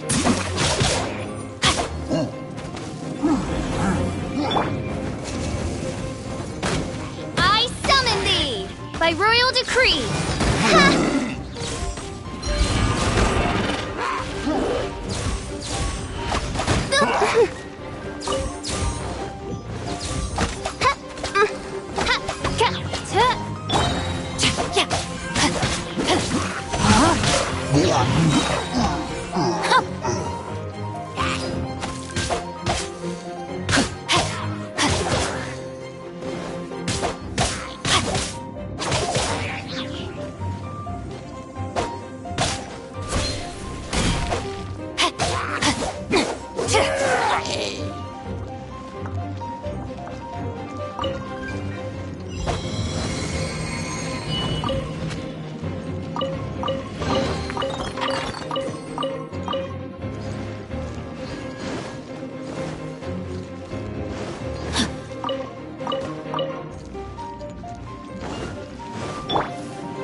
As you wish, mein Fräulein.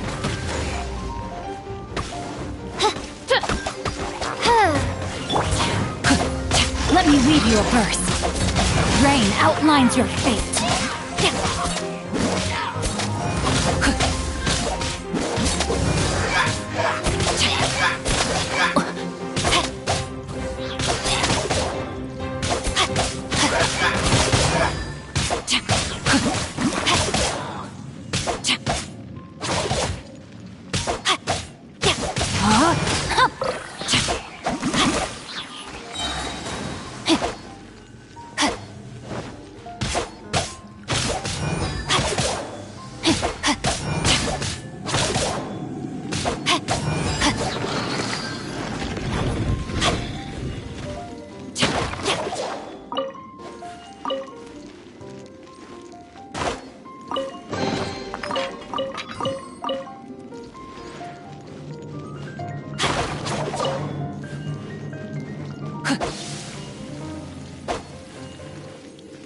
Time to act.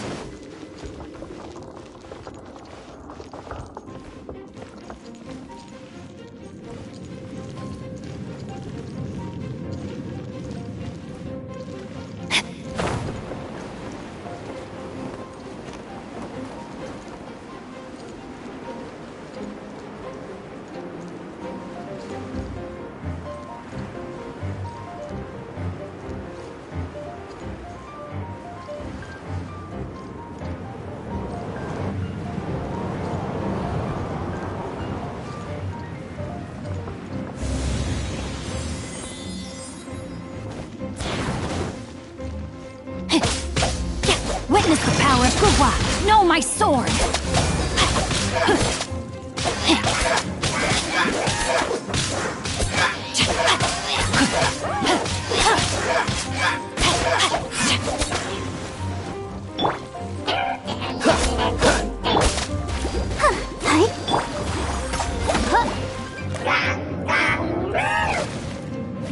Oz, reveal thyself!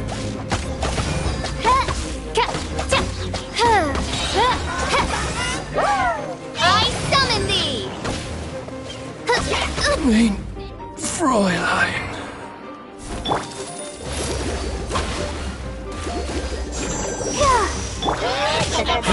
Freeze!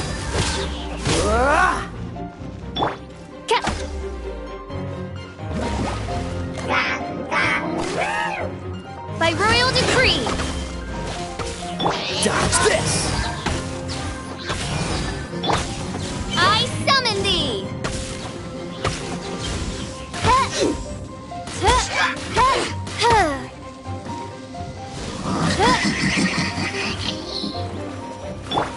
Cool it!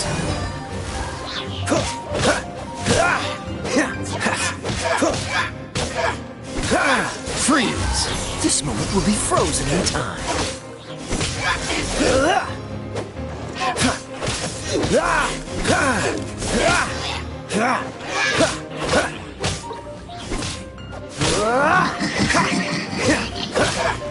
Cool it!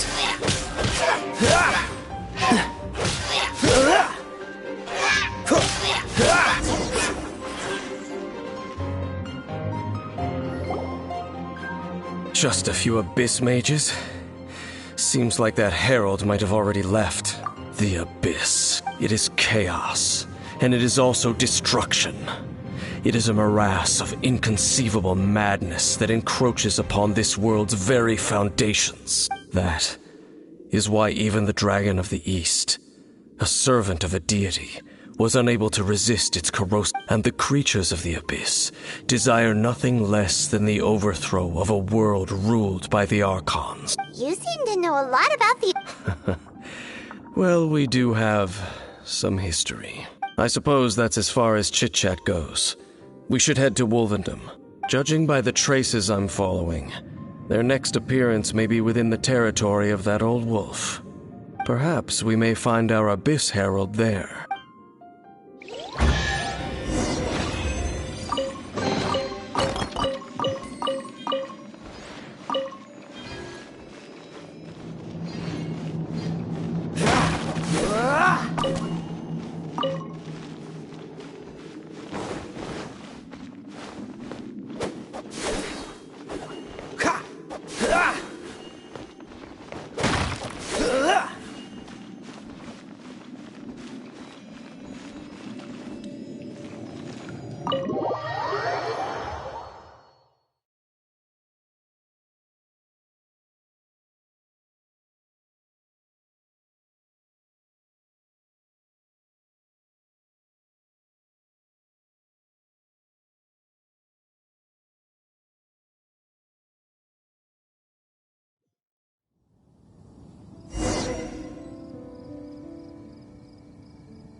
Nice and spicy.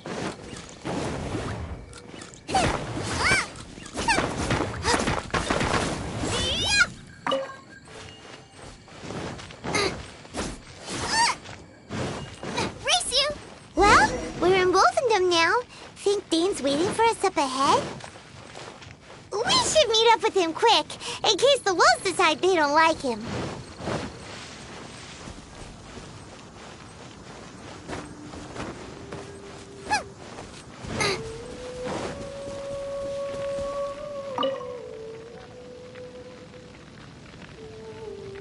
Lord of Wolvendom, great Wolf King of the North, sharp of fang and keen of claw, and yet dwelling here only. No, nor does it know me. I only know these things because a previous traveling companion of mine once wanted to hear its story. All right, let's go see if that Abyss Herald has stopped by here. because of these strange... Indeed. See that? Knowing what I do of the Order's habits, they've probably left similar marks behind elsewhere. Let's have a look nearby.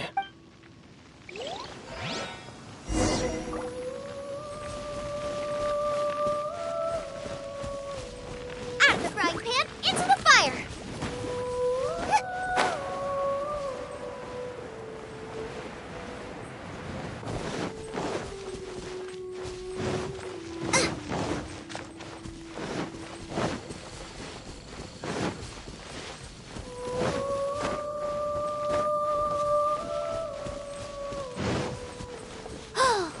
Do you think that those monsters by the bonfire are under the Abyss Order's control?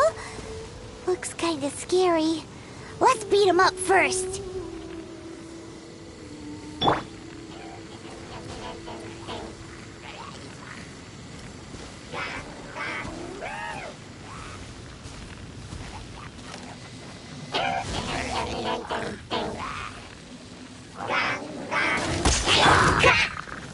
Rain outlines your fate. Rain cutter.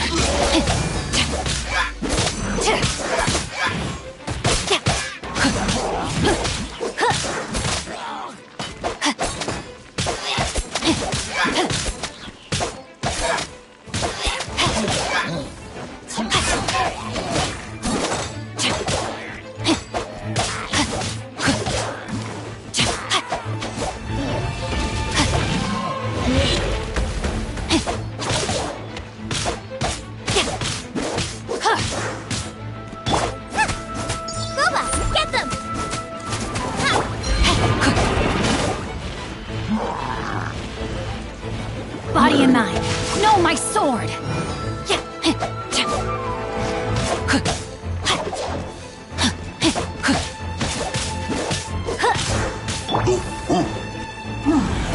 Race you!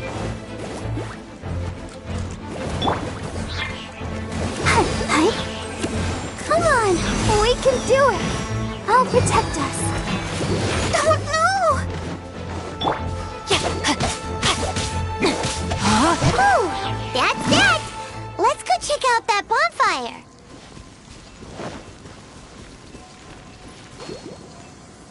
Looks like this bonfire's also got something to do with the Abyss.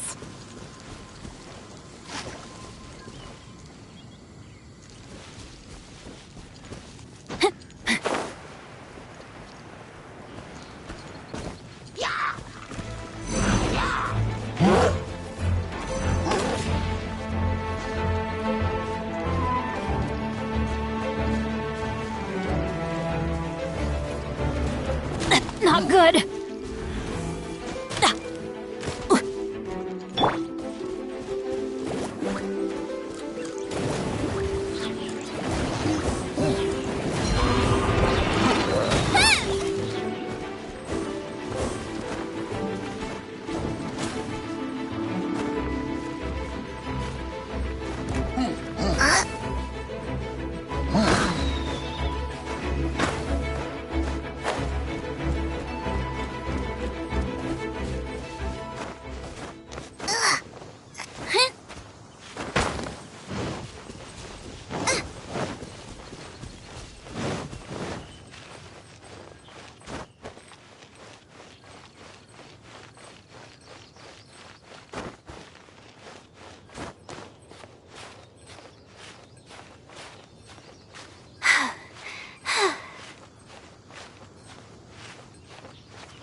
Another one of those bonfire spells!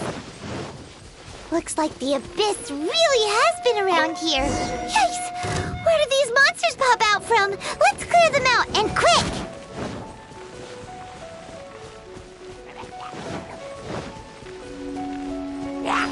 Nice and spicy!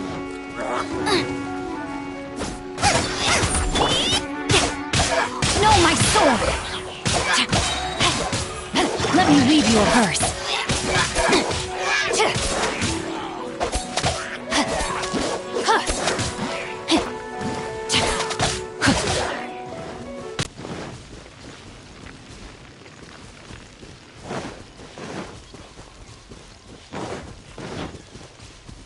Body and mind.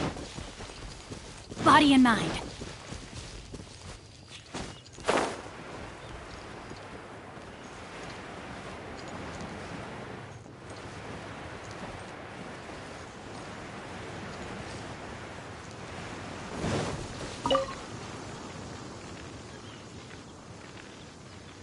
Have you finished searching?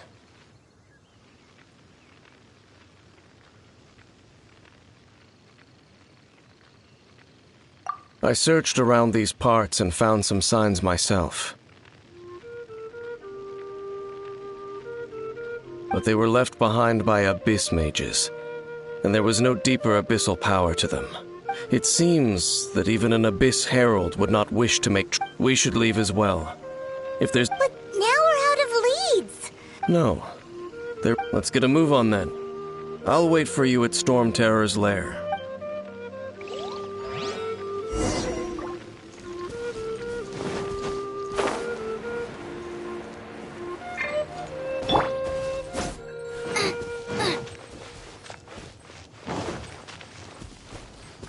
Get them!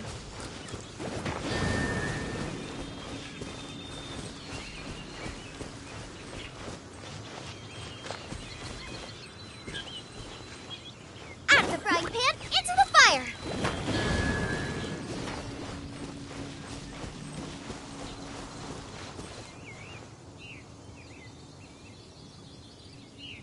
Nice and spicy!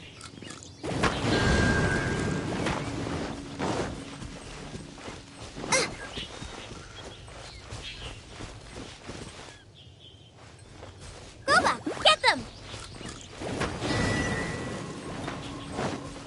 Race you!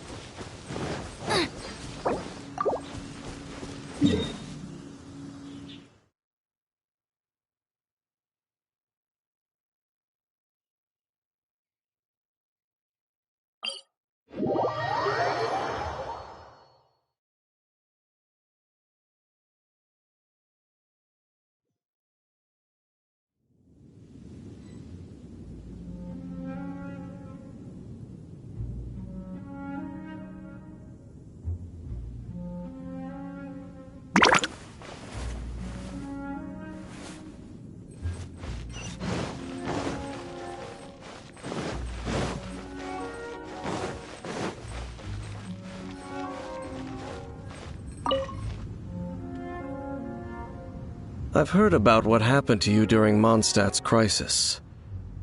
But I suppose that this place is more lair than Storm Terror at this point. In fact, if my memory serves, this ruin... The first time I laid eyes upon the ruins of old Mondstadt, the Dragon of the East had yet to... Huh? But Paimon remembers that Dvalin first got in trouble. Don't think too much about it. Do you remember the light actuators that once sealed this ruin? If the Abyss Order is interested in this location, then they will not neglect those mechanisms. Let's go see what the situation is at those light actuators.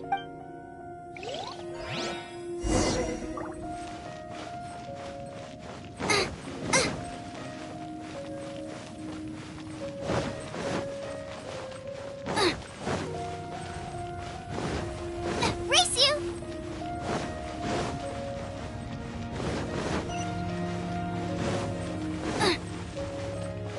Race you!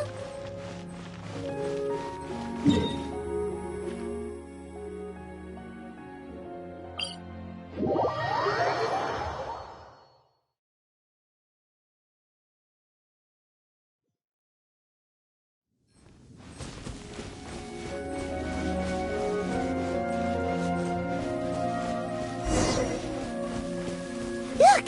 There are lots of monsters gathered over there.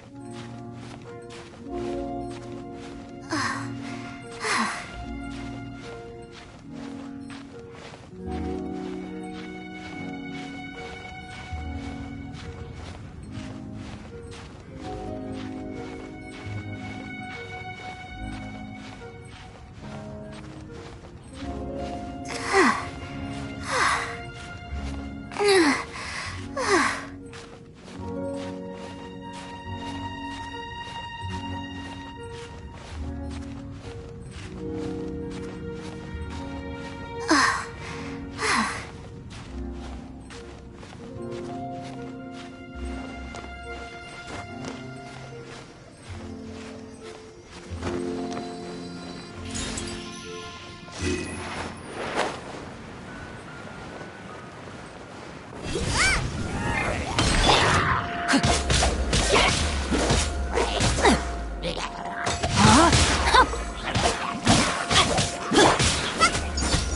toast! Wings of darkness! Come, sever night from day!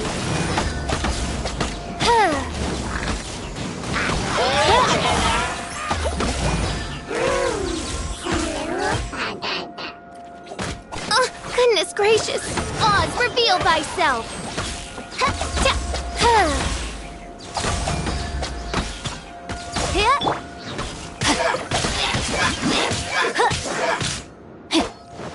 Rain outlines your fate.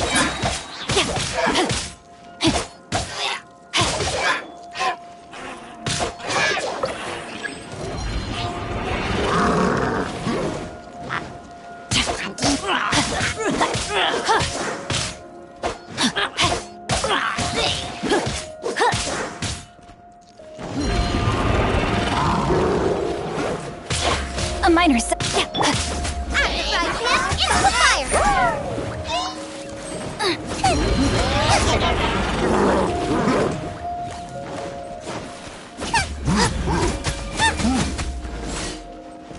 Nice and spicy.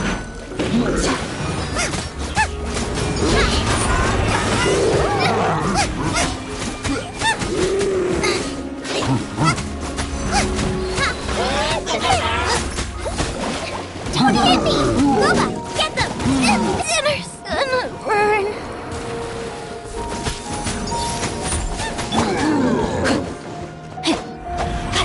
Rain cutter.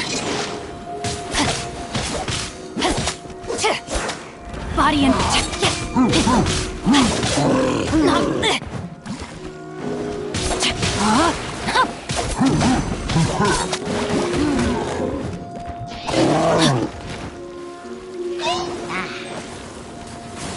time to act. Let the show begin.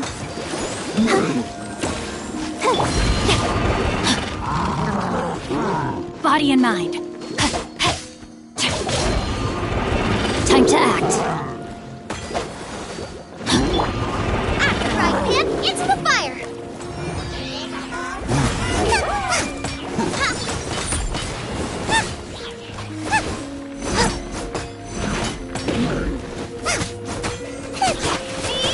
Booba, get them!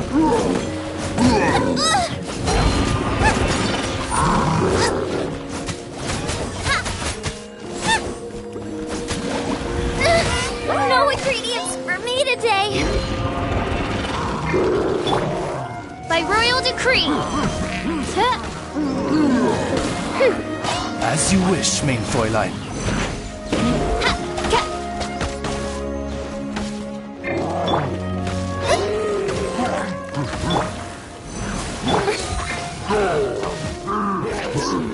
Let's dance.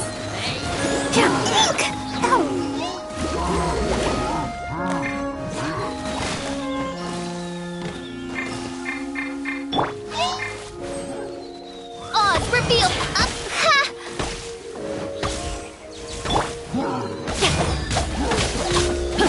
I let my guard down. No, my sword! Let me weave you a verse.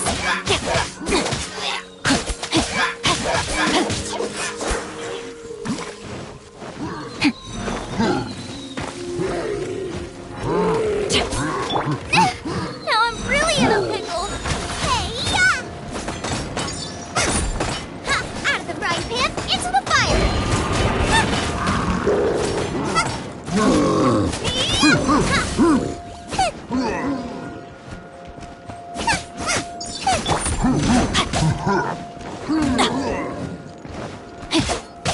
Rain outlines your fate.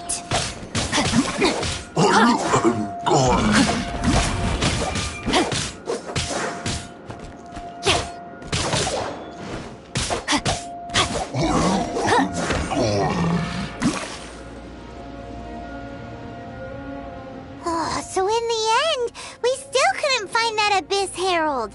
I wouldn't call not having to gaze upon such a creature a shame exactly. Still, I do believe that you will come across one eventually.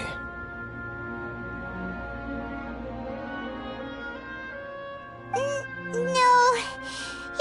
But if it's a really powerful monster, it would be best to go around it. How good it would be if all perils one encounters in their journeys could simply be solved by going around them. Once upon a time, yes. I simply have experience from adventuring together with that traveling companion. You know, Dane, you keep talking about that person this and that person that. Where are they now, anyway? She no longer travels. I'm afraid that traveling can be too exhausting at times. Oh, is that how it is? Well, why are you traveling alone then? I still have some things left unfinished. Once they are done, I too will return home to rest. Yep, and it's good to have a home to come back to, isn't it? We camp out a lot when we travel. Hey, once you find your sibling, we should find a place to stay too, shouldn't we? Mondstadt's Fisherman's Toast is pretty tasty, but Liu's Wanmin restaurant is great too. Either way, we should settle down in a place where there's good food. Home. Well, it won't be too late to think about where you stay once your journey reaches its end. While you're still traveling, you should...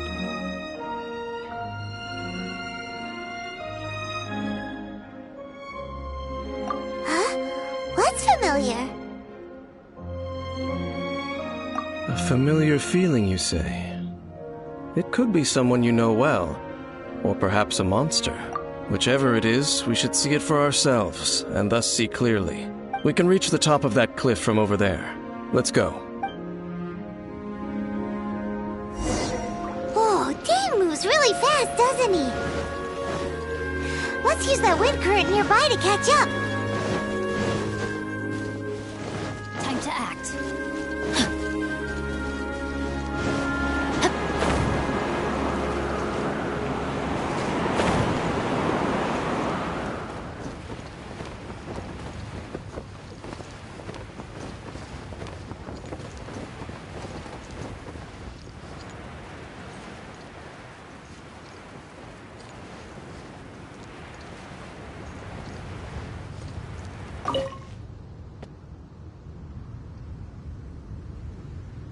Can you still sense that familiar feeling that you spoke of earlier? But it doesn't feel like there's anything around here. Indeed. There doesn't seem to be anything strange about this place. It doesn't look any different from the last time I was here. My traveling companion brought me here on our previous journey. So, Dane? Me? I merely followed my traveling companion around. Huh? A ruin guard's footprint. A ruin guard was wandering around here? No peace to be found, even for a single dandelion.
body and mind.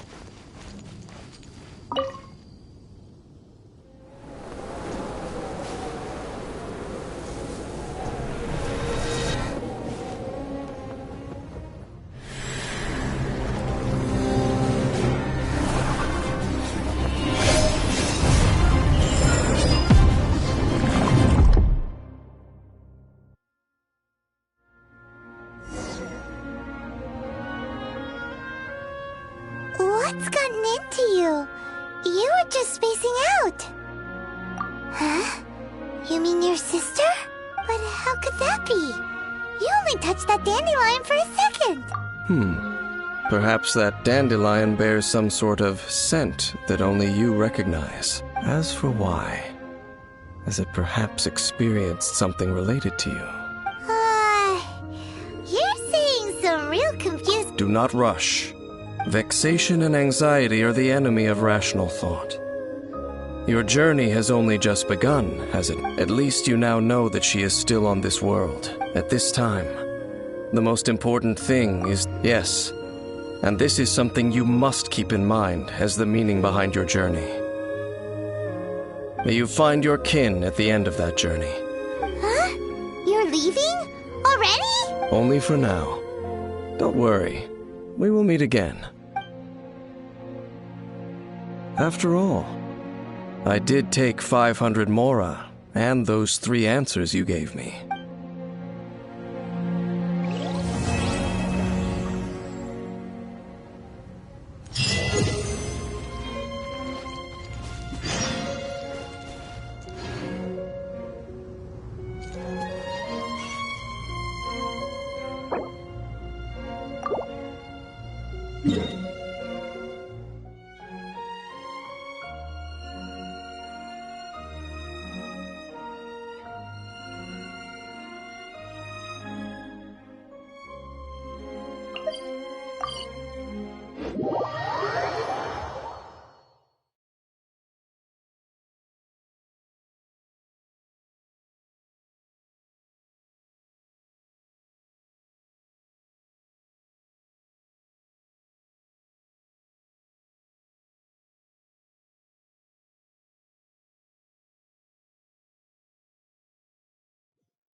I never embark on a journey without a good book to accompany me.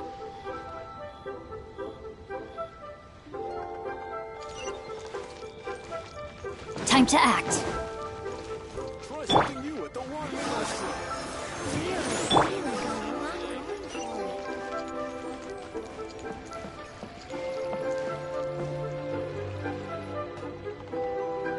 Oh, yes! Yes!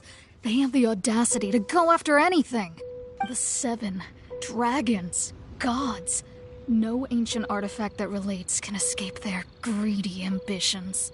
Still, this time is different.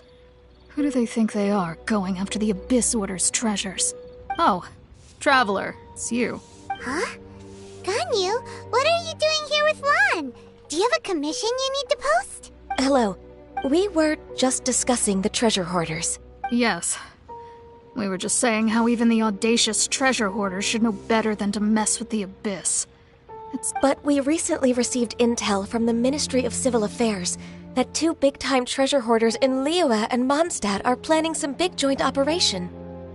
2 big-time treasure hoarders? Yes. They're known as Big Sis of the South and Raptor. Oh, Raptor! Paimon remembers he tried to run away from Amber in Mondstadt.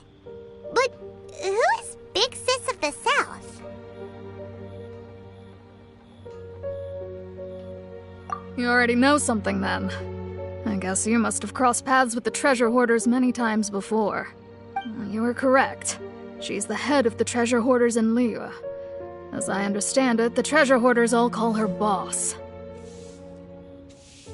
Some say that the god of thieves even bestowed a gift upon her for her exploits, making her Big Sis of the gods. But that's probably just a wild rumor. Anyway, The treasure hoarders discovered some previously unexplored ruins that the Abyss Order has been secretly guarding in the shadows. Despite how dangerous that makes it, all the treasure hoarders can think about is what kinds of treasure could be inside. They have already devised a plan. They will send out a decoy to divert the Abyss Order's forces away from the ruins, then send an expert thief inside to steal the treasure. To this end, Big Sis and Raptor have reportedly recruited a certain Grand Thief from Fontaine. Grand Thief? Oh, indeed. He is an extraordinary individual. The Grand Thief is highly respected in the treasure hoarders, in the same way that we adventurers look up to great adventurers. Ah, so you're familiar with the author of the Tevat Travel Guide, then? Correct. The Grand Thief is someone... So, despite being relative big-timers in Liyue and Mondstadt, Big Sis and Raptor had to put in a lot of work to convince a thief of his status to come and personally oversee this operation.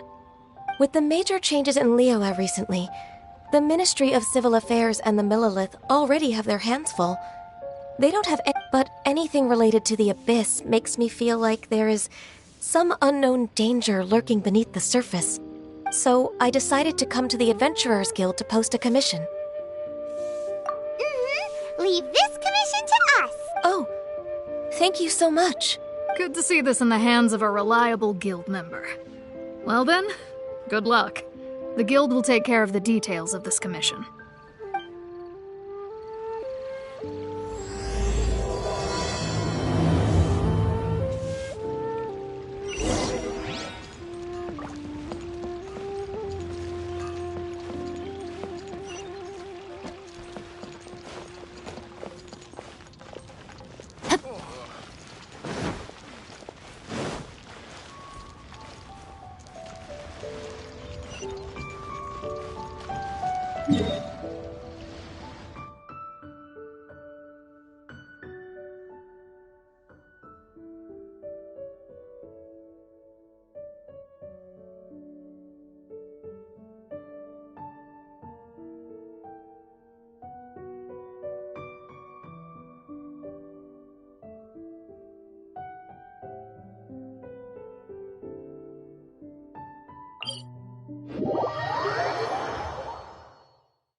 It has been finished and holy crap, I was wrong about Call of Duty Vanguard's release. It is coming out this November. Body and mind. I'll protect us.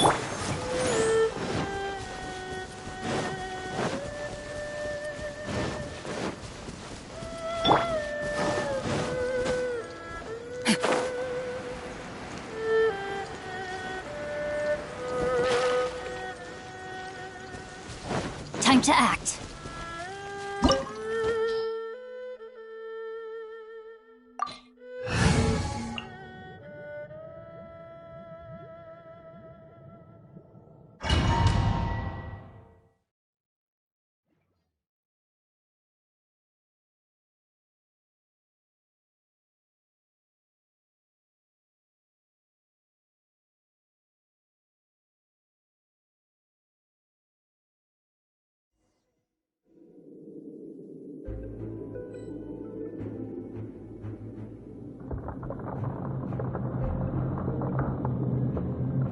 I created another universe and founded paradise. For I, Fischl, and the Prinzessin der Verirrt...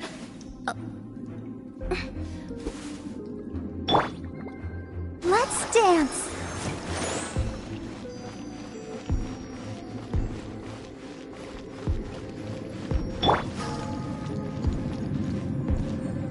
There are signs of treasure hoarder activity here. They must have come to these ruins. Let's go deeper inside. Paimon sure hopes Ganyu's information is reliable. There aren't many guards here. Looks like their plan to draw away the Abyss Order's forces really worked.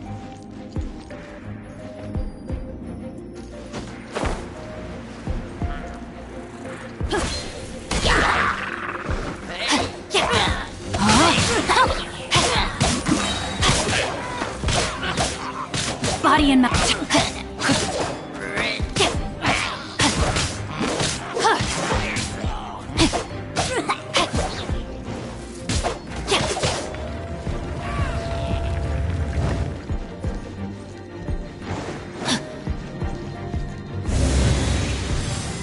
More signs that a treasure hoarder was here. This should be the right direction. But why does it feel stranger and stranger as we make it deeper into these ruins? Be careful now. Paimon's right behind you.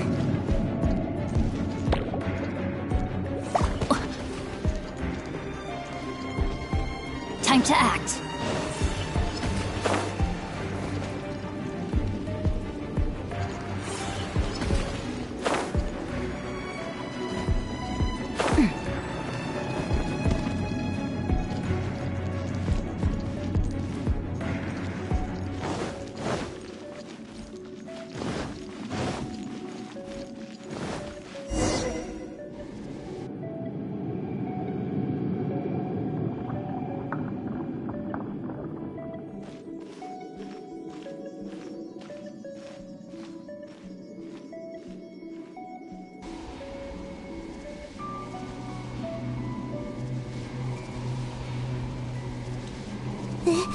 This looks...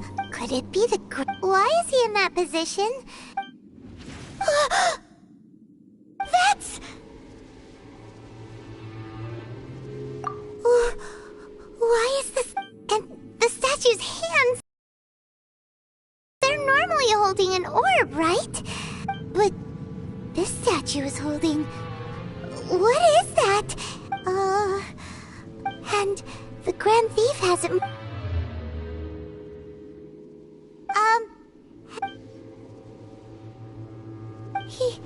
Paimon doesn't feel so good. Let's get... Ah! We can't stay here! Quick, run!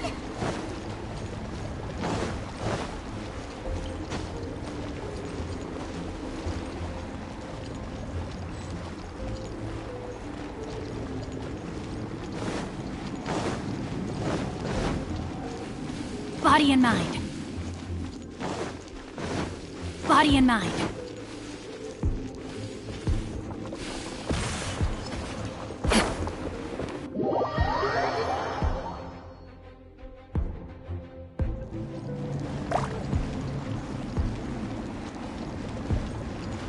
Time to act.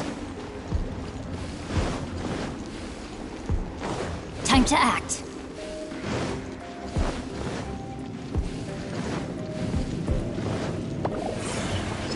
A minor setback.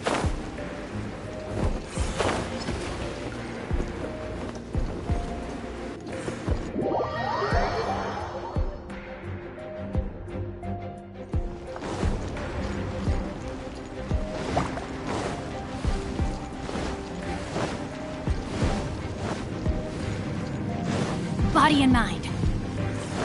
Time to act.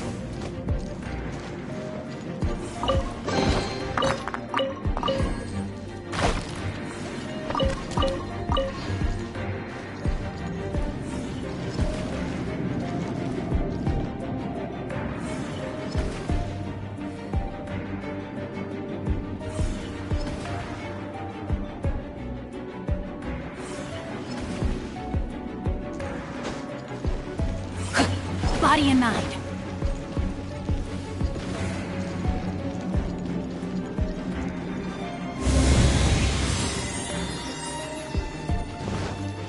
Time to act.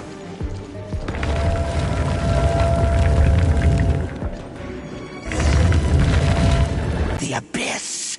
You have come here. You have as a herald. I will mete out your punishment. An Abyss Herald?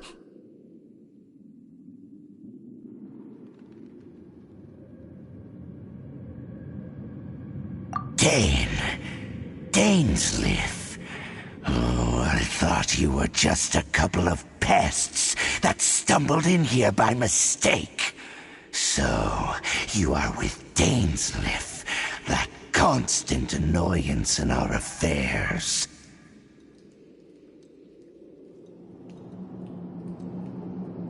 Did he send you here to die? His resistance against the Abyss has gone nowhere for a long time. There is nothing you can do to change the tide. The Abyss is unstoppable. What is this power? I've never seen it before. Careful, please don't get cocky. Time to act. Time to act. Abyssal roar!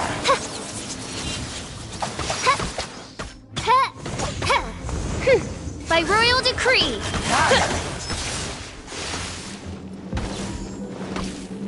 Decimate! Let the show begin. May my final stand be a monument to chivalry.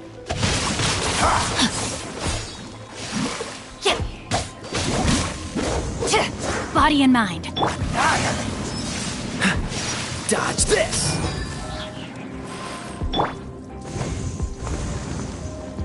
Time to act. Time to act. Rain outlines your fate. Cool it!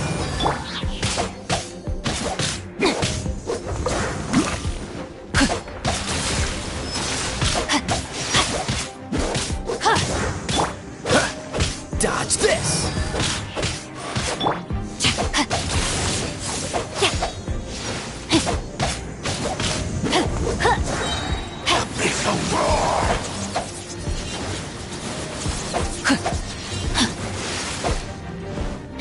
Witness the power of Gugwa!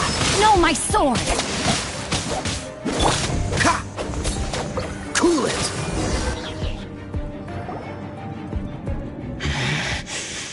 This power, it seems familiar. I see. So it's you. You are the one. In that case, I shall stay here no longer.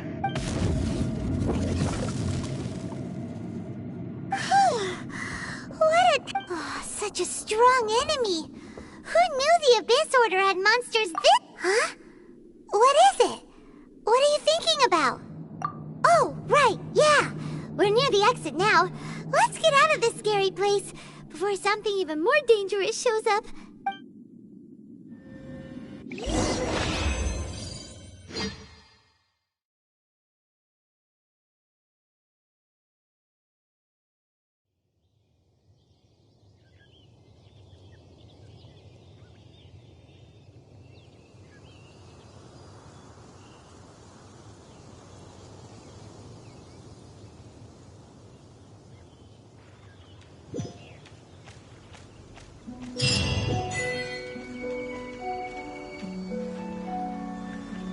So, we meet again.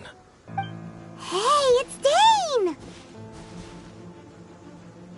Judging by your expression, it seems you Could it be that you encountered an Abyss Herald in those ruins? Huh? How did you know that? I've been on the Abyss Herald's trail. I didn't expect to find you here as well.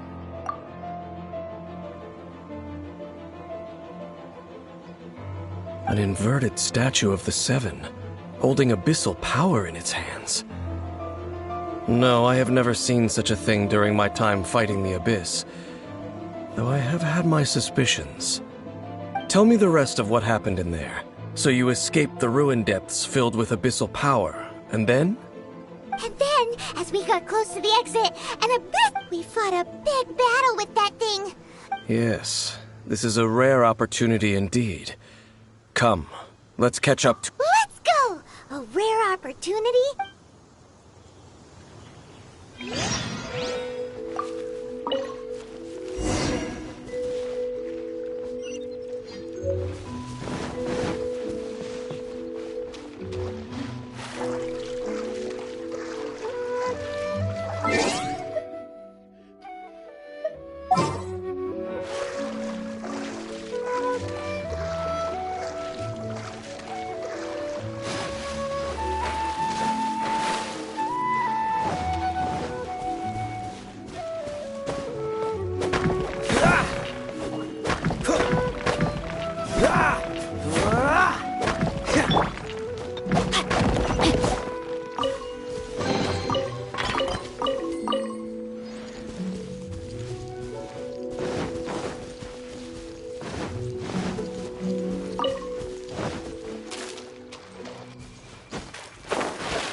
Time to act.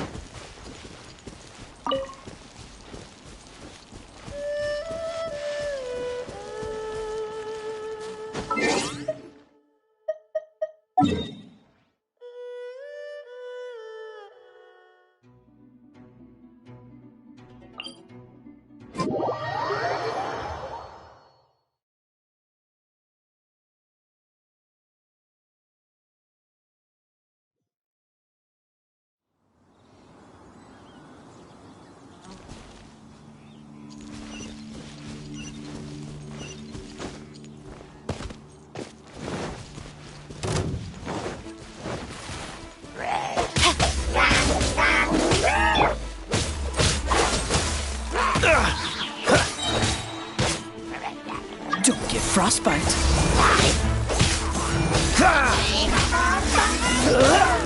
Done. Freeze.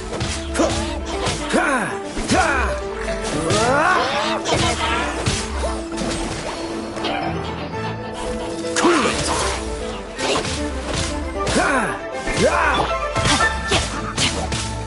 Rain outlines your fate.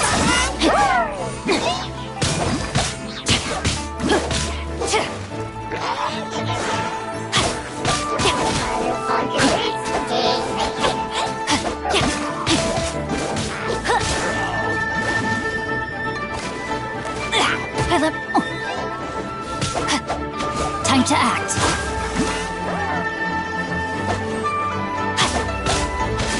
The brightest flames burn fastest. Never night from day. One shall descend once again.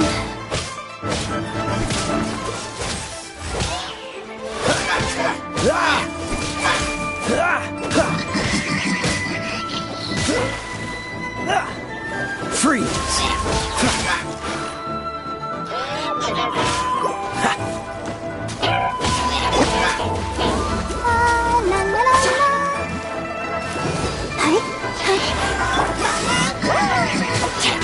No, my sword!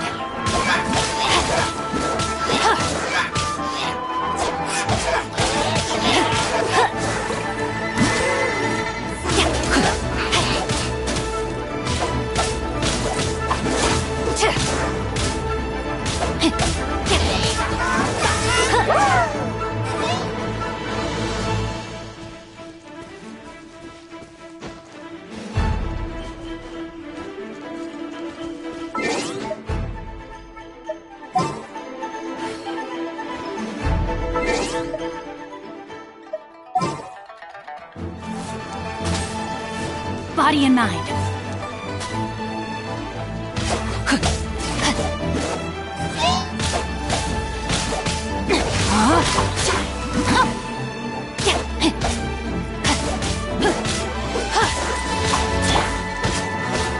This moment will be frozen in time.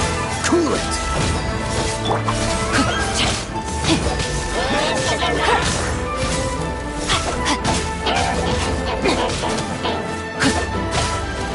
Rain outlines your fate.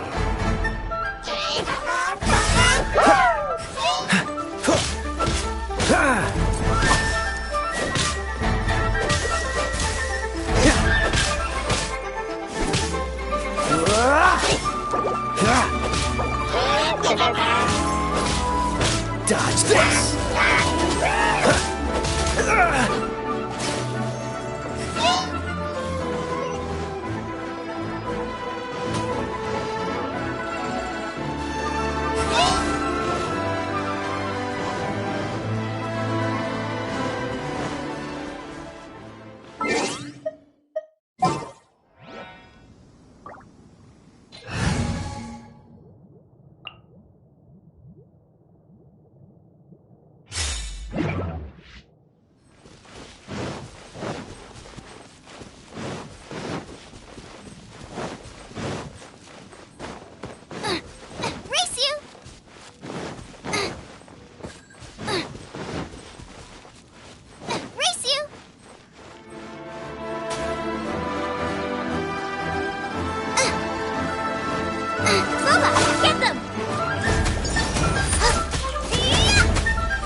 just now? Were they trying to ambush us? No. They were just digging through these abandoned ruin guards looking for something of value.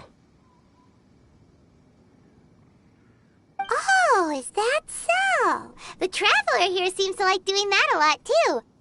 Looking for chaos devices, chaos circuits, you know, that kind of stuff.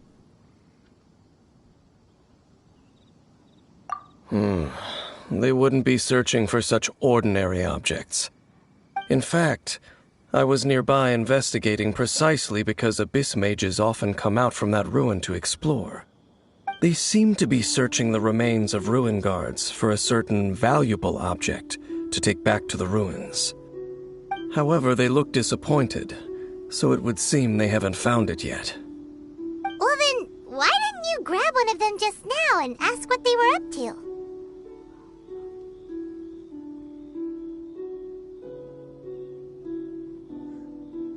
I certainly don't mean to be merciful towards these monsters of the abyss, but I have a feeling that their plan with this object is of major importance to the entire Abyss Order.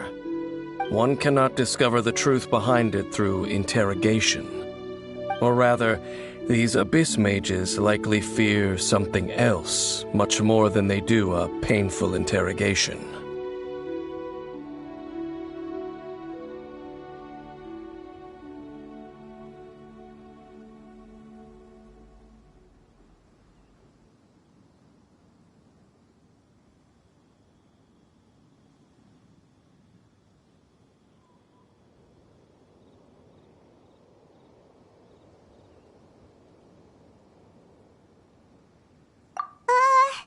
Paimon is getting goosebumps thinking about all this. All right, we shouldn't waste too much time here. Let's continue our search.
Hachi!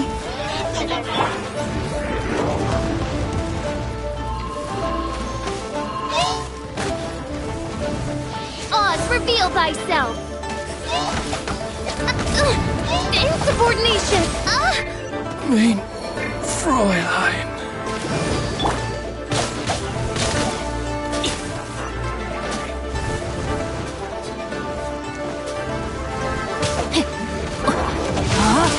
Not good. A minor setback. I have taught you everything I know.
Are you tired?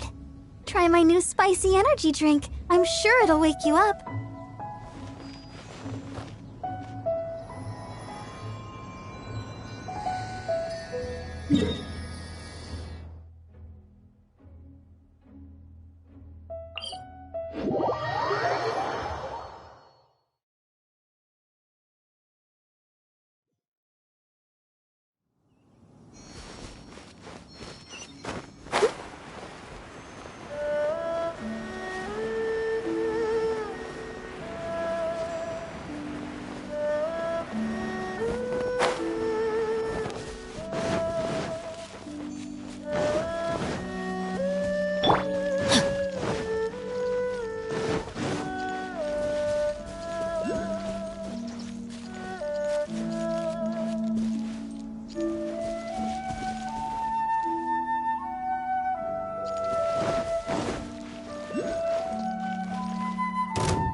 Protect us.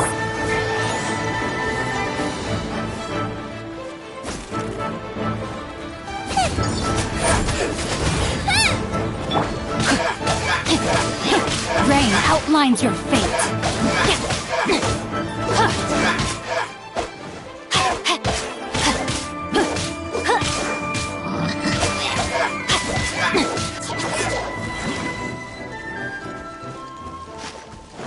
Time to act. Oh crap, I need to charge my phone. Body and mind.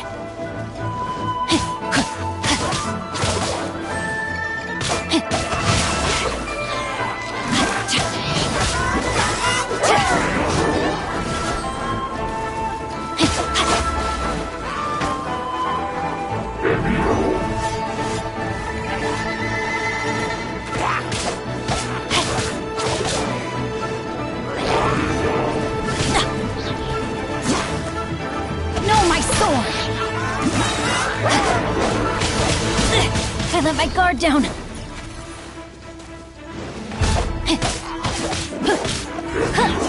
Time to act.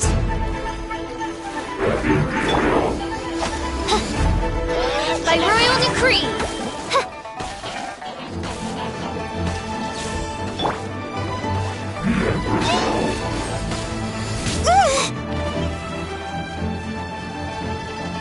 Let's dance.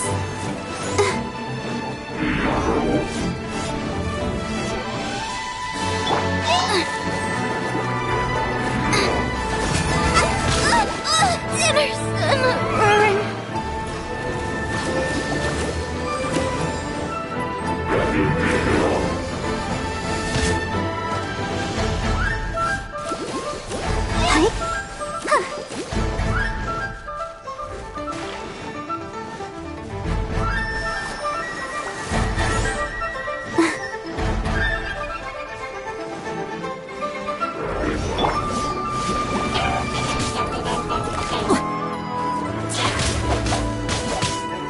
Rain outlines your fate.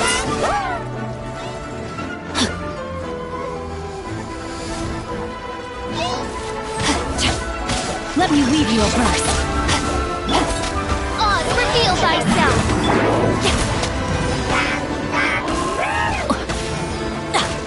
A minor setback.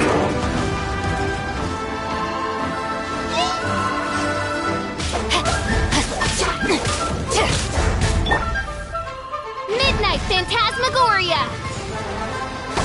I summon thee!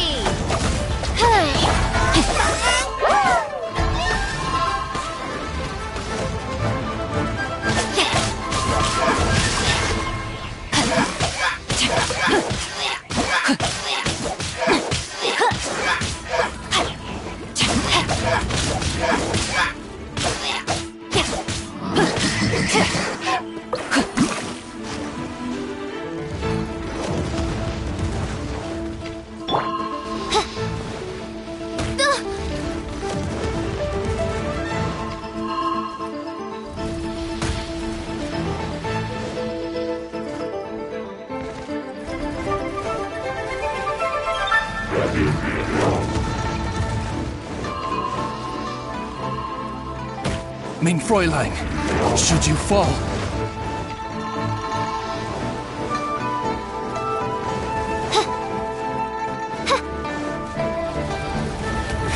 This realm is no home for a princess.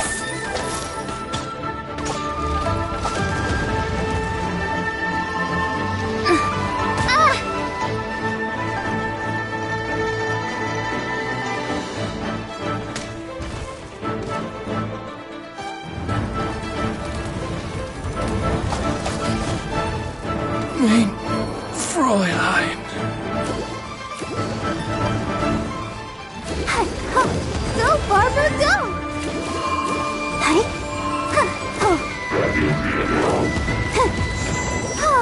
Come on, we can do it!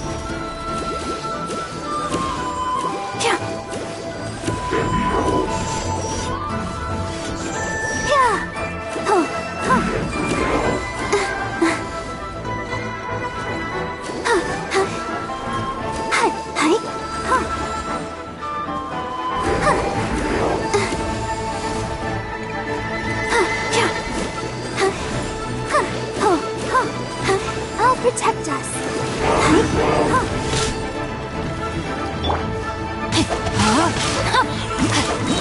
Rain cutter.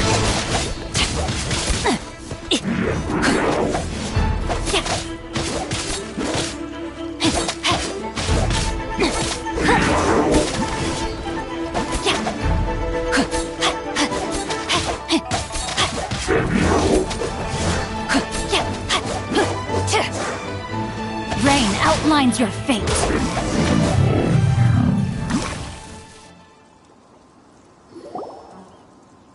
Wow! Besides the Abyss Order, seems wherever we find an Abyss Mage hideout... There are no coincidences in the world. Just like your appearance in that tavern. Time is just waiting for those seeds to sprout. Forget it. Just the connection between means incidental. Rather, they are both branches that have grown out and up from the... Branches? Both originate from an ancient nation that was destroyed 500 years ago. Khaenri'ah. Huh? Really? The Abyss Order and Ruin Guards are left over from... Oh. Speaking of Khaenri'ah, that's... Oh, right. As your guide, Paimon should explain a bit here. A long time ago, the nation of Khaenri'ah was... Huh? You have memories of being there. But that nation was destroyed 500 years ago. Is that so? Well, everyone has their secrets. You did not pry into mine, so I shall not pry into yours. But, if you would like to tell me, I will listen. So, the Khaenri'ah you saw, what was it like?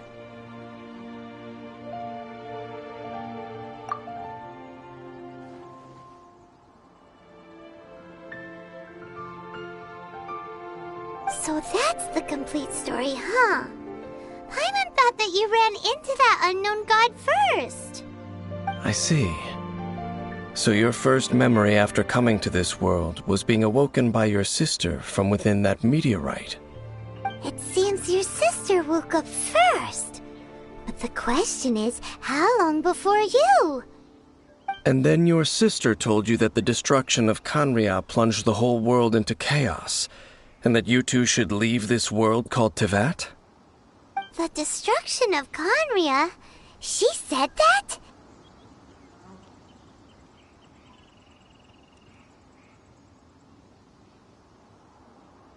That destruction you witnessed, that's history from 500 years ago.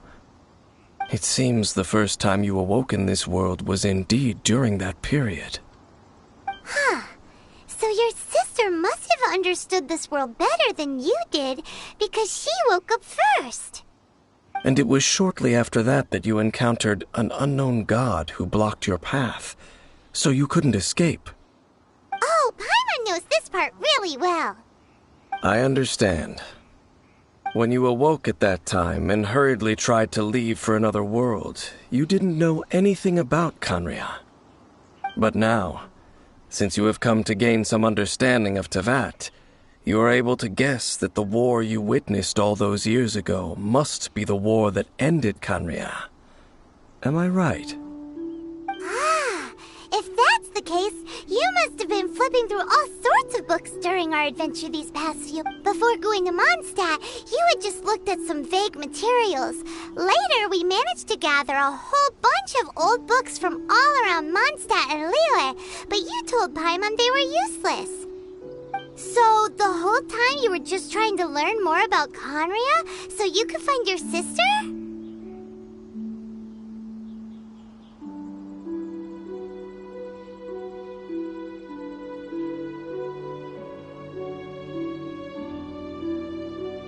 Oh, yeah! You can travel around the 7 nations to find the 7. But where can you go to find... I probably know more about Khaenri'ah. Khaenri'ah was a nation without a god. Not because it had a god that died or abandoned them. It was a powerful nation, built purely by humans. A nation? Later events unfolded just as you remember. You mean that... 500 years ago, the gods descended upon the world. The pride of humankind was uprooted and crushed, like a weed removed from the garden of the gods. How could that be? The history books don't say anything about that. Yes, well, continuing to discuss the past now will only dampen our spirits. Let's keep moving. I will tell you more of what you want to know as we continue our search.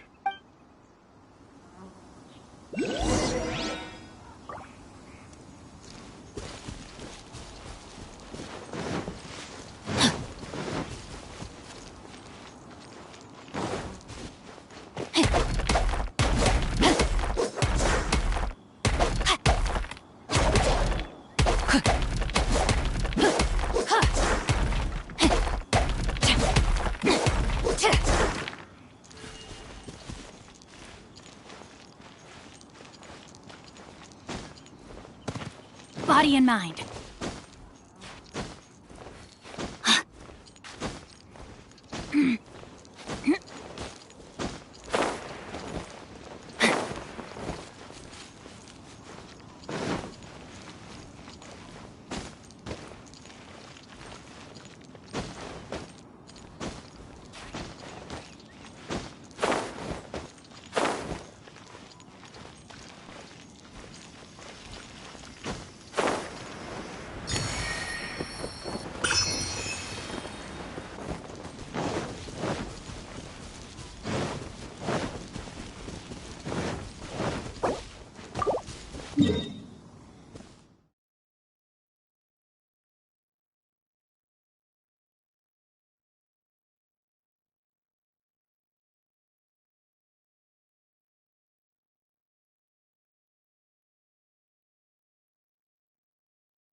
Body and mind.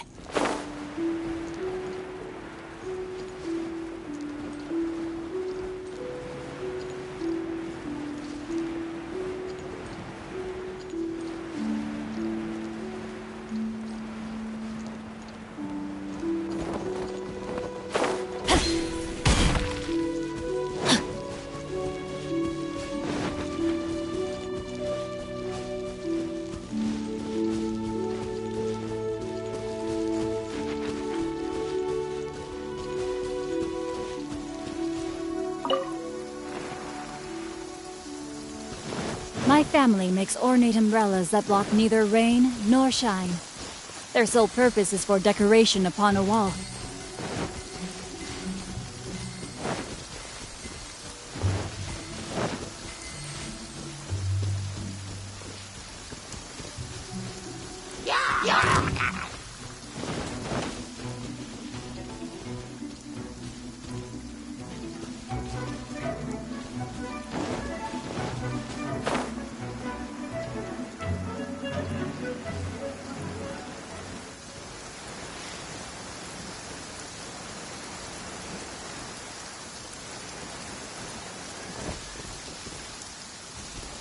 Time to act.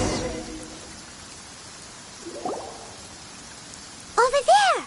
It's more ruin guards and abyss mate. Dane was just saying how they... So, did Khan... No. Ruin Guard is the name modern people have given these machines. No one called... These ruin guards were known as field tillers by the people of Canria. Field tillers? What a strange name. It's not like you think. Field tiller was just a code name. The land is not to be tilled with farming tools, but rather is to be fought for with steel and blood. This is... Fought for with steel and blood? Well, that's an interesting way of... After the destruction of Canria, these masterless field tillers, they wandered aimlessly over the centuries, perhaps resonating with the sorrow of other civilizations lost to time. Well, that sounds so sad. Yeah. Once you understand more, those details won't mean much to you. But no matter their past, all that remains...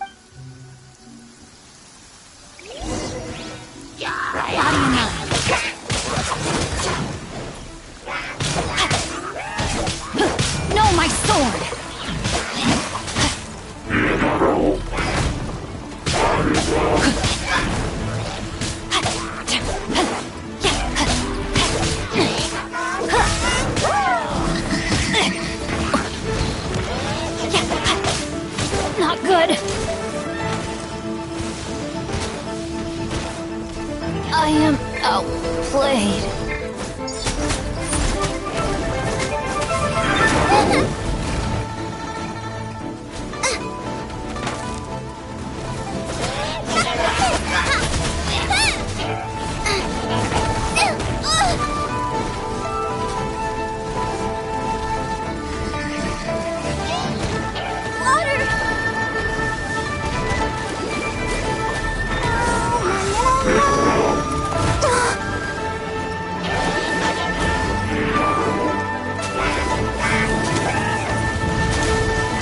Why has everyone stopped singing?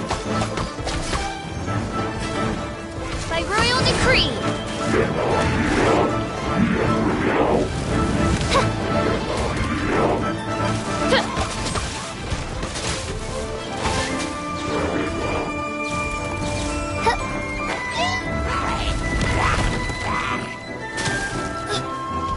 Dost thou wish to witness my true power?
I created another universe and founded paradise. For I, Fischl, am the prin- Zessen der Verirrt-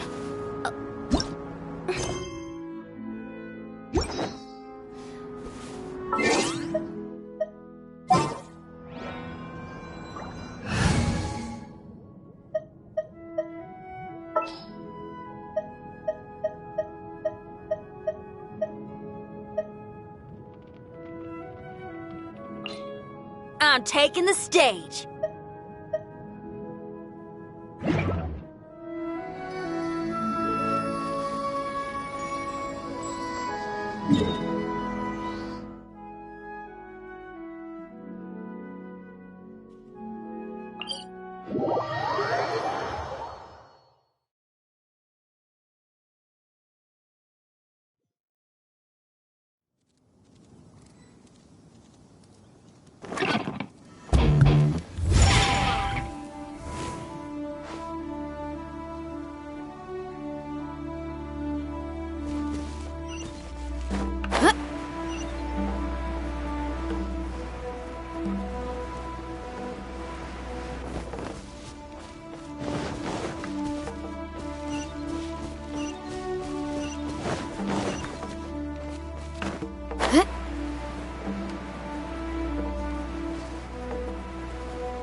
Rain outlines your fate.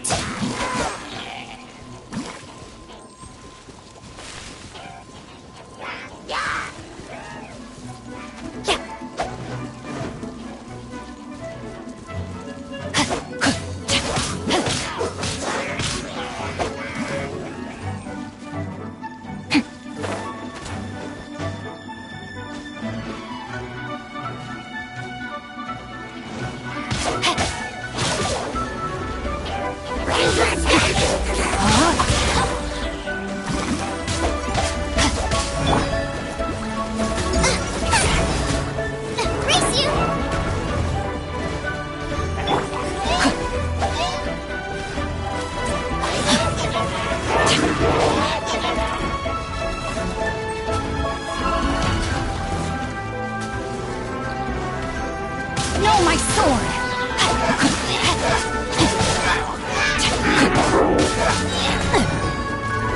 Let me weave you a verse.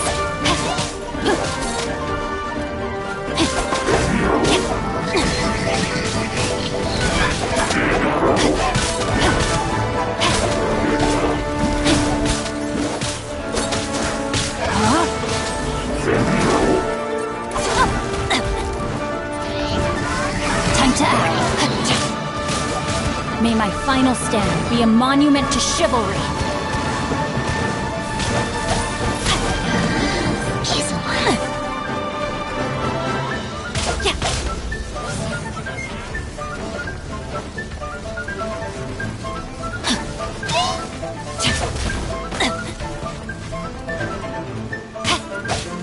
No, my sword!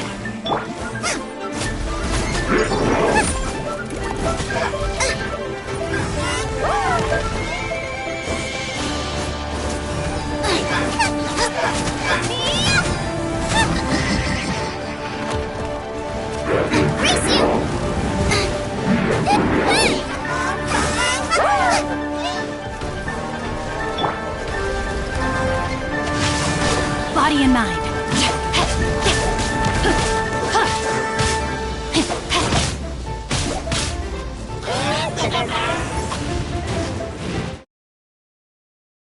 Good. I am outplayed.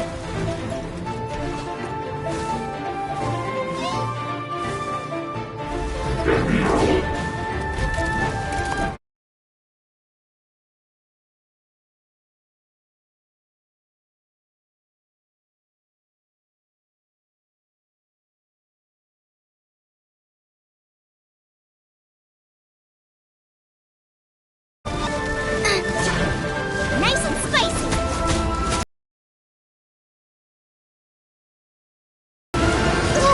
Ready, steady, go! Ink!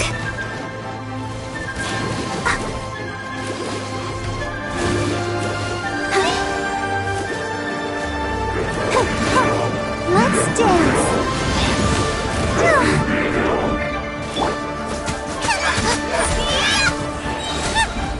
You're toast! Hey, not the guitar! Time to rock! Yeah. Power chord! Yeah. Don't worry about me. I'll protect us.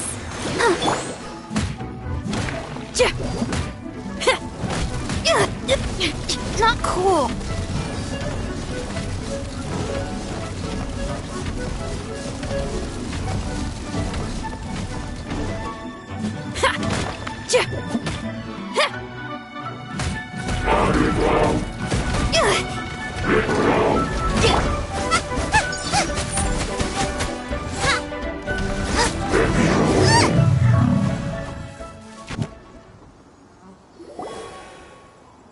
Huh?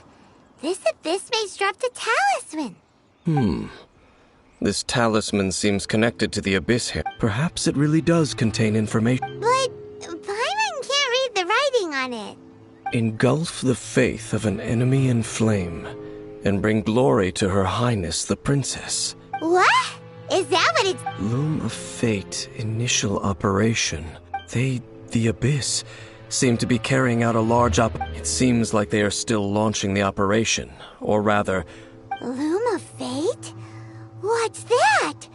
Is it literally a fate-weaving machine? From the horrible feeling Paimon's been getting, so Dane... I'm reading it now. An ambitious operation. But some parts are difficult to understand. How so? In short, the first phase of the plan is related to Osile, Overlord of the Vortex. The Overlord of the Vortex? You mean that god in the ocean? What do they want with Osile? I know of your past heroics regarding Dvalin, and I also know of the Abyss Order's role in the Storm Terror incident. Though you may not have been aware of it at the time, You were thwarting an Abyss Order operation similar to this one. Last time it was Venti's old friend. This time it's a huge ancient god. The Abyss Order keeps setting their sights higher and higher. Will the Abyss Order use their lies and dark magic to corrupt Osile, just as they did Dvalin? No. From the contents of the talisman, this operation goes one step further. They won't just corrupt Osile's mind. They also plan to use the ancient technology behind the field tillers to completely transform Osile's body. Is that even possible? So wait, the Abyss Order wants to make some sort of cybernetic squid god of mass destruction?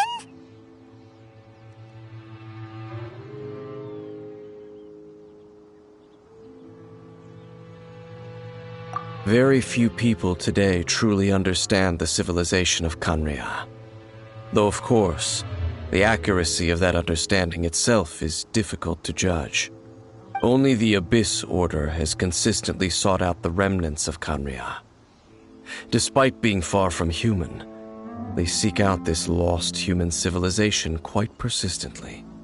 The talisman's message states that they will use the defiled statue as a base, attaching Osile's limbs to construct a mechanized god. And the new core that shall replace the orb usually held by the Statue of the Seven is the eye of the very first field tiller.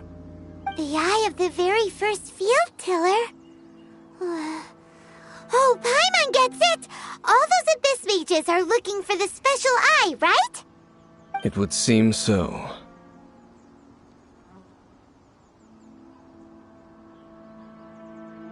This whole thing keeps getting more complicated.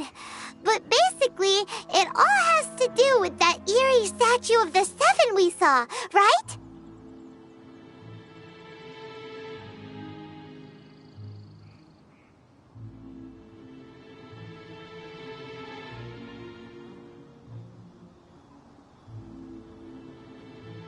Yes. According to the talisman, the eye should be placed in the hands of the defiled statue.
thereby imbuing the newly born god with the power to topple the divine thrones of Celestia. Oh boy, the Abyss Order sure isn't holding back with this plan. Since no one knows where the first field tiller is, how about we take the information about the statue as the starting point for our investigation? Yeah, that tone-deaf bard is too difficult to track down anyway. Let's go to the cathedral first and ask around. Maybe we'll learn something. The cathedral. Huh? What's the matter, Dane? Nothing. Let's get moving.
A huge statue, a grandiose cathedral. The people of Mondstadt clearly spent a great deal of resources and energy to construct them. But how aware of this was the Anemo Archon on receiving this gift? And how much did he give back in return? Faith doesn't ask for anything in return, though, does it? As long as the gods have a clear conscience about it all, there's nothing I can say about it. Shh! We're about to enter the cathedral! Don't say anything bad about the Anemo Archon! And actually, the Anemo Archon is... never mind! I never specifically said I would enter the cathedral. I'll leave you two to mingle with the sisters. Huh? You are the honorary knight of Mondstadt. They will surely allow you to poke into these affairs with their utmost trust. Having me tag along would only make them suspicious. Correct. And just as our little friend said, I might say something bad about the church at any time. When a non-believer steps onto holy ground, the result is never pretty. I have never received the favor of the gods in the past. I don't see any reason I would need it now, or in the future either. That's enough about that. While we've been chit-chatting, the Abyss Order continues to act. Okay, then we'll just go in ourselves and ask around. I should warn you about one thing. Don't go mentioning the defiled statue inside the cathedral. The Church of Favonius wouldn't ignore the matter of the statue, but if they rashly tried anything against the Abyss Order, it would only ruin whatever element of surprise we may have. Also, meddling in the affairs of the Abyss usually doesn't end well for anyone.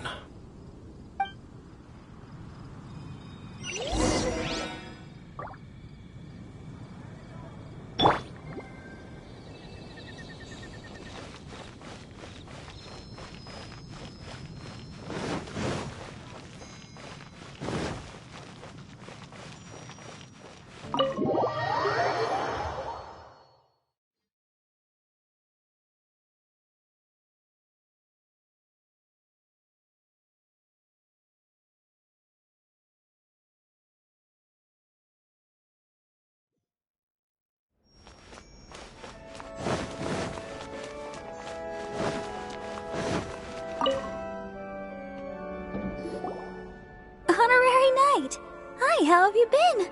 Do you need anything today? But I should first make it clear that if you need to borrow the Holy Lyre to Hermel again, we cannot oblige. It seems she hasn't realized it's just an illusion. Oh, we're here to ask some questions about something. Barbara, have you heard about the first field tiller?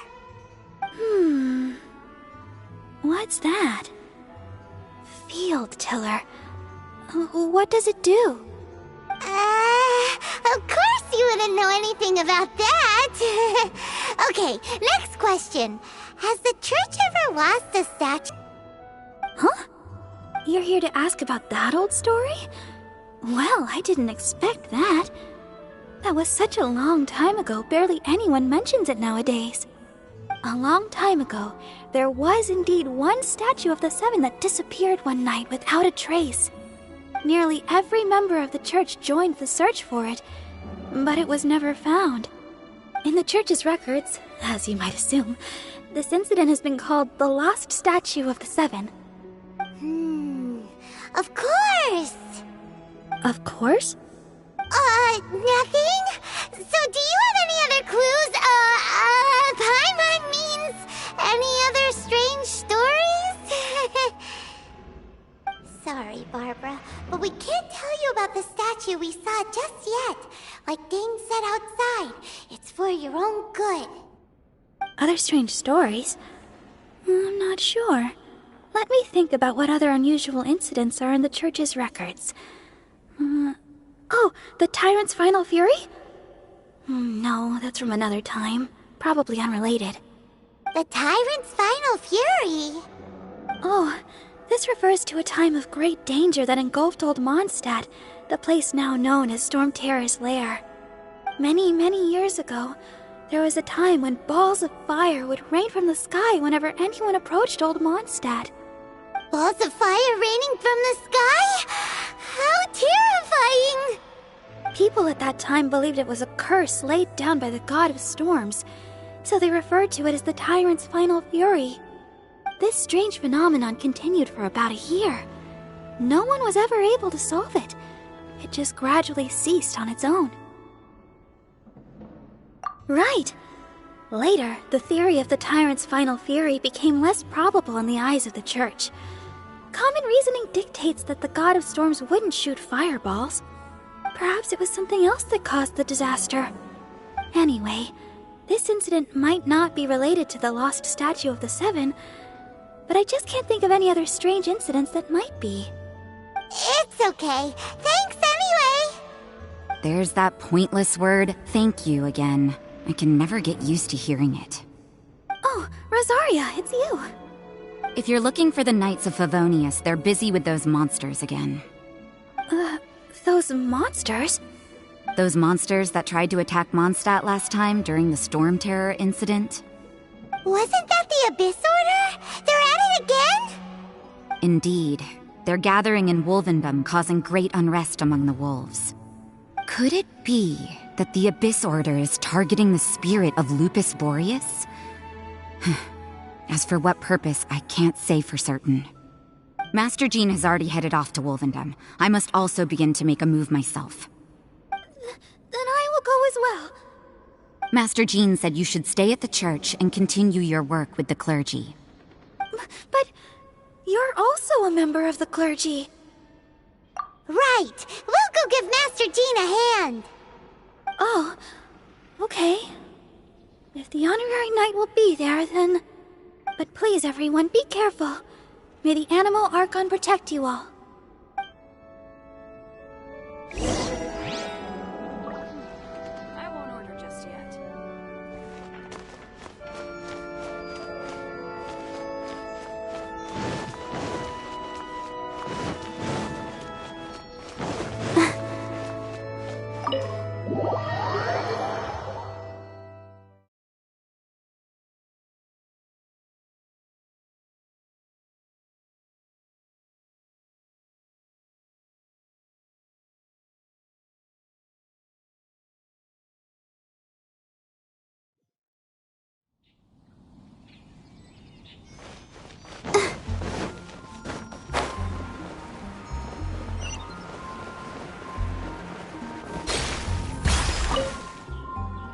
I see.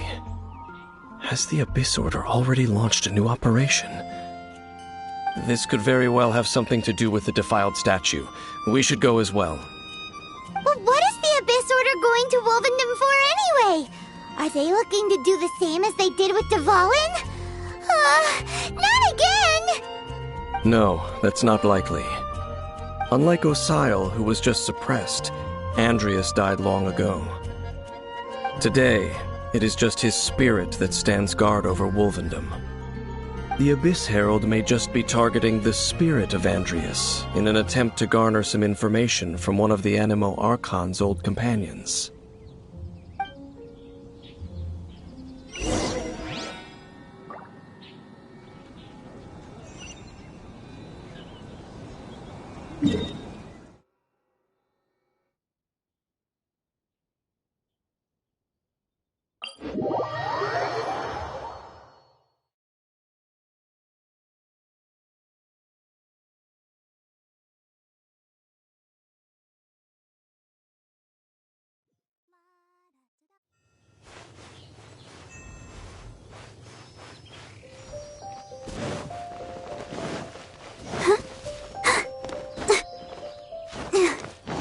Go, Barbara, go! The Abyss Order! Don't underestimate the enemy. Let's take them now.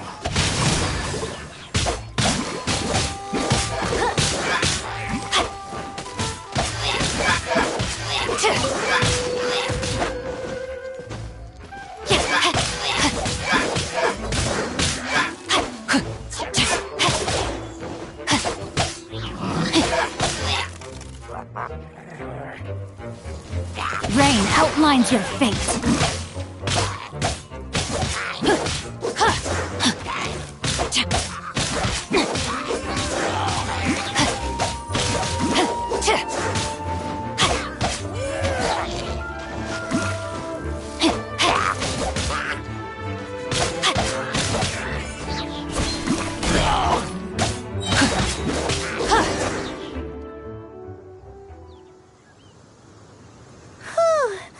There sure are a lot of enemies around here.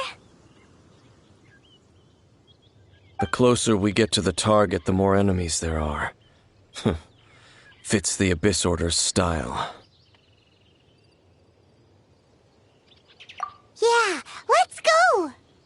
I'm not going any further. Huh? Why not? Is it because you're afraid of fluffy animals? It has nothing to do with... It's because Boreas was an ancient god, Evan. Well, enough chit-chat. We should get back to business. I will go take care of the remaining Abyss Order members in the area. Try and keep your visit with Boreas brief. Afterward, let's meet at the entrance to Wolvendom. Up, there he goes. What a strange man. Yeah, that's true. At the rite of dissension in Liyue, your decision was very similar to what Dane would do. Honorary Knight, Paimon, what are you two doing here? Oh, Master Jean! Rosaria told us that you came here to fight the Abyss Order, so we came to help. Then your help is greatly appreciated. The Abyss Order's sudden offensive is very strange. They have surrounded Wolvendom. I am preparing to send out some knights to fight back. I just scouted out all of Wolvendom, but I did not see you. Rosaria told me that the Abyss Order is going after Boreas, but the Abyss Order and Boreas... What is the connection between them? They just like to cause trouble. The Abyss Order already went after Dvalin. It's not too surprising that they would also go after another one of the Animo Archon's buddies. That is true. Regardless, whether the reason behind the present threat is clear or not, I will handle the situation. Honorary Knight, please go and check if Lupus Boreas is in any danger. This god's spirit. He does not often see people, but I hear that you have met him before. Maybe it is best that you are also the one to meet him this time. Okay, be careful.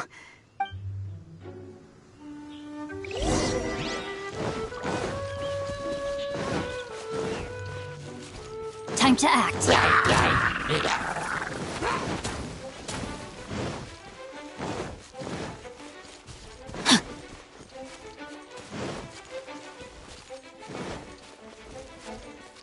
to act.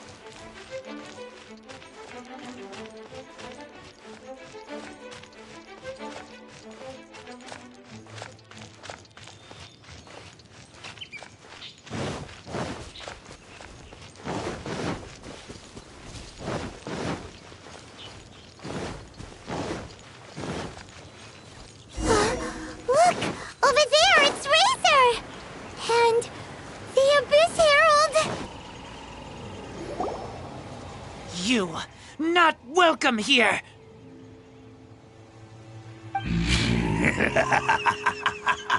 So, the wolf's wretched spirit likes to raise wild pups now.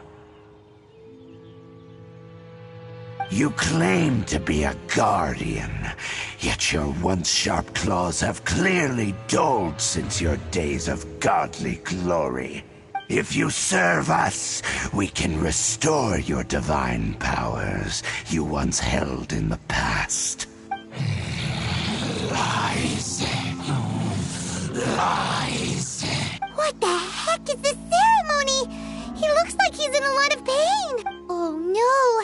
Is this the same thing they did to corrupt Dvalin's mind? Wolves never surrender! But this can't go on. No matter how many times you resist us, your efforts are all in vain.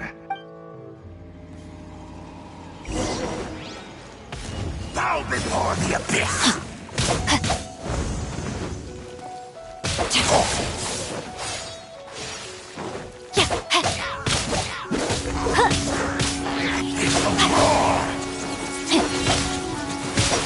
Witness the power of Gugwa!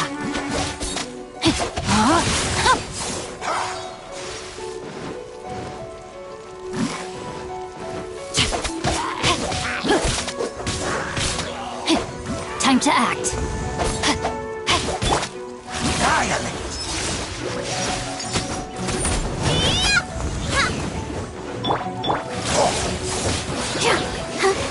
Come on, we can do it!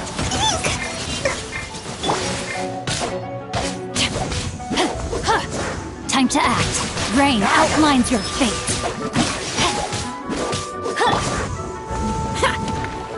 Amp it up!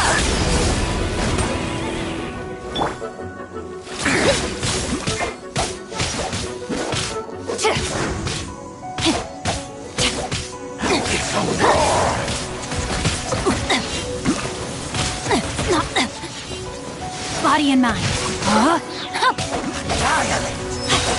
Rain cutter. Time to act. Feel a beat! Grant me new life!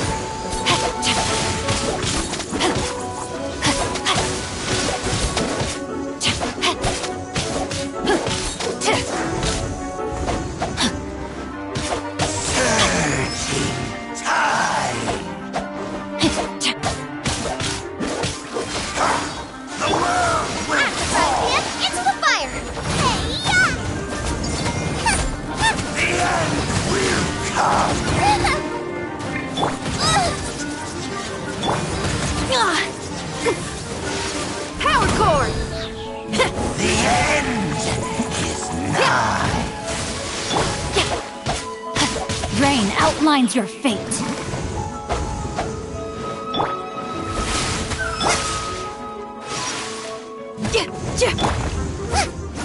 Boba, get them! The world will fall. Time to rock! Pyrotechnic!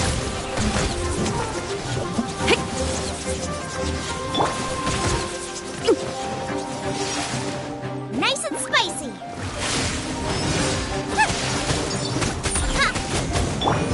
Time to act. The world will fall. The end is nigh. Power cord! The end will come.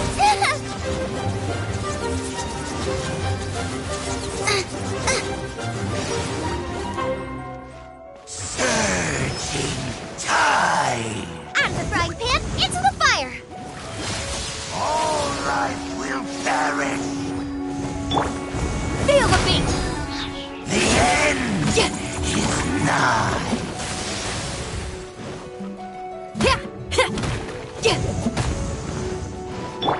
Booba, get them!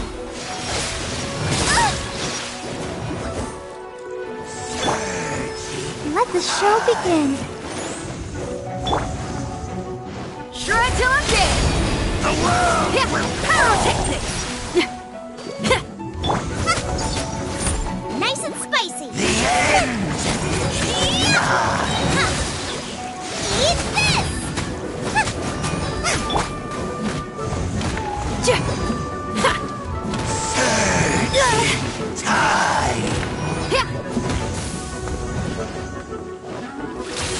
Power cord! The world will fall!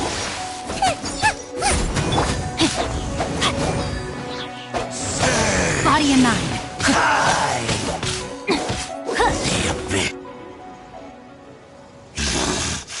The ceremony was interrupted.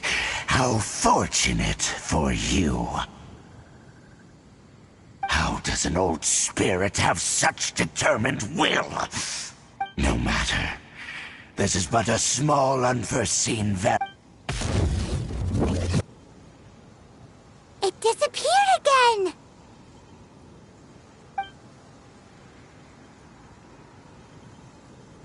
Thank you. You came. Just in time. Human Lupercal. I am ashamed that you must see me in my present state.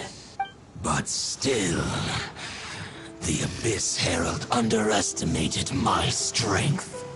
Lupus Boreas never refuses trial, but scary outsider, not respect trial rules. I too didn't see the trap. Wait, so you mean the Abyss Order had everything prepared to corrupt Lupus Boreas' mind, then lured him out under the pretense of challenging him in a trial? Thank you. In the future, my claws must get sharper. You smelled danger and came here? No, we heard about the danger. Paimon's nose doesn't even know what danger smells like. Besides coming to help, we actually have something to ask you about too. Excuse us, Mr. Wolf God. Do you know anything about the first field tiller? I pay no heed to the contraptions of humans. I know not what this field tiller is. Though there was indeed one human-made machine that I can never forget. It entered into my proving ground by accident, and I mistook it for a challenger. But it could not think, only fight. It was designed as a pure killing machine from top to bottom. I eventually damaged it greatly with one of my attacks. Before it fell to the ground, it fled the proving ground. By the sounds of it, it's possible that could have been the very first field tiller, right? Yes, it could spin, leap high into the air, and even shoot fireballs. Although no match for a god, it was stronger than even many who wield visions. Fireballs? Hey, didn't we hear this somewhere else recently as well? Anyway, this pretty much proves that the first field tiller came to Mondstadt, doesn't it? It sounds like the first one was way stronger than the mass-produced ruin guards that came after. But in this story, it was damaged at the proving ground while fighting the Wolf of the North. Don't know, but did we help? Yes, you were a big help. Thanks. We need to keep investigating something super important. The Abyss Herald may have left, but the Abyss's forces are still attacking. You two be careful. Yes, I smell more danger. bigger danger. You too, also be careful. Well, that was some good intel. Quick, let's go tell Dane. Time to act.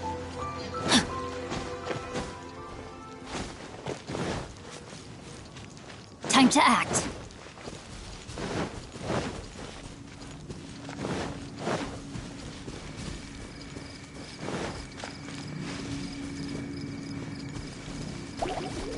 Time to act. Body and mind.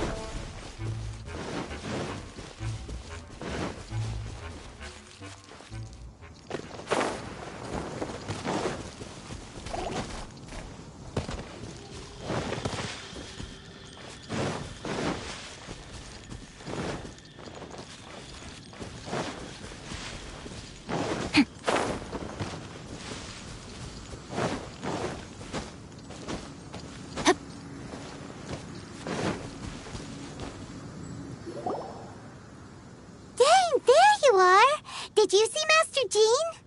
I saw her, but purposely avoided her. As both the Lion Fang Knight and acting Grand Master, she naturally would have some reservations toward. If I'm not careful, one day I may find myself becoming the object. But back to the matter at hand. I defeated some of the Abyss forces, but...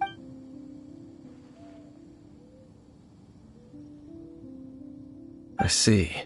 Well then. We can more or less figure out where the first field tiller ended up. Huh? Really? That information combined with a more comprehensive analysis. For example, the old story you told me you heard. Exactly. The strange story. Ah, Paimon gets it. So the tyrant's final... After it was damaged in the fight with the Wolf of the North, it must have wandered into the... Then, whenever anyone got close... Pew, pew, boom! It would fire a ton of missiles at them. Until one day, it finally broke down for good. Back then, the people of Mondstadt hadn't seen many ruin guards before. It looks like we need to make a trip to Storm Terror's lair and comb the entire area. What do you mean? Huh? Oh, Paimon remembers too! We saw that abandoned ruin guard sitting atop the tower when we went there before. Can't forget something like that.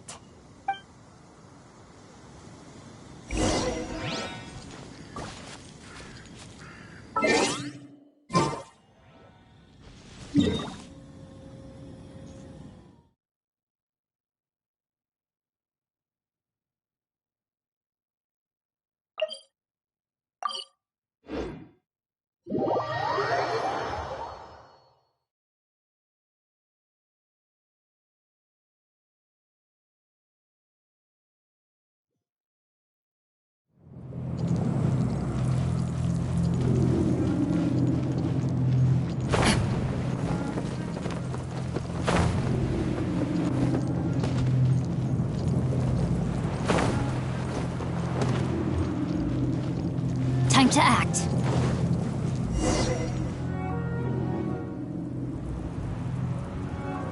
This is it, right? Okay then, use your elemental sight to look for the eye. Ooh, so what did you see? Huh? Nothing? What's going on? Are you sure you did it right? This requires another method. Using elemental sight on a field tiller is of no use because it is not powered by the elements. Let me give it a try.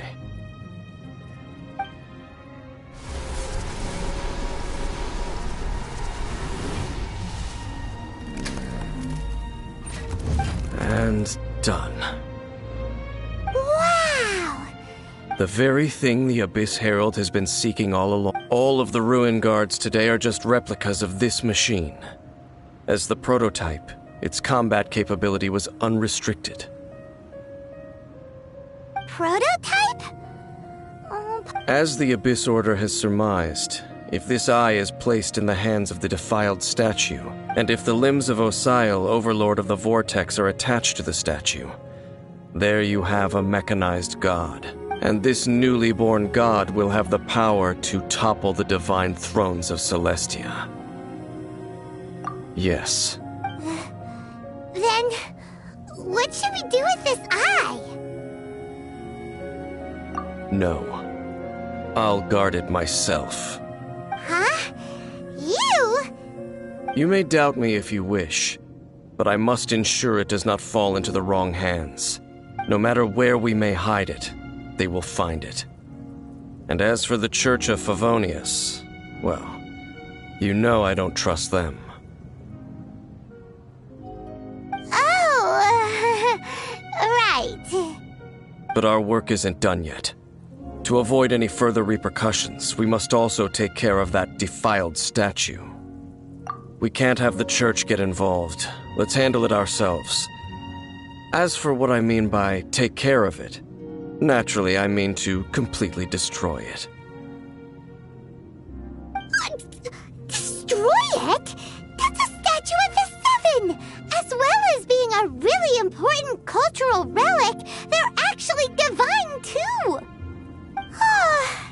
Well, good thing we didn't tell Barbara earlier. Otherwise she'd be going completely bonkers right now! Do the Seven really expect me to help them look after what belongs to them? Let's go back to those ruins and destroy the inverted statue. If we are lucky, we will also run into that Abyss Herald. I'll make sure it doesn't get away this time.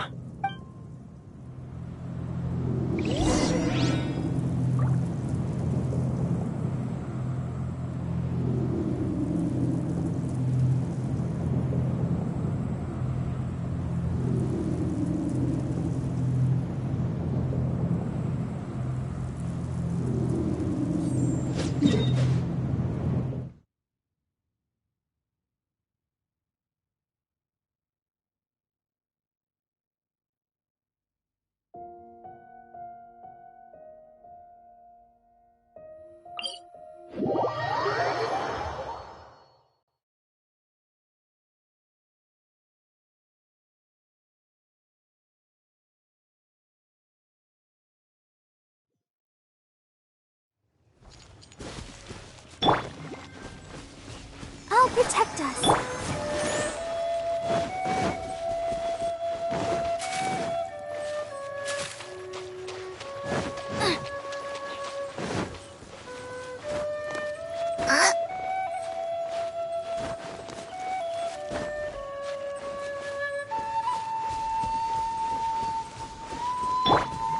Go, Barbara, go!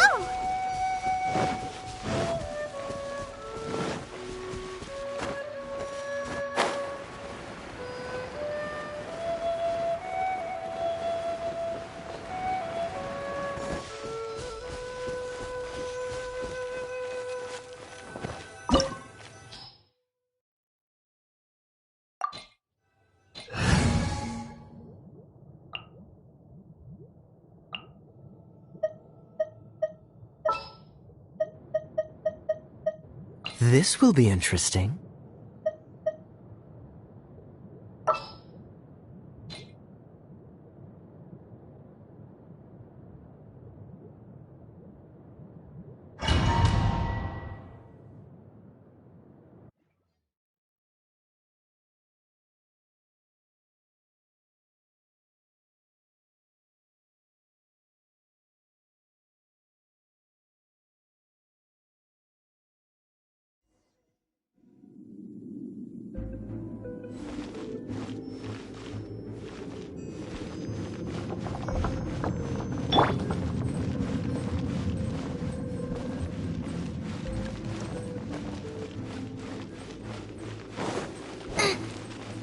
So after all that running around, we end up right back here again.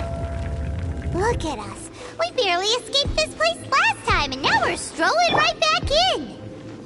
Gee, surely we must be some of the bravest adventurers in all of Teyvat.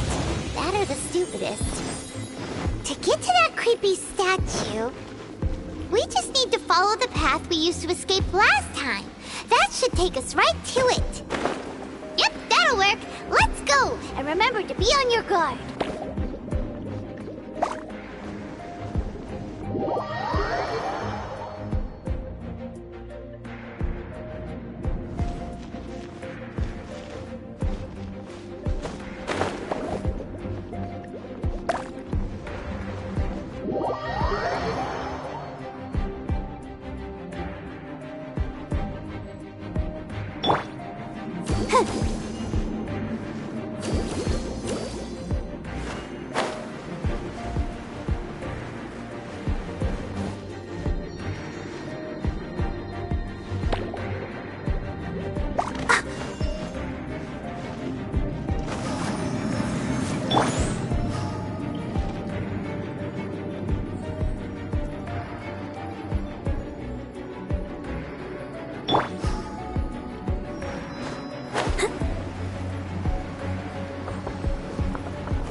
Looks like we're here. An eerie, lifeless, dark chamber. Oh. Be careful to not be overwhelmed by the power of the defiled statue. You sense correctly. You are just as vexatious as ever, Dainsleif, enemy of the Abyss. I sense your soul is stained by terrible bloodshed, perhaps from your darkest nightmares, unless... Oh, and something far more dangerous. You reek of a corruption familiar to me. Then we are the same. We're both dangerous. But dangers from outside of the Abyss Order must be caught and caged. It is your words that forever reek of corruption. Time to silence you!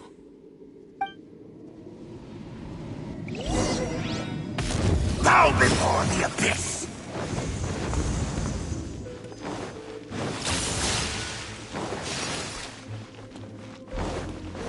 Abyssal roar!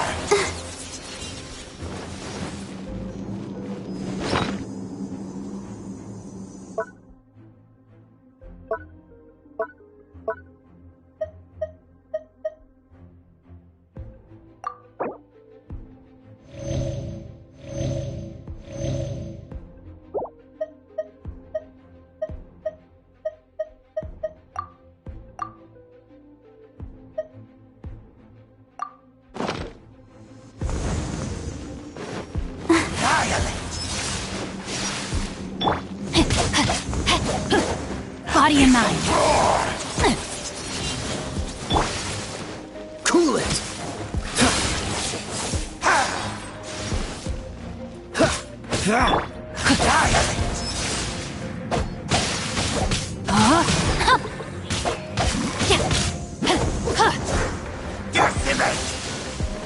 Booba, get them!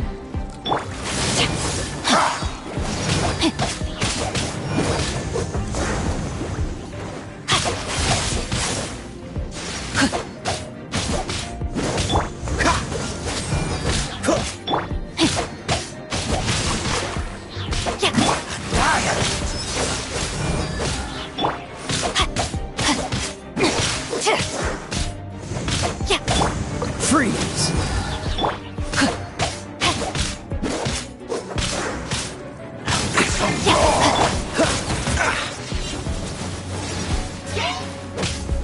Dodge this!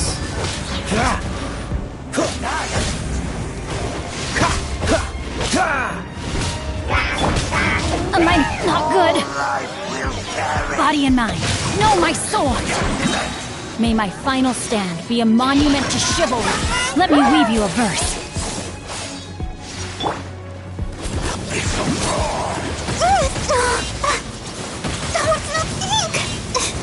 I'll protect us.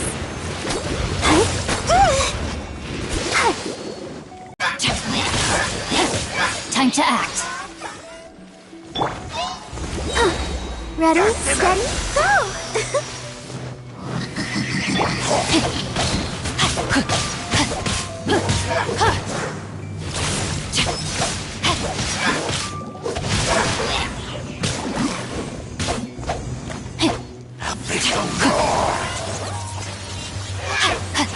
Body and mind.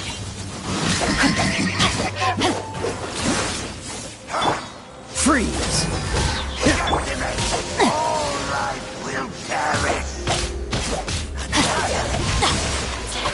Time to act.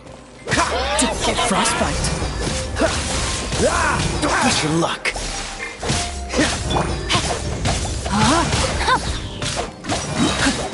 Brain cutter.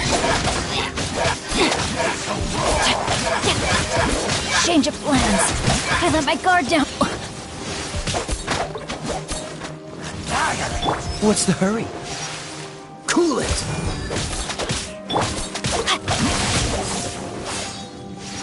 Let's dance.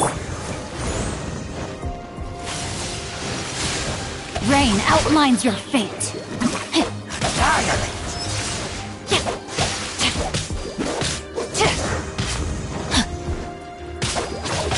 Time to act.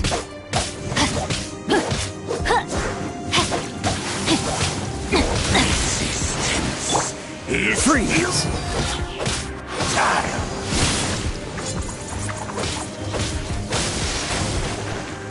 Cool it! What's the... Freeze! Oh, so sorry.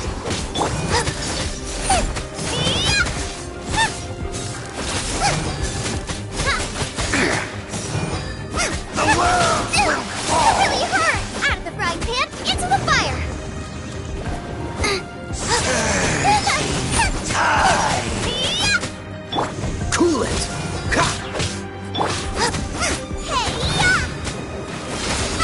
The world will fall! The end is nigh.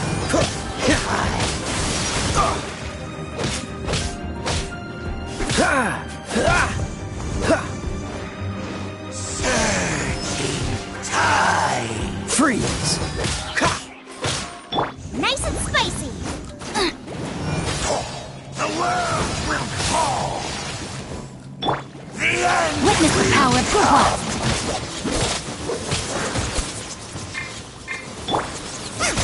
Out of the frying pan, into the... Cool it! The end is nigh.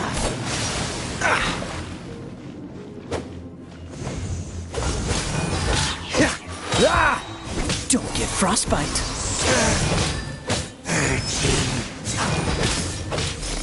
Dodge this! The world will burn.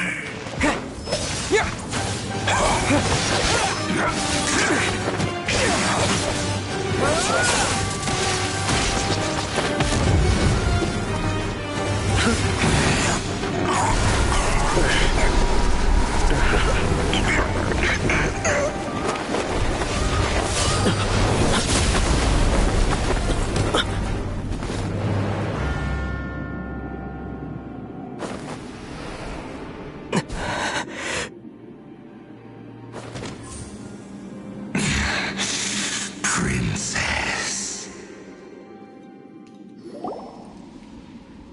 Hey! Could that be? Ether.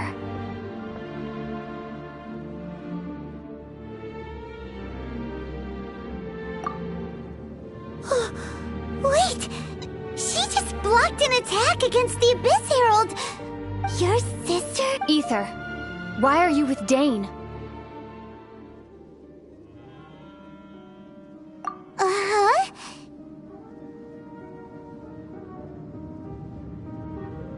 Your sister? Lumine, we meet again. What's... You shouldn't team up with this man. He is my enemy. Lumine.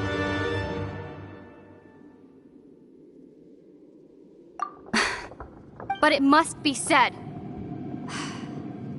Don't try to stop me. Don't try to stop the Abyss. That man, Dainsleif, was the Twilight Sword, one of the royal guards of the final dynasty of Conria. 500 years ago, he failed to prevent the destruction of Conria. A curse of immortality was laid upon him to forever wander the wilderness, while he watched the people he was supposed to protect turn into monsters of the Abyss. You're saying Dane is from Conria? The same Conria that was destroyed 500 years ago? And you said the people turned into monsters? You're trying to tell Paimon that the Abyss Order is not only related to Conria, but is actually the people of Conria themselves? And the whole thing about Dane being your enemy... Paimon's so confused. Home. Yes. Of course. But I cannot go with you to the next world to find a new home. At least, not yet. Until the Abyss has engulfed the thrones, my war with destiny will see no end. Listen to me, Ether. I have already traveled through this world once. Once you reach the end of your journey as I did, you will see for yourself the true nature of this world.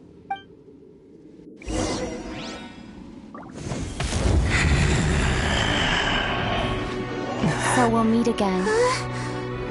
Though we need not rush, brother. I have more than enough time to wait for you.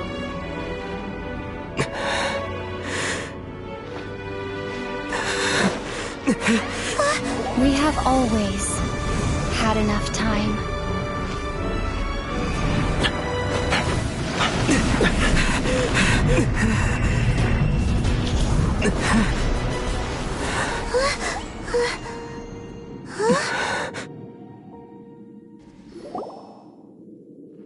They left. Oh, don't be too sad. We'll find them again. Look on the bright side. At least we got some really useful information. That, at least now, as well as the 7, Dane is also a key part of finding your sibling too, right? That's right. By the way, what they said just now is oh.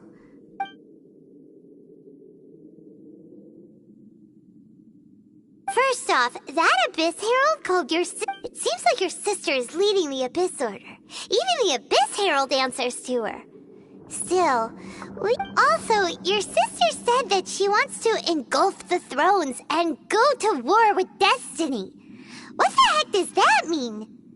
Could it be that she wants to... Next thing, turns out the Abyss Order monsters are really what the people of Conria turned... And Dane is from Conria too! He witnessed its destruction 500... So that's why your sister said that Dane... But if the monsters of the Abyss are the same people that Dane protects... Also, how come, after all this time we spent searching for your sister, it turns out she's on the side of the Abyss? Yeah, then we can't let ourselves get down about it now. Our journey's not over yet. Let's get a move on. If your sister wants you to reach the end of your... Come on, traveler. Let's go.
Aw, yeah, rock on!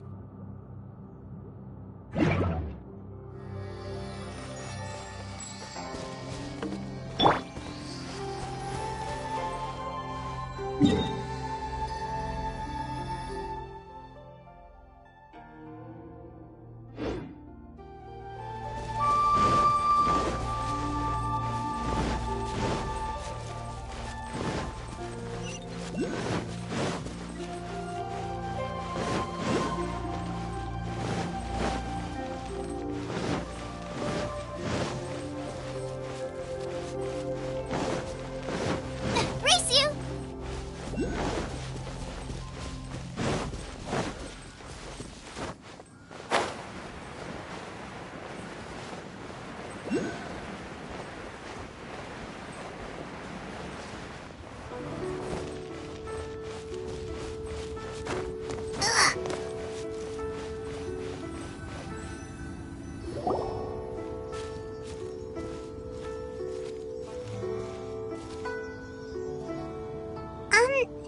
Are you okay? Paimon never imagined your sister would have sided with the Abyss. Well, right? She said we needed to reach the end of our journey. Paimon bets she still has lots more to tell us. And we won't find out what this journey is or where it will end unless we keep going. Then Paimon will be sure to keep up the good work. Although, where should we go next? If we want to continue with the journey... Oh, you mean the god that took your sister away in the first place? You're right. After all, everything that followed, all this confusion, it all started with her. Yeah, Paimon bets she's the key to understanding this whole mystery. Well, we've ruled out 2 gods so far, the Animo and Geo Archons. So, next... Paimon doesn't think we can simply walk into Inazuma. Zhongli said it was a closed nation. We'll have to find some other way in. Why don't we ask someone from Inazuma how to gain entrance? Oh, Paimon thought of someone already! Atsuko, in Liyue Harbor! She's from Inazuma! Let's see what she has to say!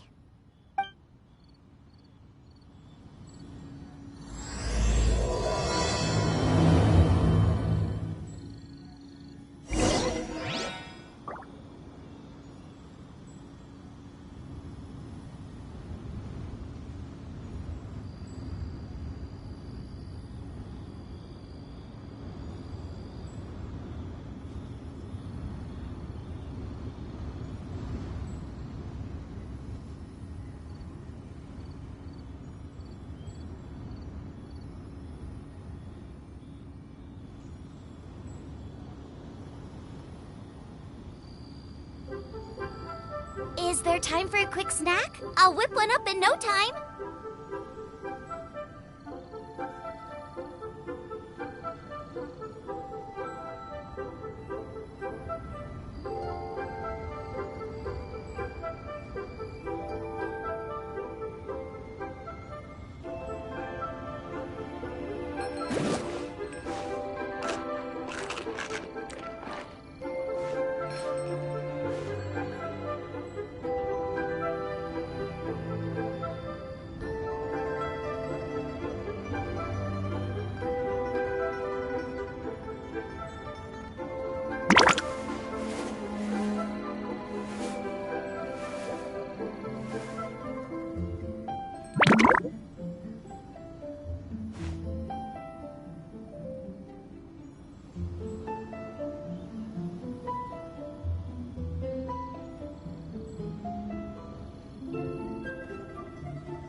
If there's nothing better to do, we could go foraging for ingredients.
I can't decide whether pyro slimes taste better with salt and pepper or garlic and herbs.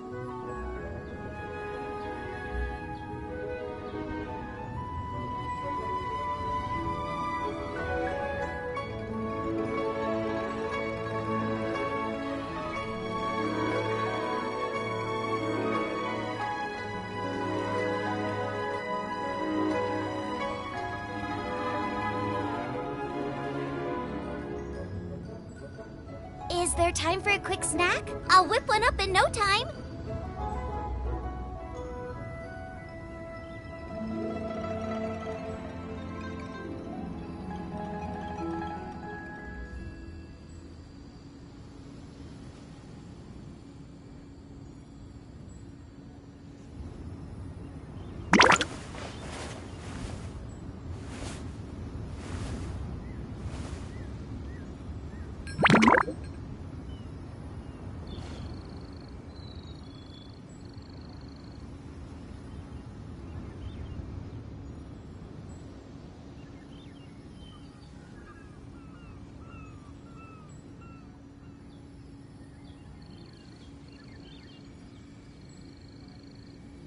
If there's nothing better to do, we could go foraging for ingredients.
Oh.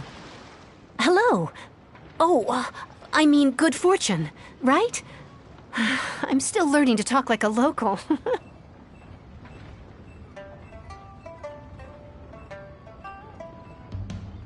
Is there anything I can help you with? We wanted to ask, how do we get into Inazuma? Oh, so that's why you're here. Well, there is a way. Great! We came to the right person!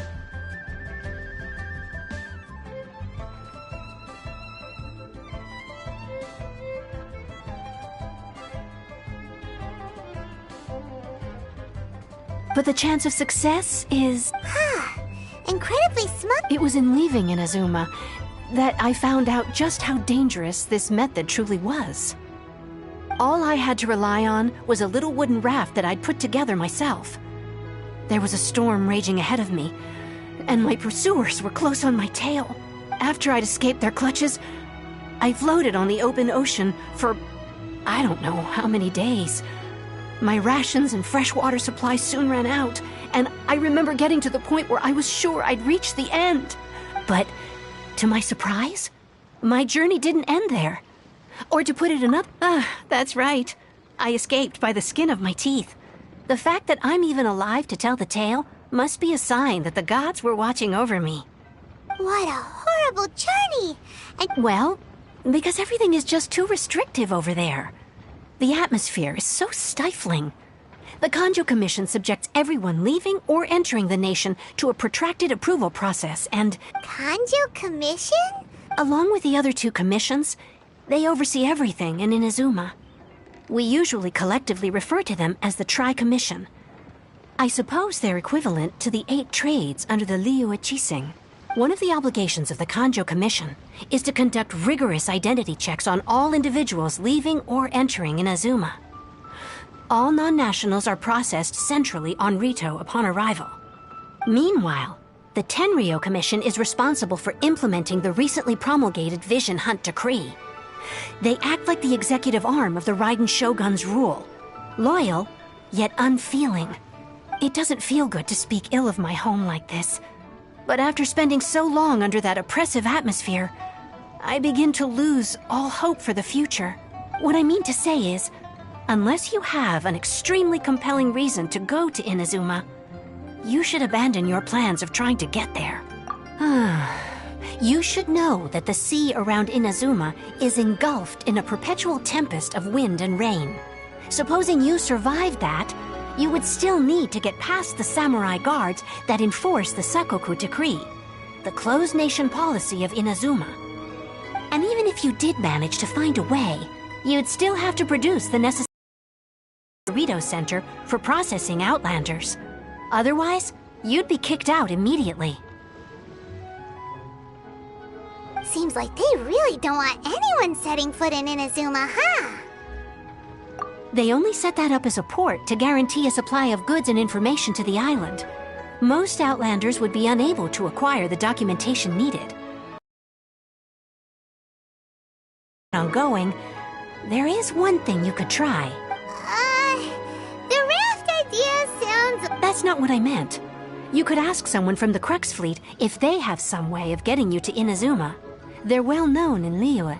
Voyaging far and wide has made them a well-traveled group with a wide range of experiences.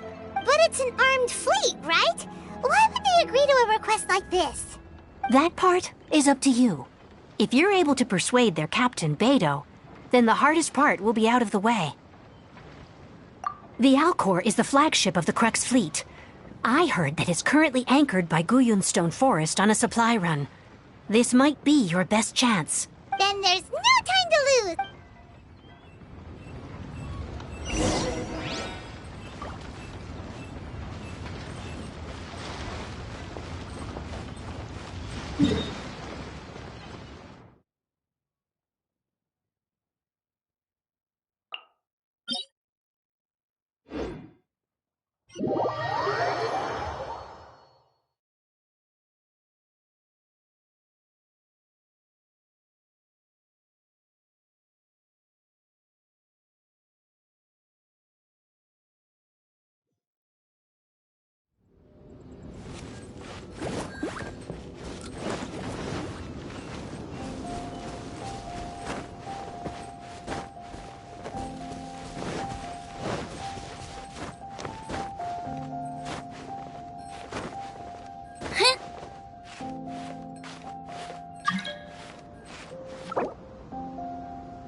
have we got here?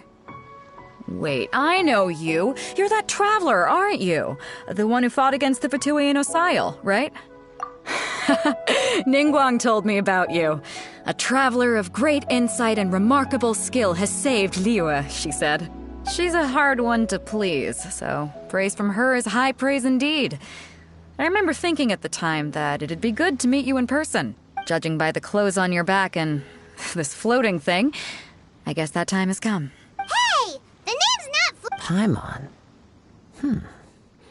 What a fascinating being. You two give off not only the essence of wind and earth, but also of... yes, the stars. Huh? Sense of what now? Pay it no heed. I mean only to say I am certain that it is by fate, not chance alone.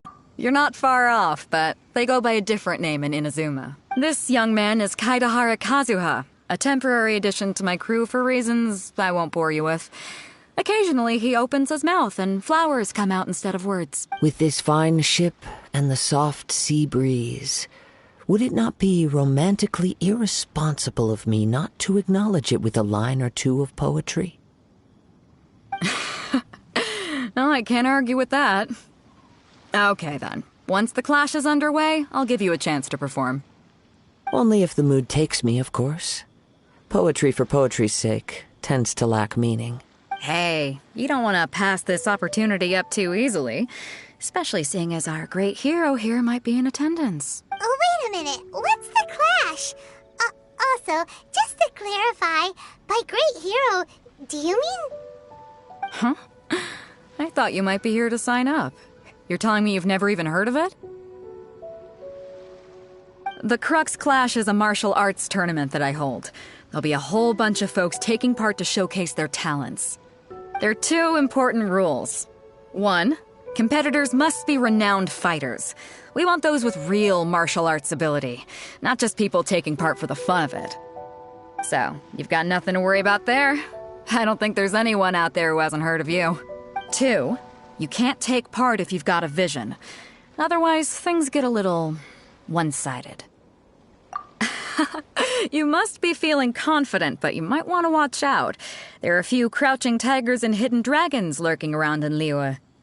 And with Liyue's savior taking part in the tournament, now that's gonna turn a few heads.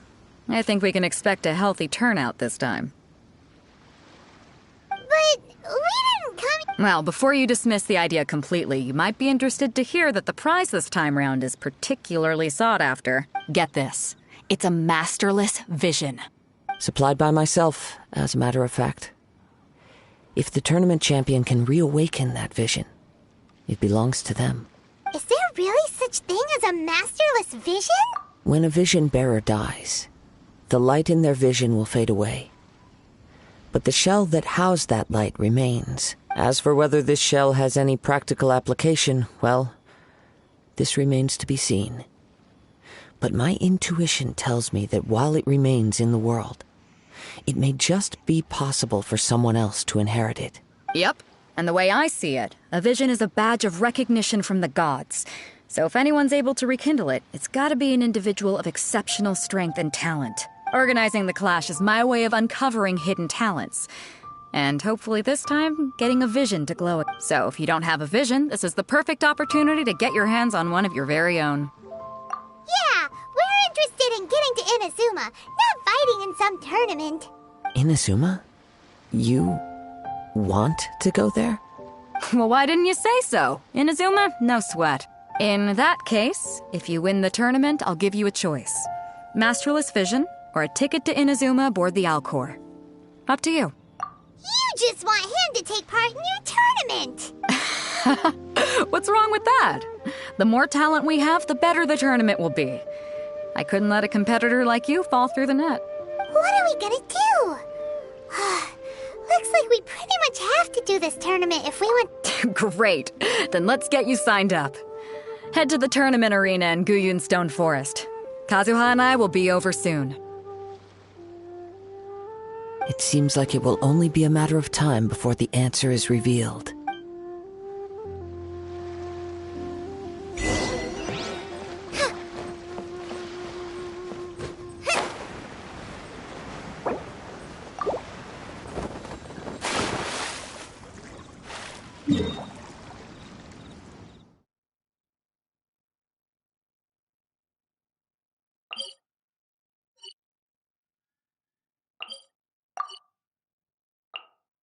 Race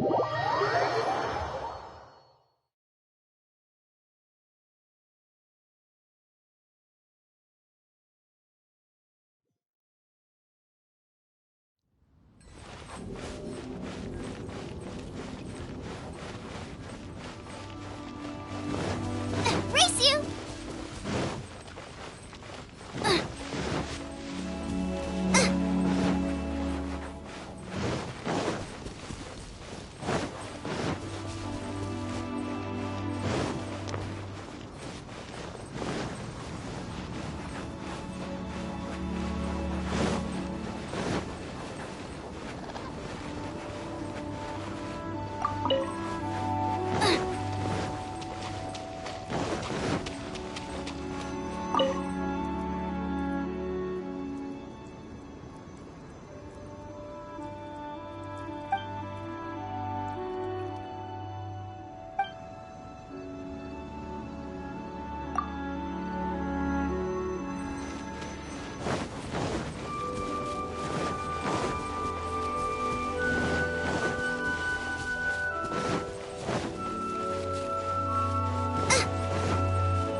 Before we sign up, let's see who the other competitors are.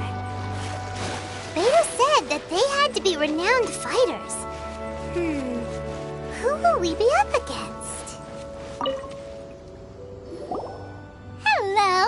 Are you here to You bet I am. Have you put your names down yet? Well, I'd have a look at the entrance criteria if I were you. Then allow just anyone to take part. The Clash is a comprehensive test of fighting ability. Anyone who turns up for show over skill is gonna get their butt handed to them. Nobody wants to see that, right? Yeah, we heard a rule about that. Me? Only a former runner-up in the Chihu Rock Freestyle Combat Summit. Oh yeah. Also, that doesn't sound like... What? You...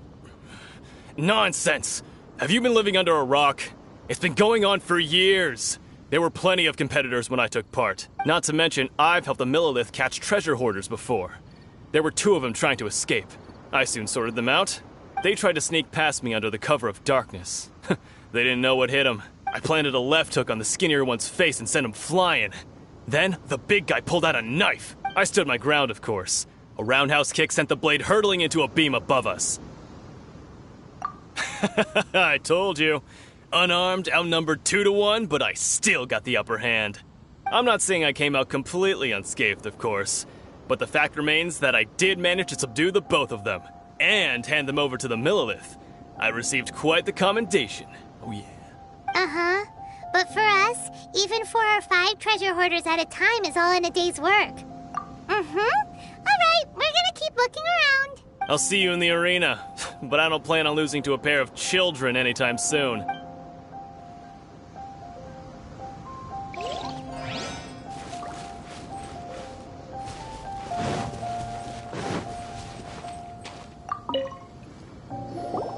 Hey, youngster. Are you here for the Crux Clash too? If so, seems I found myself another new adversary. So you're also here for the tournament? You better believe it. I wouldn't be here if I didn't think I could walk away as a champion. For me, obtaining a vision is the final and most important piece in the puzzle that is my life. No. It's not about what I want to do. This is about who I want to be.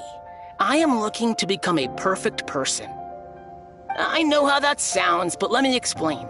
I've lived a successful life so far, without any setbacks. I've passed every exam I've ever taken, enjoyed numerous successful business ventures, and seem to get on with just about everyone socially. In most people's eyes, I am already the very embodiment of the perfect person. Though, of course, a vision. You have so much self-confidence. That's not important.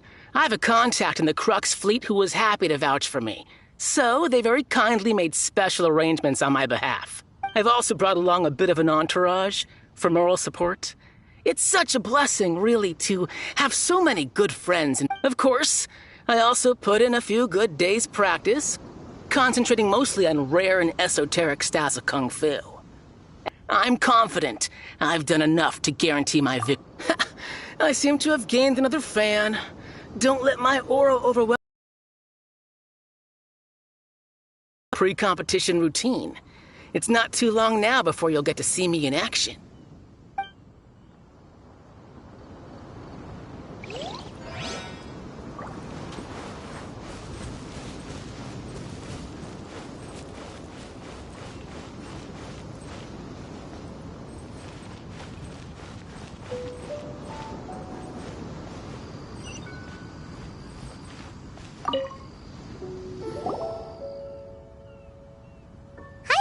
Are you here for the Crux Clash too? That's right. Nothing beats real-life combat for honing your skills. That's what our master taught us. But this tournament is more than just a chance to put training into practice. It's also a chance for us to obtain the masterless vision. Exactly. With a vision, we'd quickly become our master's top students. This master of yours must be pretty incredible, huh? Are they someone famous? Famous? He's the founder of the Lingshan clan, and his skills are unparalleled. Liang and I are both proud disciples of his. You probably wouldn't have heard of it. It was founded quite recently. The clan is nowhere near as famous as the master himself anyway. He's got to be a grand master or something. He's created many different styles of kung fu, and countless other clans have borrowed extensive. To the Lingshan clan, he teaches a special technique known as force dispersal. It's a type of breathing exercise where you can train yourself to harness the energy around you and neutralize attacks without moving an inch. For example, our master can use it to alter the path of an attacking fist, or change the direction of an incoming stone, all without breaking a sweat.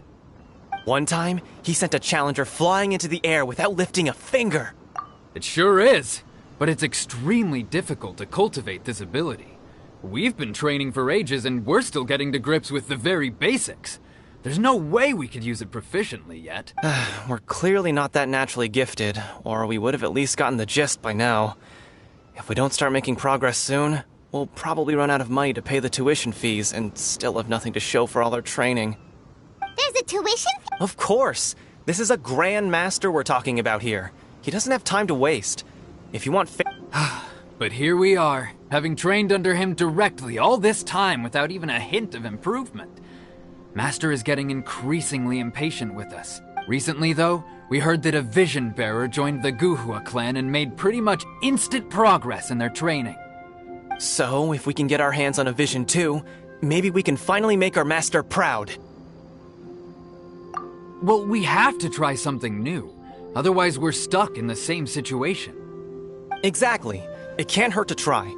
And if it turns out it does work, the Lingshan clan will go down in history. Folks will come from far and wide. Heck, we could even become the dominant martial arts clan in all of Liyue. See you in the arena.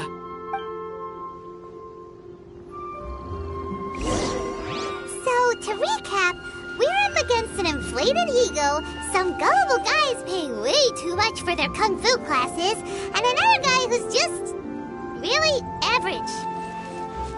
Seems like you've got a pretty good chance of winning this thing. Chinksa Village arm wrestling champion, huh? Alright, you're signed up. Next, please. What's your name? Wait, aren't you? Did I hear that right? Is it really them? Huh? Aren't they a vision bearer, though? Why are they trying to enter the clash? I have to ask. Aren't you the traveler that helped Liyue fight off that ancient god? Oh, it's really him! The one that spoke with Lady Kuching at the rite of parting. Oh, I wonder if I can get his autograph later. I trust you are aware that only those without visions can enter the tournament? Really? But from what I've heard, the things you're capable of in combat are nothing short of extraordinary. You walk into the most dangerous situations imaginable, face off against all sorts of monsters, even the Fatui, and always come out on top. Yep, he still doesn't have a vision though. See for yourself. My apologies. I didn't mean to be rude. I'm sure a great hero like yourself would have no reason to lie. Now, could I ask you to provide a few claims to fame? It's just a formality for you, of course, but I have to make a record of competitors' achievements as part of the sign-up process. So far, I've got defeated the ancient god Osile, so that's one. Do you have any others? Yeah, put that down. And also, defeated the Fatui Harbinger child. Whoa. Might as well declare him the champion already. I wonder if it's too late to withdraw. Okay, that's plenty. Actually, this is the most dazzling track record I've ever seen. By a long shot. Right, your registration is complete. Now, a brief word about the prize. A great hero such as yourself can surely only be here for one thing. To win the tournament and claim the grand prize, namely, a vision. Oh, we're not here for that. We're here because Captain Beto promised to take us to Inazuma if we win the tournament. There's another prize, too? Oh, first I've heard of it. Beto must have upped the stakes this time to attract top talent. But why would anyone want to go somewhere as dangerous as Inazuma? I see. So, I take it you discussed your terms with Beto in advance, then? Well, I'm sure a great hero has an important reason for being here. Anyway, the qualifying rounds are about to begin. I'll leave you to your preparation. Hey, so Paimon's thinking about that whole no vision bearers rule in this tournament. Even though you don't have a vision, most people in Teyvat think that you can't manipulate the elements without one. So Paimon thinks you probably abilities during the tournament. You know, just to avoid